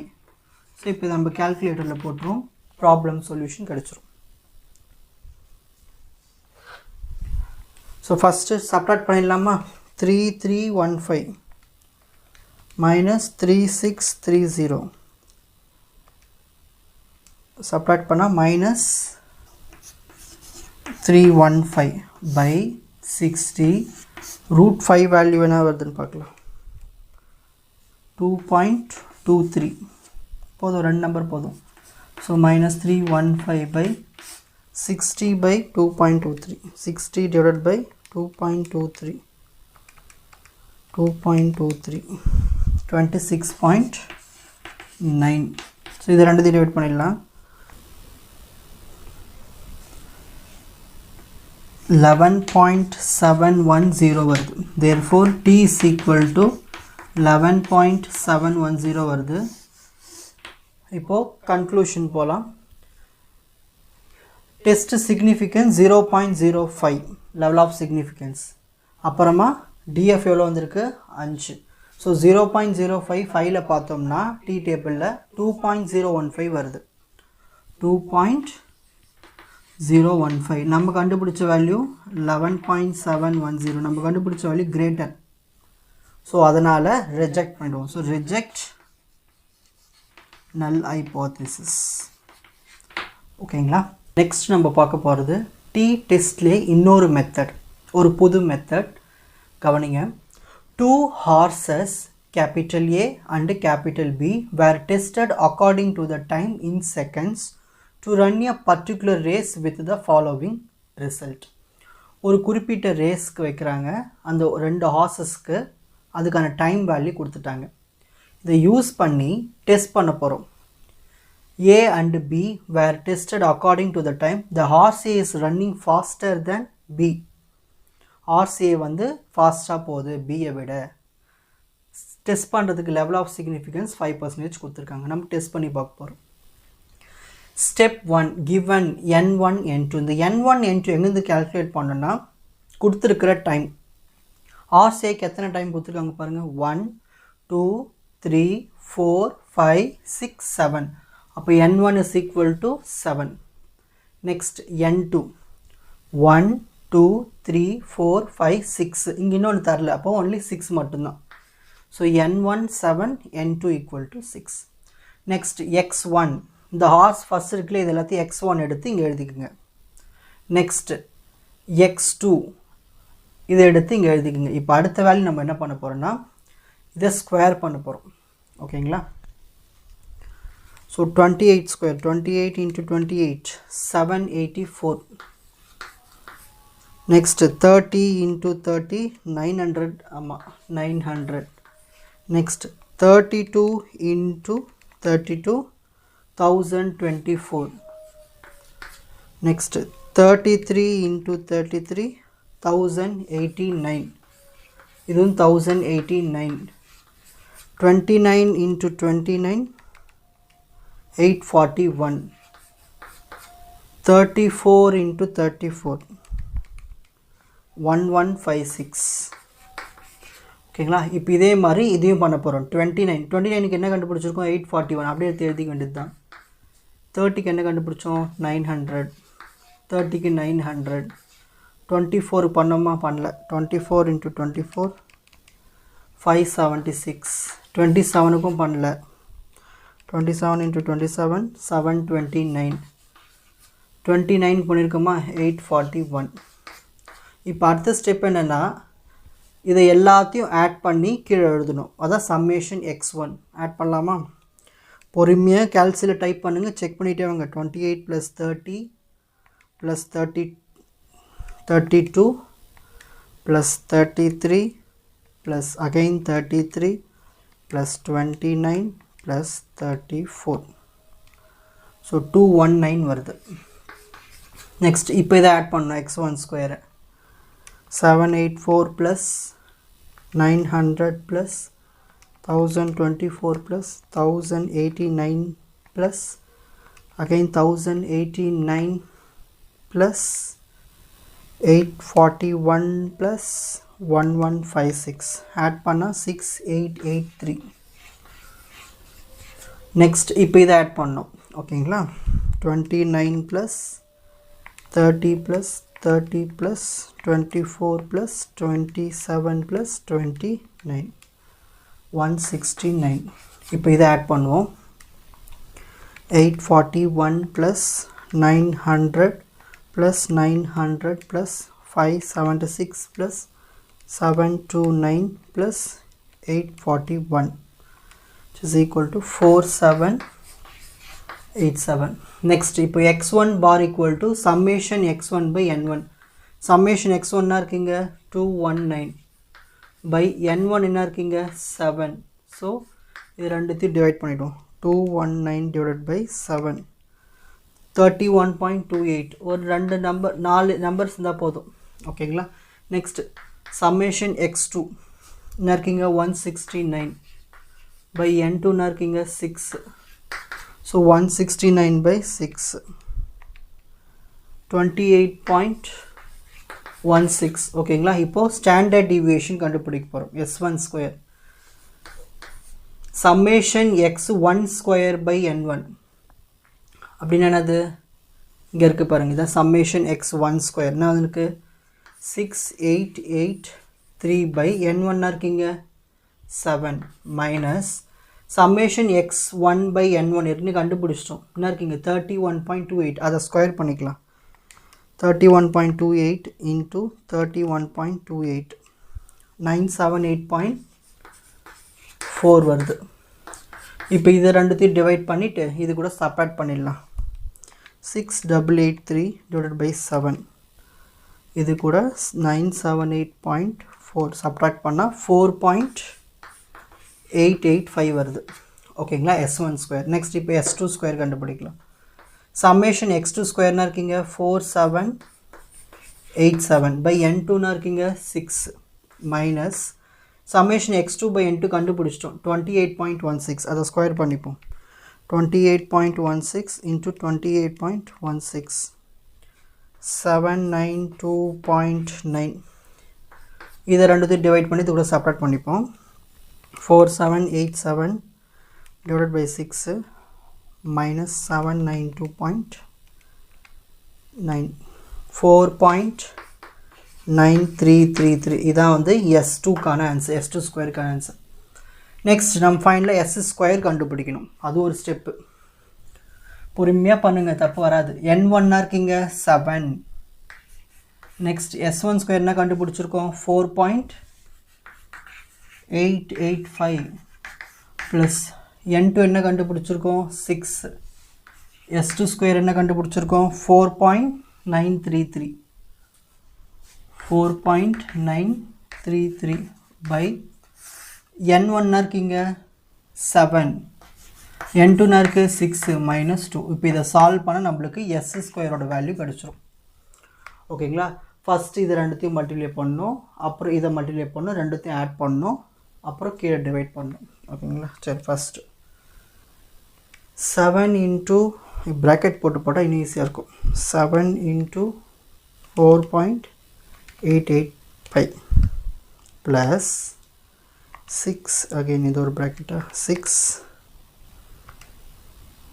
6 into 4.933 okay multiply பண்ணியாச்சு. இப்போ டிவைடட் பை 7 plus 6 13 2 போயிடுச்சுன்னா 11. So divided by 11. ஸோ எனக்கு ஆன்சர் 5.799 வருது s ஸ்கொயரோட வேல்யூ ஓகேங்களா. இது வரைக்கும் ஸ்டெப் 1 ஓவர். ஸ்டெப் 2 நம்ம அசியூம் பண்ணிக்கிறோம் நல்ல ஹைபோதேசிஸ் x1 பார் இது இருக்குங்களே இந்த x1 வேல்யூ இதோ இந்த x1 பாரும் x2 பாரும் நான் ஈக்குவலாக இருக்குன்னு அசியூம் பண்ணிக்கிறேன் ஓகேங்களா. அசியூம் பண்ணிவிட்டு இங்கே டெஸ்ட் பண்ண சொல்கிறதுனா சொல்கிறாங்க RCA தான் வந்து ரன்னிங் ஃபாஸ்டராக. அப்போது x1 is greater then x2. So இதுதான் நம்ம ரைட் டெய்லி டெஸ்ட்டு பண்ணுறோம். ஸோ இதெல்லாம் பிரச்சனை கிடையாது, டெஸ்ட்டு நம்ம எழுதுறது முக்கியம். ஸ்டெப் 3 பாருங்கள், இப்போது டி வேல்யூ கண்டுபிடிக்க போகிறோம். ஏன்னா டி வேல்யூ வச்சு தான் நம்ம சொல்ல முடியும். டி வேல்யூனா இருக்குது x1 பார் மைனஸ் x2 பார். x1 பார்னா வந்துருக்கு 31.28 மைனஸ் x2 பார்னா வந்துருக்கு 28.16 divided by square root of s ஸ்கொயர்னா வந்துருக்கு 5.799 1 by n1 1 by 7 plus 1 by 6. இதை சால்வ் பண்ணால் நம்மளுக்கு டி வேல்யூ கிடச்சிடும். முதல்ல சப்ராக்ட் பண்ணிவிடுவோம். 31.28 minus 28.16 3.12 by square root of ஒரு bracket போட்டுப்போம். ஃபஸ்ட்டு 1 by 7 பண்ணிவிடுவோம். 1 divided by 7 0.14 plus 1 divided by 6 வந்து 0.16. therefore t is equal to அவ்வளோதான். இது ரெண்டுத்தையும் பண்ணிக்க வேண்டியது தான். 3.12 by இது ரெண்டுத்தையும் ஆட் பண்ணிவிட்டு மல்டிப்ளை பண்ண வேண்டியது தான். Square root of so add பண்ணனா வருது பாருங்கள், இது 14 plus 16 30 0.30 வரும். Okay, square root of 5.799 into 0.30. So 1.318. இது ரெண்டுத்தையும் டிவைட் பண்ணிடும். 3.12 divided by 1.318. So 2.367. இதுதான் வந்து டி வேல்யூ கிடச்சிருக்கு. சரி, நம்ம கன்க்ளூஷன் போவோம். டி வேல்யூ என்ன கால்குலேட் பண்ணியிருக்கோம்? 2.367. இப்போ டேபிள் வேல்யூ பார்க்கணும். டெஸ்ட் பண்ணுறது எத்தனை? 5%. 5% என்னது? 0.05. இந்த 11 எங்கேருந்து எடுத்தேன்னா இங்கேருந்து எடுத்திருக்கேன். நல்லா கவனிங்க. இதுதான் இந்த s ஸ்கொயர் கீழே இருக்கு இல்லையா, அந்த n1 + n2 - 2. நான் இங்கே வேணால் இங்கே ஸ்டெப் வேணால் எழுதுறேங்க பாருங்கள். டிகிரி ஆஃப் ஃப்ரீடம் எப்படி கண்டுபிடிக்கணும்னா n1 + n2 - 2. n1 இருக்குங்க 7 plus 6 minus 2 na varum 11. So அந்த 11 தான் நம்ம டேபிள்ல வச்சு செக் பண்ண போறோம். So 0.05 ல 11 ல பார்க்கணும். டி டேபிள்ல வேல்யூ எவ்வளவு இருக்குன்னா 1.796. 1.796 எடுத்து இங்க எழுதிப்போம். நம்ம கண்டுபிடிச்ச வேல்யூ கிரேட்டர் டேபிள் வேல்யூ விட. அப்போ reject the hypothesis. Problem over. Easy தானே, பொறுமையா போடுங்கண்ணே, சின்ன மிஸ்டேக் கூட பண்ணக்கூடாது. நெக்ஸ்ட் நம்ம பார்க்க போகிறது டி டெஸ்ட்லேயே வந்து இன்னொரு ப்ராப்ளம் பார்க்க போகிறோம். டைப் 2லேயே the independent samples from normal population with equal variance give the following. நம்மளுக்கு டேட்டாவை டேபிள்லேயே கொடுத்துட்டாங்க. Is the difference between the mean சிக்னிஃபிகண்ட்டாக இல்லையான்னு நம்ம செக் பண்ணி பார்க்க போகிறோம். டிஃப்ரென்ஸ்னு ஒரு வார்த்தை கொடுத்தாலே நம்ம ஹைபோதீசிஸில் நாட் ஈக்குவல்னு போடுவோம். அன்பயஸ்டு கொடுத்தாலும் நாட் ஈக்குவல் போடுவோம். அதில் ஞாபகம் இருக்கு இல்லையா? சரி, first step 1 given n1 n2 சைஸை தான் நம்ம n1 n2ன்னு சொல்லுவோம். ஸோ ஃபஸ்ட் இருக்கிறதுக்கு 16, செகண்ட் சைஸ் வந்து 12. ஓகேங்களா? நெக்ஸ்ட் x1 பார்னா மீன் அர்த்தம். ஃபஸ்ட்டு மீன்னா இருக்கீங்க 23.4, செகண்ட் மீன்னா இருக்கீங்க 24.9. நெக்ஸ்ட் ஸ்டாண்டர்ட் டிவியேஷன் என்ன இருக்கீங்க? First standard deviation 2.5, 2.8. நம்மளோட வேலை என்னது? எஸ் ஸ்கொயர் கண்டுபிடிக்கணும். ஸ்டாண்டர்ட் டிவியேஷன் ஸ்கொயர் கண்டுபிடிக்கணும். ஏன்னா அது ஃபார்முலா யூஸ் ஆகுது. So S square equal to value apply பண்ணலாமா? n1 into s1 square. n1 இருக்கீங்க 16, s1 ஸ்கொயர். s1 ஸ்கொயர் வந்து 2.5. ஸ்கொயர் பண்ணி நம்ம எழுதிடுவோம், கொஞ்சம் ஈஸியாக இருக்கும் நம்மளுக்கு. 2.5 ஸ்கொயர் 6.25 ப்ளஸ் n2 இருக்கீங்க 12, s2 ஸ்கொயர். s2 இருக்கு 2.8, 2.8 square 7.84 divided by n1 plus n2 minus 2. 16 plus 12 28. 28ல 2 போயிடுச்சுன்னா 26. ஸோ ஸ்ட்ரைட்டாகவே எழுதிக்கலாம். அது இப்போ கேல்குலேஷன் முடிச்சிடலாம். S square equal to, so இதை ரெண்டுத்தையும் மல்டிப்ளை பண்ணுவோம். 16 into 6.25 plus 12 into 7.84 which is equal to 194.08 divided by இங்க 26. இப்போ இது டிவைட் பண்ணிடலாமா? therefore நம்மளுக்கு s ஸ்கொயர் ஓட வேல்யூ கிடைச்சிரும். டிவைட் பண்ணிடலாமா? 194.08 divided by 26. So 7.46 வருது. 7.464. Next df கண்டுபிடிக்கணும். n1 plus n2 minus 2 என்ன வரும்? n1 are 16 plus 12 28. 28 2 போயிடுச்சுன்னா 26. So இதுதான் df value, degree of freedom. Alpha கொஷின்ல கொடுக்கவே இல்லை, நான் வேலையை எடுத்துக்க சொல்லியிருக்கேன். நான் டி டெஸ்ட்டில் 0.025 எடுத்துக்கணும். ஓகேங்களா? Next assume null hypothesis. நான் இந்த ரெண்டு மீனும் ஈக்குவல்னு சொல்கிறேன். இங்கே டிஃப்ரென்ஸ் கொடுத்ததுனால நாட் ஈக்குவல்னு சொல்லி இதை டூ டெய்ல்டு டெஸ்ட்னு சொல்லிடுறேன். Calculated t is equal to x1 bar minus x2 bar by square root of s square by 1 by n1 plus 1 by n2. x1 bar na irkinga 23.4, x2 bar na irkinga 24.9 by square root of s square na irkinga s square kandupidicha value 7.464, 1 by n1 na irkinga 16, n2 வந்து 12. therefore t is equal to இது ரெண்டு subtract பண்ணிடலாமா? 23.4ல 24.9 போயிடுச்சுன்னா minus 1.5. எப்பவுமே நெகட்டிவ்ல வந்து எடுத்துக்கூடாது, தெரியும் இல்லையா? பாசிட்டிவ் ஆக்கிக்கணும். 7.464 இன்டூ இது ரெண்டுத்தையும் டிவைட் பண்ணிவிட்டு நம்ம அதை ஆட் பண்ணிப்போம். ஸோ ஒரு ப்ராக்கெட், ஒரு ப்ராக்கெட்டுக்குள்ளே 1 divided by 16 plus again இன்னொரு bracket 1 divided by 12 plus close the bracket 0.1458. இப்போ இது ரெண்டுத்தையும் மல்டிப்ளை பண்ணி ஸ்கொயர் ரூட் எடுக்க வேண்டியது தான். ஸ்கொயர் ரூட்டு கேல்சி பக்காவாக யூஸ் பண்ணுறவங்க பட்டு பட்டுன்னு முடிச்சுட்டு போயிட்டே இருக்கலாம். இன்ட்டு 0.1458 1.0431 வருது. இப்போ இது ரெண்டுத்தையும் டிவைட் பண்ணிடுவோம். 1.5 divided by 1.0431 1.43802 வருது எனக்கு value. therefore t is equal to 1.43802. So எனக்கு t வேல்யூ வந்திருக்கு. என்ன வந்திருக்கு? 1.438 போதும், ஒரு 3 நம்பர் போதும். நெக்ஸ்ட் இப்போ நம்ம டேபிளில் வேல்யூ பார்க்கணும். எவ்வளோ டெஸ்ட் பண்ண சொல்லியிருக்காங்க எதுவுமே சொல்லல, அதனால் நம்ம 0.025 டிஃபால்ட் வேல்யூ எடுத்துக்கணும் இந்த டி டெஸ்ட்டுக்கு. ஓகேங்களா? 0.025. டிஎஃப் என்ன வந்திருக்கு? 26. ஸோ டேபிளில் 0.025ல 26ல் பார்க்கணும். பார்த்தோம்னா 2.056 இருக்குது, அதை எடுத்து எழுதிப்போம். 2.056 நம்ம கண்டுபிடிச்ச வேல்யூ கம்மியாக இருக்குது டேபிள் வேல்யூ விட. அப்போது accept the null hypothesis. ஓகேங்களா? ஒரு புது மெத்தட், அந்த டிஸ்ட்ரிபியூஷனுக்கு பேர் எஃப் டிஸ்ட்ரிபியூஷன். ஓகேங்களா? சரி, கொஷின் பார்க்கலாம். 2 samples of sizes 9 and 8. So size கொடுத்துட்டாங்க, ரெண்டு சாம்பிள்னுடைய size. n1 equal to 9, n2 equal to 8. Gives the sum of squares of deviation from their respective means equal to 160, 91. Sum of squares of deviation na இதுதான். Summation x1 minus x1 bar the whole square ஓட value வந்து 160, அடுத்ததுக்கு 91.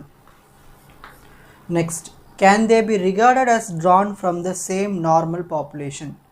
இதை வந்து நம்ம normal பாப்புலேஷன்லேருந்து தான் வந்து draw பண்ணியிருக்காங்களா இல்லையான்னு நம்ம டெஸ்ட் பண்ணி பார்க்க போகிறோம். ஸோ அதுக்கு அந்த டிஸ்ட்ரிபியூஷன் தான் எஃப் டிஸ்ட்ரிபியூஷன். இதில் பாருங்கள், ஃபஸ்ட்டு s1 ஸ்கொயர் கண்டுபிடிக்கணும். s1 square formula summation x1 minus x1 bar the whole square by n1 minus 1. Summation x1 minus x1 bar என்ன கிடச்சிருக்கு ஹோல் ஸ்கொயருக்கு? 160.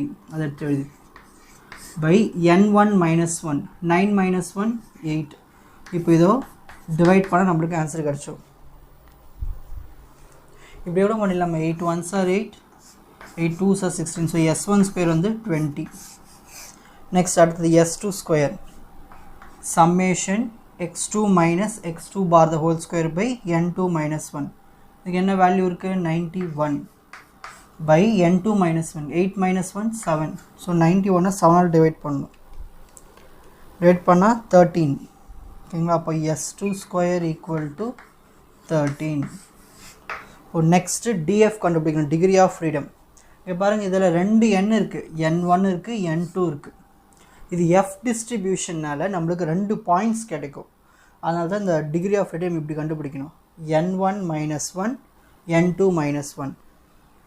சரி, n1 minus 1 9 minus 1 8.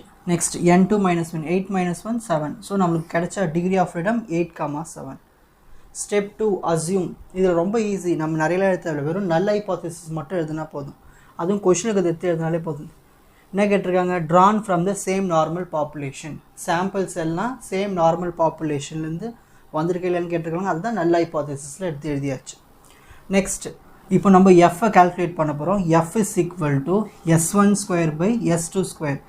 ஏன் ஃபஸ்ட்டு s1 எழுதிருக்குன்னா இது ரெண்டுத்தில் எது பிக்கஸ்ட் வேல்யூ? இங்கே 20 இருக்குது, இங்கே 13 இருக்குது. பிக்கஸ்ட் வேல்யூ தான் எடுத்து எழுதணும். So s1 square by s2 square. s1 ஸ்கொயர்னா இருக்குது 20, s2 ஸ்கொயர் வந்து 13.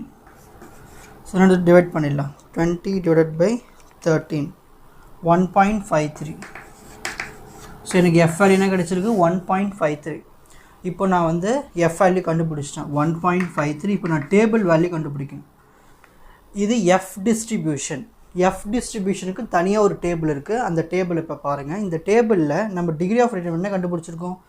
8 7. ஃபஸ்ட்டு 8 வந்து டாப்பில் பார்க்கணும், ஹாரிசான்டலாக 8 பார்த்துட்டு 7 வந்து வேர்ட்டிக்கலில் பார்க்கணும், லெஃப்ட் சைடில் 7. ஸோ 8க்கு 7 என்ன இருக்குது? 3.73 இருக்குது. ஸோ அந்த வேல்யூ எடுத்து எழுதிப்போம் 3.73. இப்போ நம்ம கண்டுபிடிச்ச வேல்யூ லெஸ் தானே டேபிள் வேல்யூ விட. அப்போது அக்செப்ட் த நல் ஹைபோதேசிஸ். அப்போ அக்செப்ட் பண்ணியாச்சு ஹைபோதேசிஸை. ஓகேங்களா? ஸோ இவ்வளோ தான், ரொம்ப சிம்பிள் தான். அந்த எஃப் டிஸ்ட்ரிபியூஷன்னா இந்த ஃபார்முலா ஞாபகம் வரணும். ஓகேங்களா? அந்த டேபிள் நெக்ஸ்ட் வீடியோவில் பார்க்கலாம். நெக்ஸ்ட் பார்க்க போகிறது in one sample of 10 observations. Observations n1 is equal to 10. The sum of squares of the deviation of the sample values from the sample mean was 120. Sample mean கொடுத்துட்டாங்க, இதுக்கு 120. இந்த மாதிரி sum of squares of deviations வந்தாலே இந்த summation x1 minus x1 bar the whole square வந்துடும். Next அடுத்த observations in another sample of 12 observations. So n2 is equal to 12. It was 314. அதுக்கு வந்து sum of squares of deviation வந்து 314. இப்போ நம்ம வந்து s1 square கண்டுபிடிக்கணும், s2 square கண்டுபிடிக்க போகிறோம். So first s1 square equal to summation x1 minus x1 bar the whole square. என்ன வந்துருக்கீங்க? 120. So 120 divided by n1 minus 1. 10 minus 1 9. So s1 square equal to, இப்போ இது ரெண்டுத்தையும் டிவைட் பண்ண நம்மளுக்கு சொல்யூஷன் கிடைச்சிரும். Divide 120 divided by 9. 13.33 வருது s1 square. Next s2 square equal to summation x2 minus x2 bar the whole square. என்ன கொடுத்துருக்காங்க? 314 by n2 minus 1. 12ல 1 போயிடுச்சுன்னா 11. So 314 divided by 11. நமக்கு கிடைச்ச வேல்யூ s2 ஸ்கொயரோட வேல்யூ வந்து 28.54. பாருங்கள், இது s1, இது s2. இந்த ப்ராப்ளமில் s2 தான் வந்து கிரேட்டராக இருக்குது. கரெக்டாக தானே? s2 ஸ்கொயரோட வேல்யூ தான் கிரேட்டராக இருக்குது. அதனால் நம்ம டிகிரி ஆஃப் ஃப்ரீடமை மாற்றி எழுதணும். ப்ரீவியஸ் ப்ராப்ளமில் s1 கிரேட்டராக இருக்கும். அதனால் நம்ம n1 minus 1, n2 minus 1 எழுதணும். இந்த ப்ராப்ளமில் s2 கிரேட்டராக இருக்கிறதால ஃபஸ்ட்டு நம்ம n2 minus 1 எழுதணும், அப்புறமா தான் n1 minus 1 எழுதணும். So n2 minus 1 12 minus 1 11, n1 10 minus 1 9. So நம்ம f டேபிளில் பார்க்க போகிறது 11, 9. Assume H null hypothesis. There is no significant difference between the variances. கொஷினில் இந்த டிஃப்ரென்ஸ்னு ஒரு வார்த்தை கொடுத்தாலே இந்த ஸ்டேட்மெண்ட் எழுதிடலாம். ஓகேங்களா? அவங்க என்ன கேட்குறாங்க, எதனா சிக்னிஃபிகண்ட் டிஃப்ரென்ஸ் இருக்கா இல்லையா வேரியன்ஸில், அதான ஹைபாத்திசிஸ், அதான அக்செப்டாக ரிஜெக்டான்னு செக் பண்ண போகிறோம். அதுதான் calculated f is equal to, இதில் எது கிரேட்டர் s2, அப்போ ஃபார்முலாவில் அதுதான் மேலே வரும், s2 square by s1 square. s2 square என்ன கண்டுபிடிச்சிருக்கோம், 28.54 டிவைட் பை s1 ஸ்கொயர் வந்து 13.33. இப்போ இது ரெண்டுத்தையும் டிவைட் பண்ணிடலாம். 28.54 divided by 13.33 டிவைட் பண்ணால் 2.14 வருது. இப்போ கன்க்ளூஷனுக்கு வந்துடும். நம்மளுக்கு எஃப் வேல்யூ என்ன கிடச்சிருக்கு, 2.14. இப்போ டேபிள் வேல்யூ எப்படி பார்க்கணும்னு சொல்கிறேன். இவங்க கொடுத்துருக்குது 5% LOS. இந்த எஃப் டேபிளில் போய் 0.05 டேபிள்னு ஒன்று இருக்கும் எஃப் டேபிள்லேயே. அதில் 11ல் 9 பார்க்கணும். 11ல் 9னா எப்படின்னா, இங்கே பாருங்கள், இது S2. இப்போ ஆர்டர் மாற்றியாச்சு. இப்போ நீங்கள் ஃபஸ்ட்டு இந்த லெஃப்ட் சைடு பார்க்கணும், இந்த வாட்டி லெஃப்ட்டில் பார்க்கணும் 11, ஹாரிசான்டலில் 9 பார்க்கணும். இப்போ என்ன மாற்றி பார்க்கணும் இல்லையா? ஸோ 11ல் 9 என்ன இருக்குன்னா 2.90, அந்த வேல்யூ எடுத்து எழுதிப்போம். இப்போ இந்த 2.90 வந்து விட நம்ம கண்டுபிடிச்ச வேல்யூ கம்மியாக தான் இருக்குது. ஸோ அதனால் நம்ம அக்செப்ட் பண்ணிவிடுவோம், நல் ஹைபோதீசிஸ். ஓகேவா? நெக்ஸ்ட் நம்ம பார்க்க போகிறது ஒரு புது concept, chi-square test for goodness of fit. இதில் 3 டைப் இருக்குது. அதில் first type binomial distribution. Binomial distribution என்னது, ஒரு சக்ஸஸ் இல்லைனா ஒரு ஃபெயிலியர், இதுதான் நம்ம பைனாமியல் டிஸ்ட்ரிபியூஷன் சொல்லுவோம். அந்த சக்ஸஸ் ஃபெயிலியரில் எப்படி வந்து ஒரு chi-square டெஸ்ட் வந்து டெஸ்ட் பண்ணி பார்க்குறதுன்னு பார்க்க போகிறோம். அதுக்கு ஒரு ப்ராப்ளம் எடுத்துக்கலாம். A company keeps records of accidents. During a recent safety review, a random sample of 60 accidents was selected and classified by the day of the week on which they occurred. So first day, that means Monday la 8 accidents, Tuesday la 12, Wednesday la 9, Thursday la 14, Friday la 17. Test whether there is any evidence that accidents are more likely on the same days than others ன்னு கேட்குறாங்க. So நம்மளுக்கு வந்து 60 accidents நடந்திருக்கு ஒவ்வொரு டேலையும் நிறைய accidents, கம்மியான accidents நடந்திருக்கு. அவங்க கொஷின் கேட்குறது என்னது, ஆக்சிடெண்ட்ஸ் வந்து ஈக்குவலாக நடக்குதா அந்த குறிப்பிட்ட டேஸில், ஒவ்வொரு வீக்லேயும் ஒவ்வொரு டேஸ்லையும் நடக்குதான்னு அந்த சக்ஸஸ் ஃபெயிலியர் வச்சு நம்ம டெஸ்ட் பண்ண போகிறோம். ஸோ ஃபஸ்ட்டே நம்ம எழுத போகிறது நல் ஹைபோதீசிஸ். கொஷினில் என்ன கேட்டிருக்காங்களோ அதை எடுத்து அப்படியே எழுத வேண்டியது தான். Accidents are equally likely to occur on any day of the week. So ஒவ்வொரு வீக்கில் ஒவ்வொன்றுத்துலையும் நம்ம ஒவ்வொரு டேலையும் ஆக்சிடெண்ட்ஸ் நடக்குது. ஆல்டர்னேட்டாக நம்ம சொல்லணும் இல்லையா, accidents are not equally likely to occur on the days of the week. So first நம்ம வந்து இந்த அசம்ஷனை எழுதிடுவோம். Next expected frequency, E value கண்டுபிடிக்கணும். இது எப்படி கண்டுபிடிக்கலாம்னா, டோட்டல் ஆக்சிடெண்ட்ஸ் எவ்வளவு 60, இதை நீங்கள் டோட்டல் பண்ணால் தெரிஞ்சிடும், 16 வரும். அந்த 60 எடுத்து எழுதிக்கோங்க. மொத்தம் எத்தனை டேஸ் கொடுத்துருக்காங்க, 1 2 3 4 5 டேஸ் கொடுத்துருக்காங்க. ஸோ இப்படி தான் நீங்கள் இ வேல்யூ கண்டுபிடிக்கணும், டோட்டல் டிவைடட் பை அந்த நம்பர் ஆஃப் டேஸ். சரி,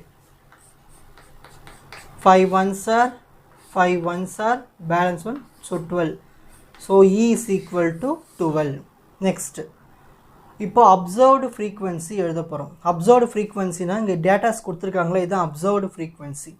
8 12 9 14 17. எக்ஸ்பெக்டட் ஃப்ரீக்வன்சி நம்ம என்ன கண்டுபிடிச்சிருக்கோம், 12 12 12 12 12 12. நெக்ஸ்ட் ஸ்டெப் என்னென்னா, இந்த ஓவையும் ஈயும் மைனஸ் பண்ணி ஸ்கொயர் பண்ணி ஈயால் டிவைட் பண்ணணும். இது ஒவ்வொன்றையும் பண்ண போகிறோம். 8ல் 12 போயிடுச்சுன்னா -4. நம்ம அந்த மைனஸில் கணக்கு எடுக்க தேவையில்லை, ஸ்கொயர் ஆகும்போது ப்ளஸ் ஆகிடும். ஸோ 8 - 12 4 ஸ்கொயர் பண்ணால் 16. 16 டிவைட் பை ஈனா இருக்கீங்க 12. 16 டிவைட் பை 12 1.33. ஓகேங்களா. Next 12 - 12 0 0 square 0 0 by anything 0 by 0 ஆகிடும். நெக்ஸ்ட்டு 9ல் 12 போயிடுச்சுன்னா 3 வரும் 3 ஸ்கொயர் பண்ணால் 9 9 divided by 12 0.75 next 14ல 2 போயிடுச்சுன்னா 2 ஸ்கொயர் பண்ணால் 4 divided by 12 வருது 0.3333 next 17ல 12 போயிடுச்சுன்னா 5 ஸ்கொயர் பண்ணால் 25 by 12 2.083 இந்த மாதிரி டேபிள் வேல்யூஸ் எடுத்து எழுதியாச்சு. ஸ்டெப் 2 இந்த சிம்பிளுக்கு பேர் தான் chi-square. Chi-square equal to summation of observed frequency minus expected frequency the whole square by expected frequency. இது ஒன்றும் இல்லை, நம்ம இந்த O minus E by E whole square ஒவ்வொன்றுத்தும் கண்டுபிடிச்சாச்சு. சம்மேஷன்னா எல்லாத்தையும் ஆட் பண்ணி வர ஆன்சர் தான் chi-squareோட value. So chi-square equal to இதெல்லாத்தையும் ஆட் பண்ணலாமா? நான் ஒரு பாருங்கள் 1.333 ப்ளஸ் 0 ப்ளஸ் அப்புறம் 0.75 ப்ளஸ் 0.33 ப்ளஸ் 2.083 நம்மளுக்கு கிடைச்ச ஆன்சர் 4.499 கிடைச்சிருக்கு. இதுதான் நம்மளுக்கு கிடைச்ச chi-square வேல்யூ. இந்த chi-square கண்டுபிடிச்சதுக்கு அப்புறமா டிகிரி ஆஃப் ஃப்ரீடம் கண்டுபிடிக்கணும், டிஎஃப். இது நீங்கள் கேப்ஸ் டி போட்டு இதெல்லாம் உங்கள் இஷ்டம். நம்ம நான் ஷார்ட்டாக எழுதியிருக்க டிகிரி ஆஃப் ஃப்ரீடம்னா டிஎஃப்னு. டிஎஃப் இஸ் ஈக்குவல் டு ஒரு பைனாமியல் டிஸ்ட்ரிபியூஷனுக்கு degree of freedom n-1 formula மறந்துடாதீங்க.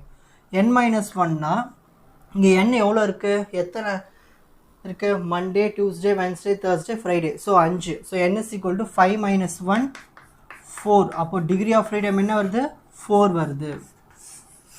ஓகேங்களா. ஸ்டெப் 3 கன்க்ளூஷன் எப்பயும் கொடுக்கறது. கன்க்ளூஷன் என்ன கன்க்ளூஷன்னா, சரி இப்போது டெஸ்ட் பண்ண சொல்லியிருக்காங்க chi-square டெஸ்ட்டு. ஆனால் வந்து என்ன எவ்வளோ வேல்யூ கொடுத்துருக்காங்களா, LOL level of significance LOS கொடுக்கல. ஆனால் நம்ம என்ன பண்ணலான்னா டிஃபால்ட்டாக 5% எடுத்துப்போம். அப்புறமா 5% டிஎஃப் எவ்வளோ கிடச்சிருக்கு, 4. ஸோ இந்த chi-squareக்குன்னு ஒரு டேபிள் இருக்குது. அந்த chi-squareக்கு டேபிளில் 5% என்னது 0.05. ஸோ 0.05க்கு ஃபோர்த்து வேல்யூ என்ன இருக்குதுன்னு பார்க்கணும். என்ன இருக்குது, 9.488 இருக்குது. ஸோ அதுதான் டேபிள் வேல்யூ 9.488. நம்ம கண்டுபிடிச்ச வேல்யூ என்ன இருக்குது, 4.499. எப்பயுமே நம்ம கண்டுபிடிச்ச வேல்யூ டேபிள் வேல்யூவோட கம்மியாக இருந்தால் அக்செப்ட் த நல் hypothesis. So accept null hypothesis. ஓகேங்களா. நெக்ஸ்ட்டு பாய்சான் டிஸ்ட்ரிபியூஷன் பார்க்கலாம். நெக்ஸ்ட்டு நம்ம பார்க்க போகிறது chi-square டெஸ்ட்டில் இன்னொரு மெத்தட் பாய்சான் டிஸ்ட்ரிபியூஷன். பாருங்கள், உங்களுக்கு டைம் ஆகக்கூடாது தான் நான் எல்லாத்தையும் எழுதி போட்டுட்டேன். ஆனால் நீங்கள் ஸ்டெப் பை ஸ்டெப்பாக நல்லா கவனிக்கணும். இது ரொம்ப ரொம்ப முக்கியம் இந்த ப்ராப்ளமுக்கு. அப்போ தான் இன்னும் ஸ்பீடாக போட்டு முடிக்க முடியும். Fit a Poisson distribution. உங்கள் கொஷின் பேப்பர்லேயே கொடுத்துருவாங்க இது பாய்சான் டிஸ்ட்ரிபியூஷன் தான். அப்படி கொடுக்கலையா அது binomial distribution. For the following data and test the goodness of fit. 5% level of சிக்னிஃபிகன்ஸ்க்கு நம்ம டெஸ்ட் பண்ணணும். இது லாஸ்ட் ஸ்டெப்பாக வரும். ஸோ ஒரு டேபிள் கொடுத்துட்டாங்க, XF X value 0 1 2 3 4 5 6. F value கொடுத்துட்டாங்க 275 72 30 7 5 2 1. இந்த மாதிரி ஒரு டேபிள் கொடுத்துட்டு பாய்சான் டிஸ்ட்ரிபியூஷன் யூஸ் பண்ணி டெஸ்ட் பண்ணுங்கன்னு சொல்லியிருக்காங்க. ஓகேங்களா. இதில் மொத்தம் 4 ஸ்டெப்பு தான். ஓகேங்களா. ரொம்ப சிம்பிளாக சொல்லித்தரேன், நல்லா கவனிங்க. முக்கியமான கொஸ்டின் இது. ஸ்டெப் 1. இந்த ஸ்டெப் 1 வந்து பாய்சான் டிஸ்ட்ரிபியூஷனில் எந்த கொஷின் கேட்டாலும் இந்த ஸ்டேட்மெண்ட்டை எழுதிடுங்க. Step 1 null hypothesis, Poisson fit is a good fit, Poisson fit is not a good fit. இந்த மாதிரி நம்ம அசம்ஷன்ஸை ரெடி பண்ணிக்கிட்டோம். ஸ்டெப் 2 நம்ம என்ன பண்ண போகிறோம்னா லாம்டா வேல்யூ கண்டுபிடிக்க போகிறோம். என்ன வேல்யூ கண்டுபிடிக்க போகிறோம், லாம்டா. அந்த லாம்டா வேல்யூ கண்டுபிடிக்கிறதுக்கு formula lambda equal to summation xi fi divided by summation fi. இதோட மீனிங் என்னென்னா, சம்மேஷன் என்னது, ஆட் பண்ணுறது. xi என்னது, இதுதான் x, இது எல்லாமே i. fi என்னது, இதுதான் f, இது எல்லாமே i. அப்போது இங்கே என்ன சொல்லியிருக்காங்க, சம்மேஷன் ஆட் பண்ணுங்கள், xஐயும் fஐயும் மல்டிப்ளை பண்ணி ஆட் பண்ணுங்கள். அப்போ இது ரெண்டுத்தையும் மல்டிப்ளை பண்ணி ஆட் பண்ண போகிறோம்.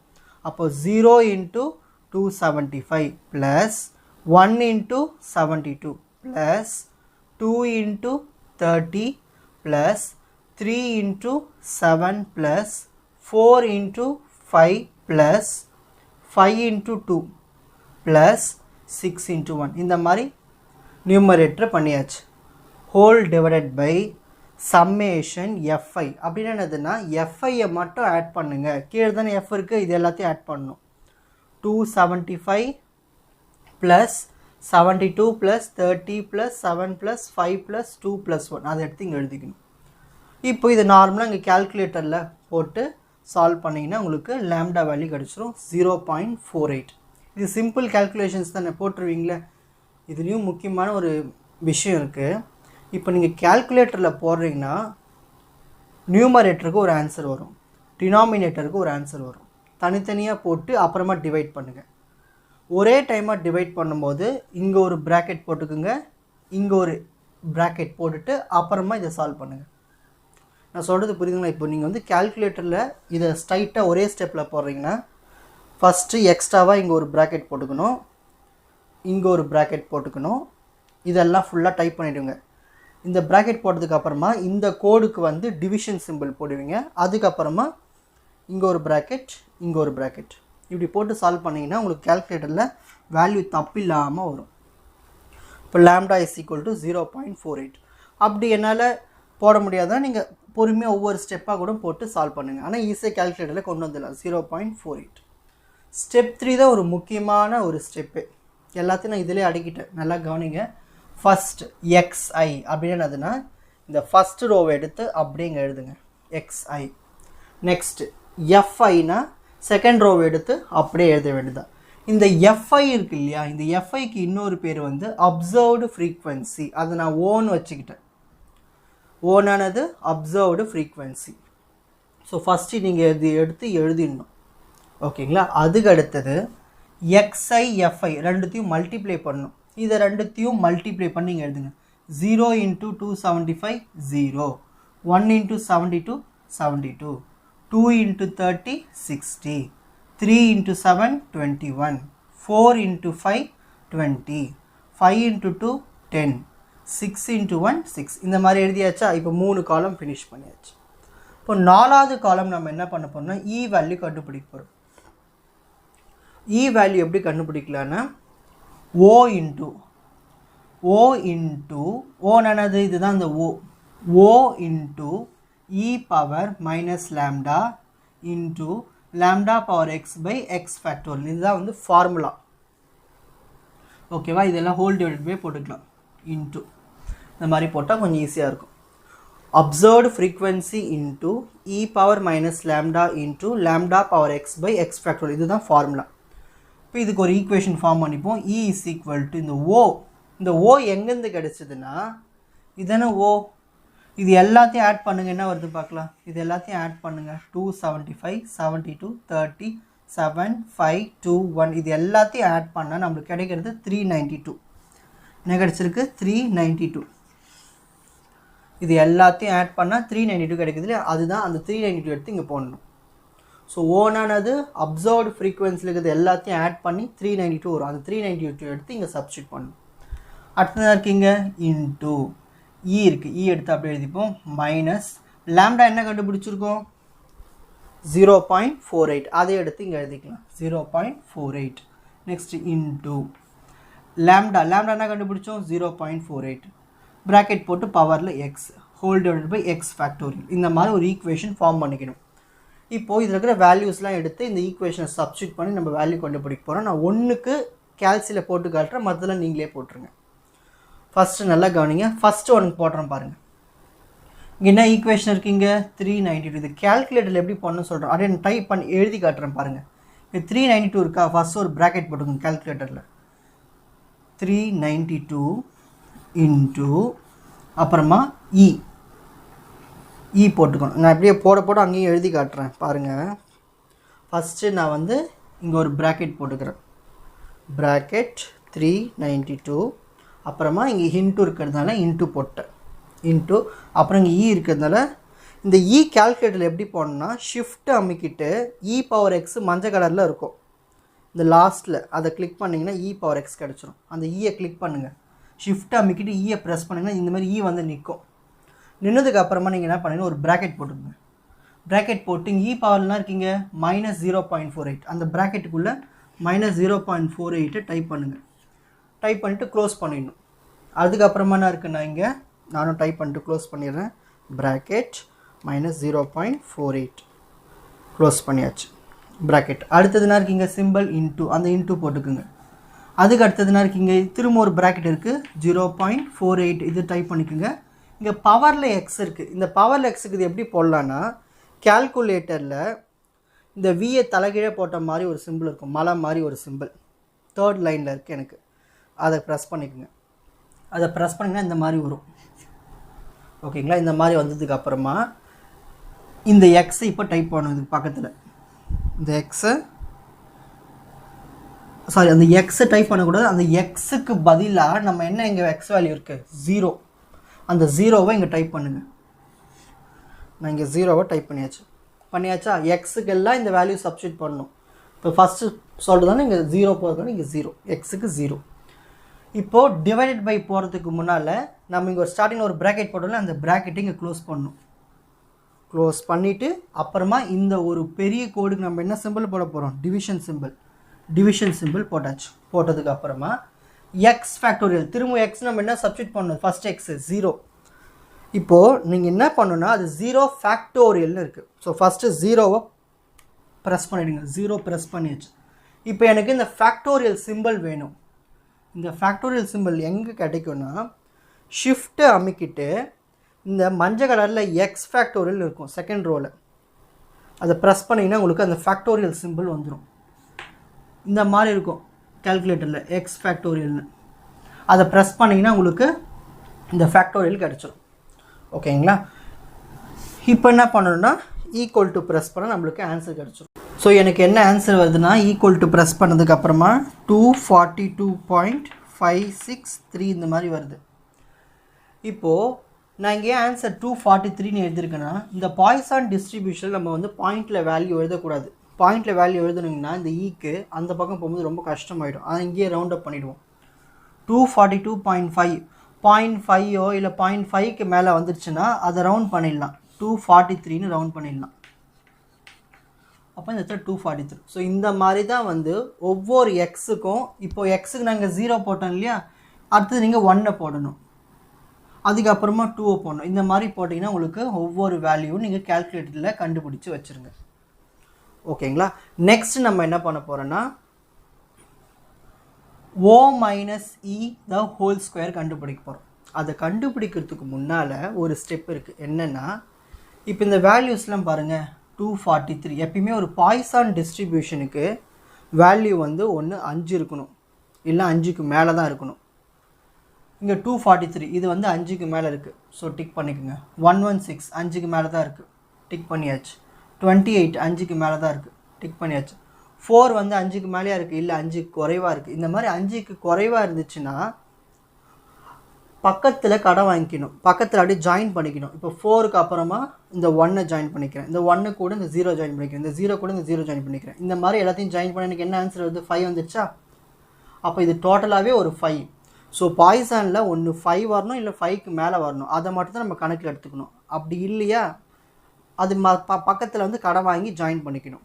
இப்போ பாருங்கள், எனக்கு வந்து இப்போதைக்கு 4 தான் வந்திருக்கு. 1 2 3 4 இது எல்லாத்தையும் சேர்த்தாலே 5 தான் வருது. ஸோ மொத்தம் எனக்கு 4 ரோஸ் வந்துருச்சு. இப்போ தான் நீங்கள் இந்த ஸ்டெப்புக்கே போகணும். இந்த 4 வாட்டி டிக் பண்ணியிருக்கேன் இல்லையா, இதுதான் வந்து என் வேல்யூ. இதுதான் நம்ம எங்கே கண்டுபிடிக்கணும், இந்த டிகிரி ஆஃப் ஃப்ரீடமில் யூஸ் ஆகும். ஒரு பாய்சான் டிஸ்ட்ரிபியூஷனுக்கு டிகிரி ஆஃப் ஃப்ரீடம் வந்து n-2. n என்ன கிடச்சிருக்கு, எத்தனை டிக் பண்ணியிருக்கேன், 1 2 3 4. அப்போ 4 - 2 2. ஸோ டிகிரி ஆஃப் ஃப்ரீடம் கண்டுபிடிக்கணும் இந்த டிக் பண்ணதை வச்சு தான்.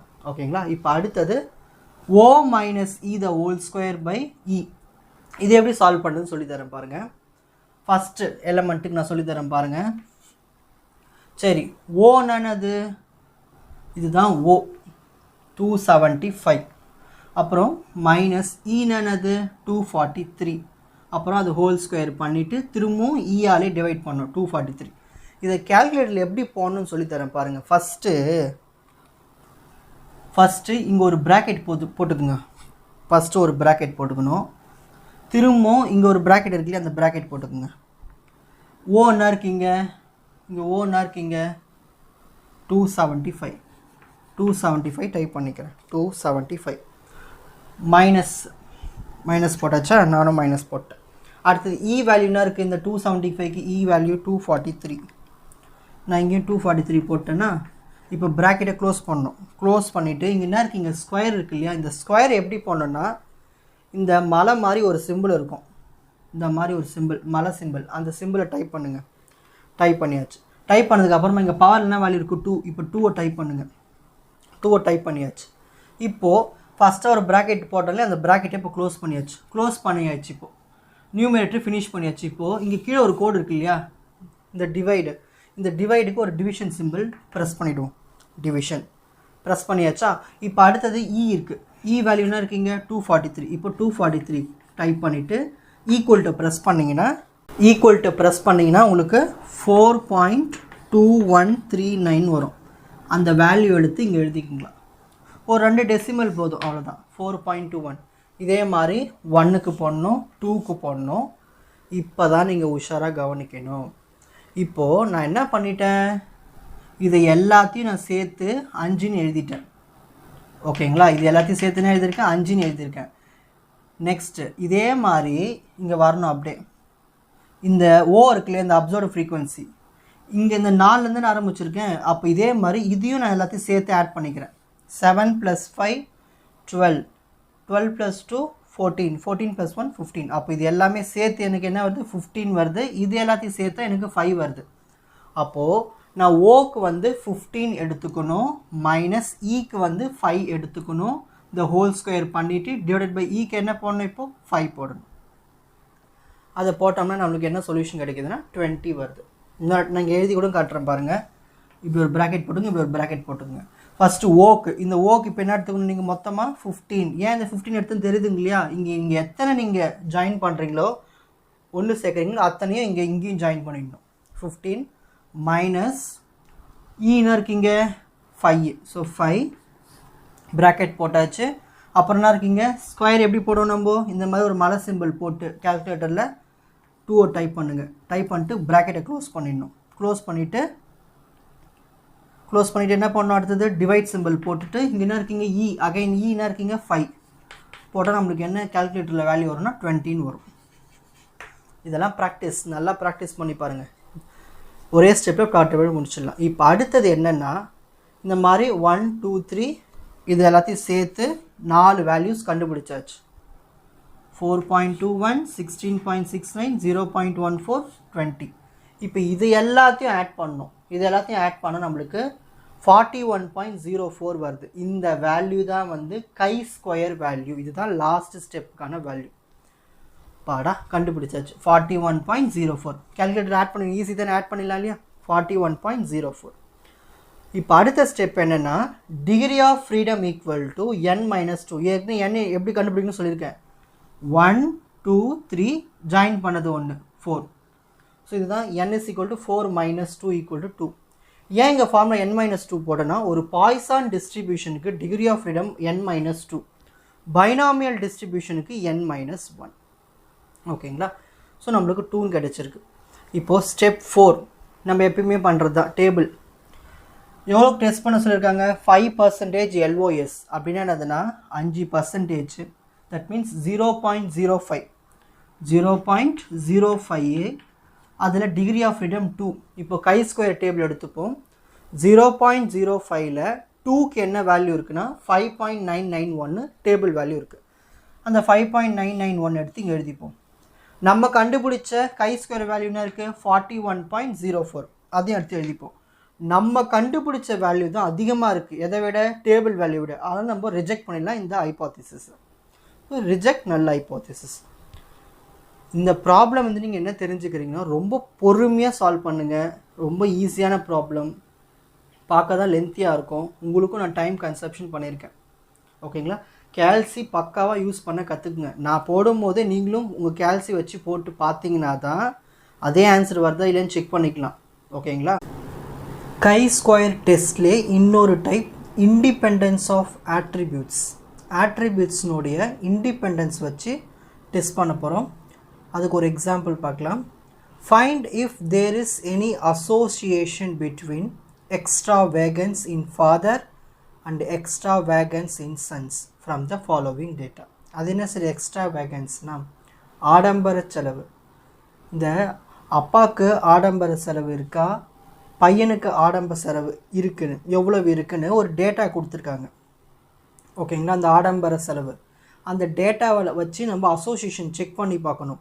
இண்டிபெண்டன்ஸ் ரெண்டு பேருக்குள்ளே இருக்கிற அந்த அசோசியேஷனை செக் பண்ண போகிறோம். இந்த எக்ஸ்ட்ராவேகன்ஸ்க்கு ஆப்போசிட் வந்து மிசர்லி. மிசர்லினா கஞ்சன்னு அர்த்தம், எதுவுமே செலவு பண்ண மாட்டாங்களே அவங்க. சரி, ஸோ எக்ஸ்ட்ராவேகன்ட் ஃபாதர், மிசர்லி ஃபாதர் அப்படின்னு அதுனா நல்லா செலவு பண்ணக்கூடிய, ஆடம்பர செலவு பண்ணக்கூடிய அப்பா, அப்புறமா ரொம்ப கஞ்சத்தனமாக உள்ள அப்பா.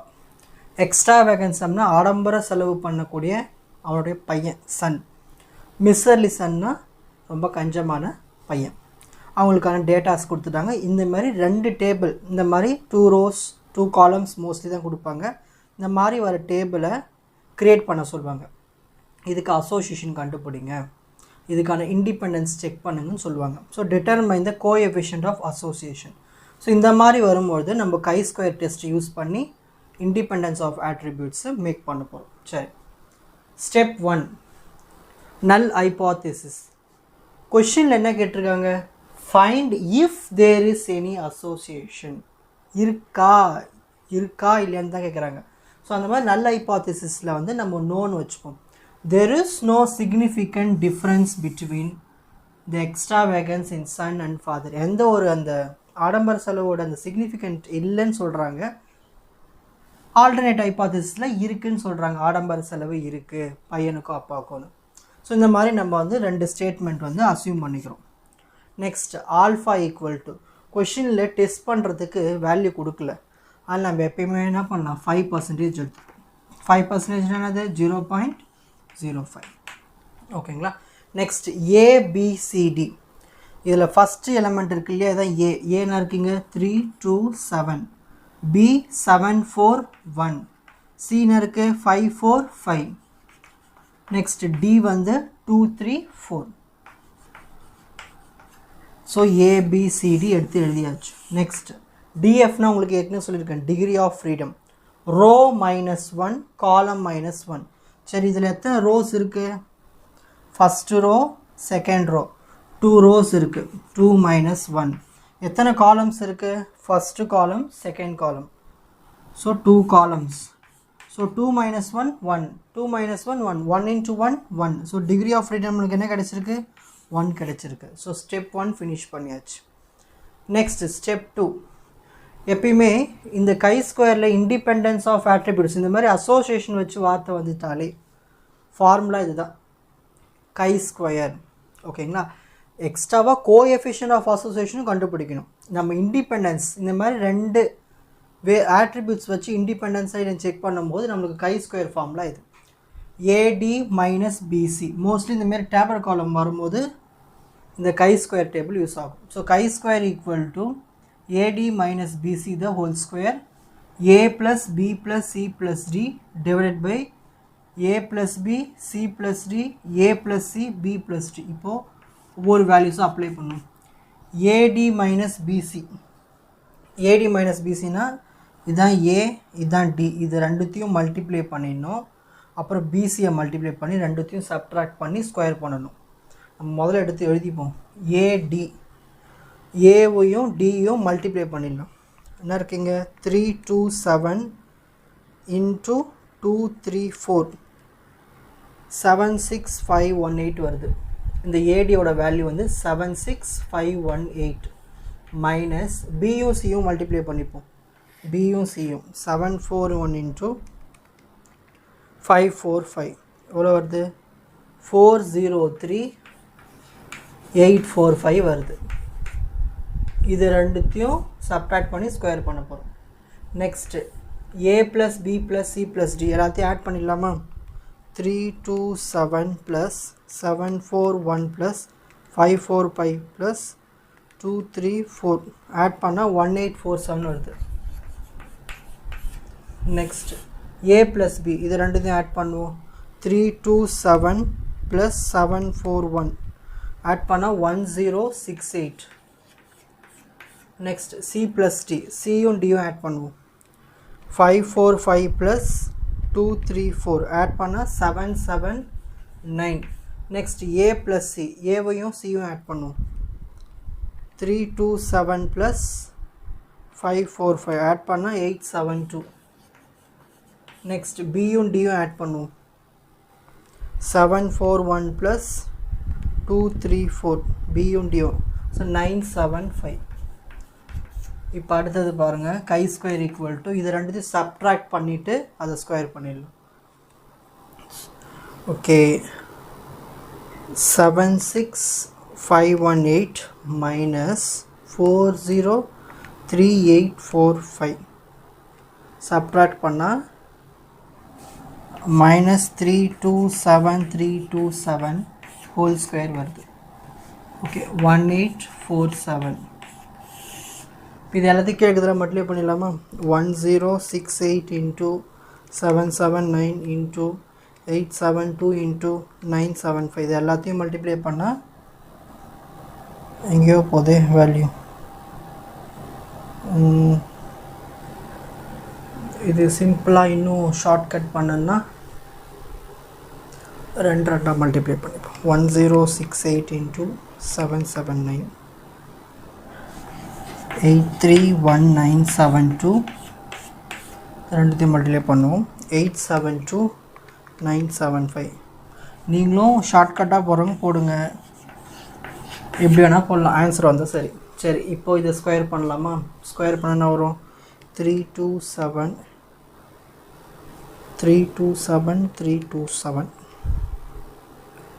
into 327 into 327 into 1847 key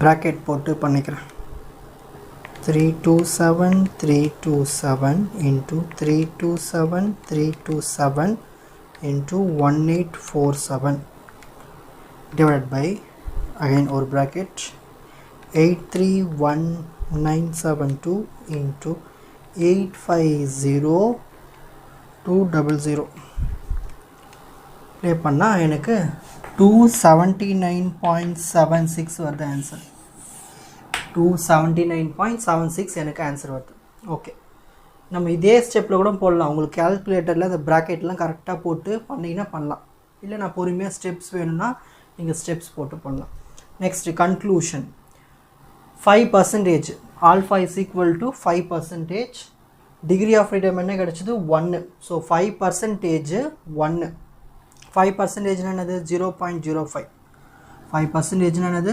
0.05 so இப்போ நம்ம வந்து கை ஸ்கொயர் டேபிள் எடுத்துக்கிட்டு 0.05ல் 1க்கு என்ன வேல்யூ இருக்குன்னா 3.841 இருக்குது ஓகேங்களா அந்த வேல்யூ எடுத்து நம்ம இங்கே எழுதிப்போம் 3.841 நம்ம கண்டுபிடிச்ச கை ஸ்கொயர் வேல்யூ என்ன இருக்குது 279.76 இப்போது நம்ம கண்டுபிடிச்ச வேல்யூ கிரேட்டராக இருக்குது எதை விட டேபிள் வேல்யூ விட ஸோ நம்ம என்ன பண்ணக்கூடாது ரிஜெக்ட் பண்ணிடணும் யாரை null hypothesis so reject H0 next step 4 எக்ஸ்ட்ராவாக கொஷினில் determine the coefficient of association கேட்டிருக்காங்க அதுக்கு formula AD minus BC by AD plus BC சரி முதல்ல AD மல்டிப்ளை பண்ணுவோம் AD minus BC ஏற்கனவே இங்கே AD minus BC கண்டுபிடிச்சி வச்சுருக்கோம் இல்லையா அதை எடுத்து அப்படியே எழுதிக்கலாமா என்ன இருக்குங்க -327327 AD minus BCக்கு இத்தனை வேல்யூ வந்திருக்கு எடுத்து அப்படியே எழுதிப்போம் நெக்ஸ்ட் AD plus BC அது பண்ணல அதை பண்ணிப்போம் AD plus BCனா இது ரெண்டுத்தையும் ஆட் பண்ணிப்போம் 76518 plus 403845 ஆட் பண்ணால் 480363 இப்போ இது ரெண்டுத்தையும் நம்ம டிவைட் பண்ணால் நம்மளுக்கு கோஎஃபிஷியன்ட் ஆஃப் அசோசியேஷன் கிடச்சிடும் 327 divided by 480363 பண்ணால் 0.6814 வருது. இதுதான் வந்து கோஎஃபிஷியன்ட் ஆஃப் அசோசியேஷன். ஈஸியாக வந்துடுச்சுங்களா? ஓகே, பொறுமையாக சால்வ் பண்ணுங்கள். இதெல்லாம் டேட்டாஸ் வச்சு போடுறதால கொஞ்சம் ஈஸியாகவே இருக்கும். கேல்சி தான் ரொம்ப முக்கியமே இந்த சப்ஜெக்ட்.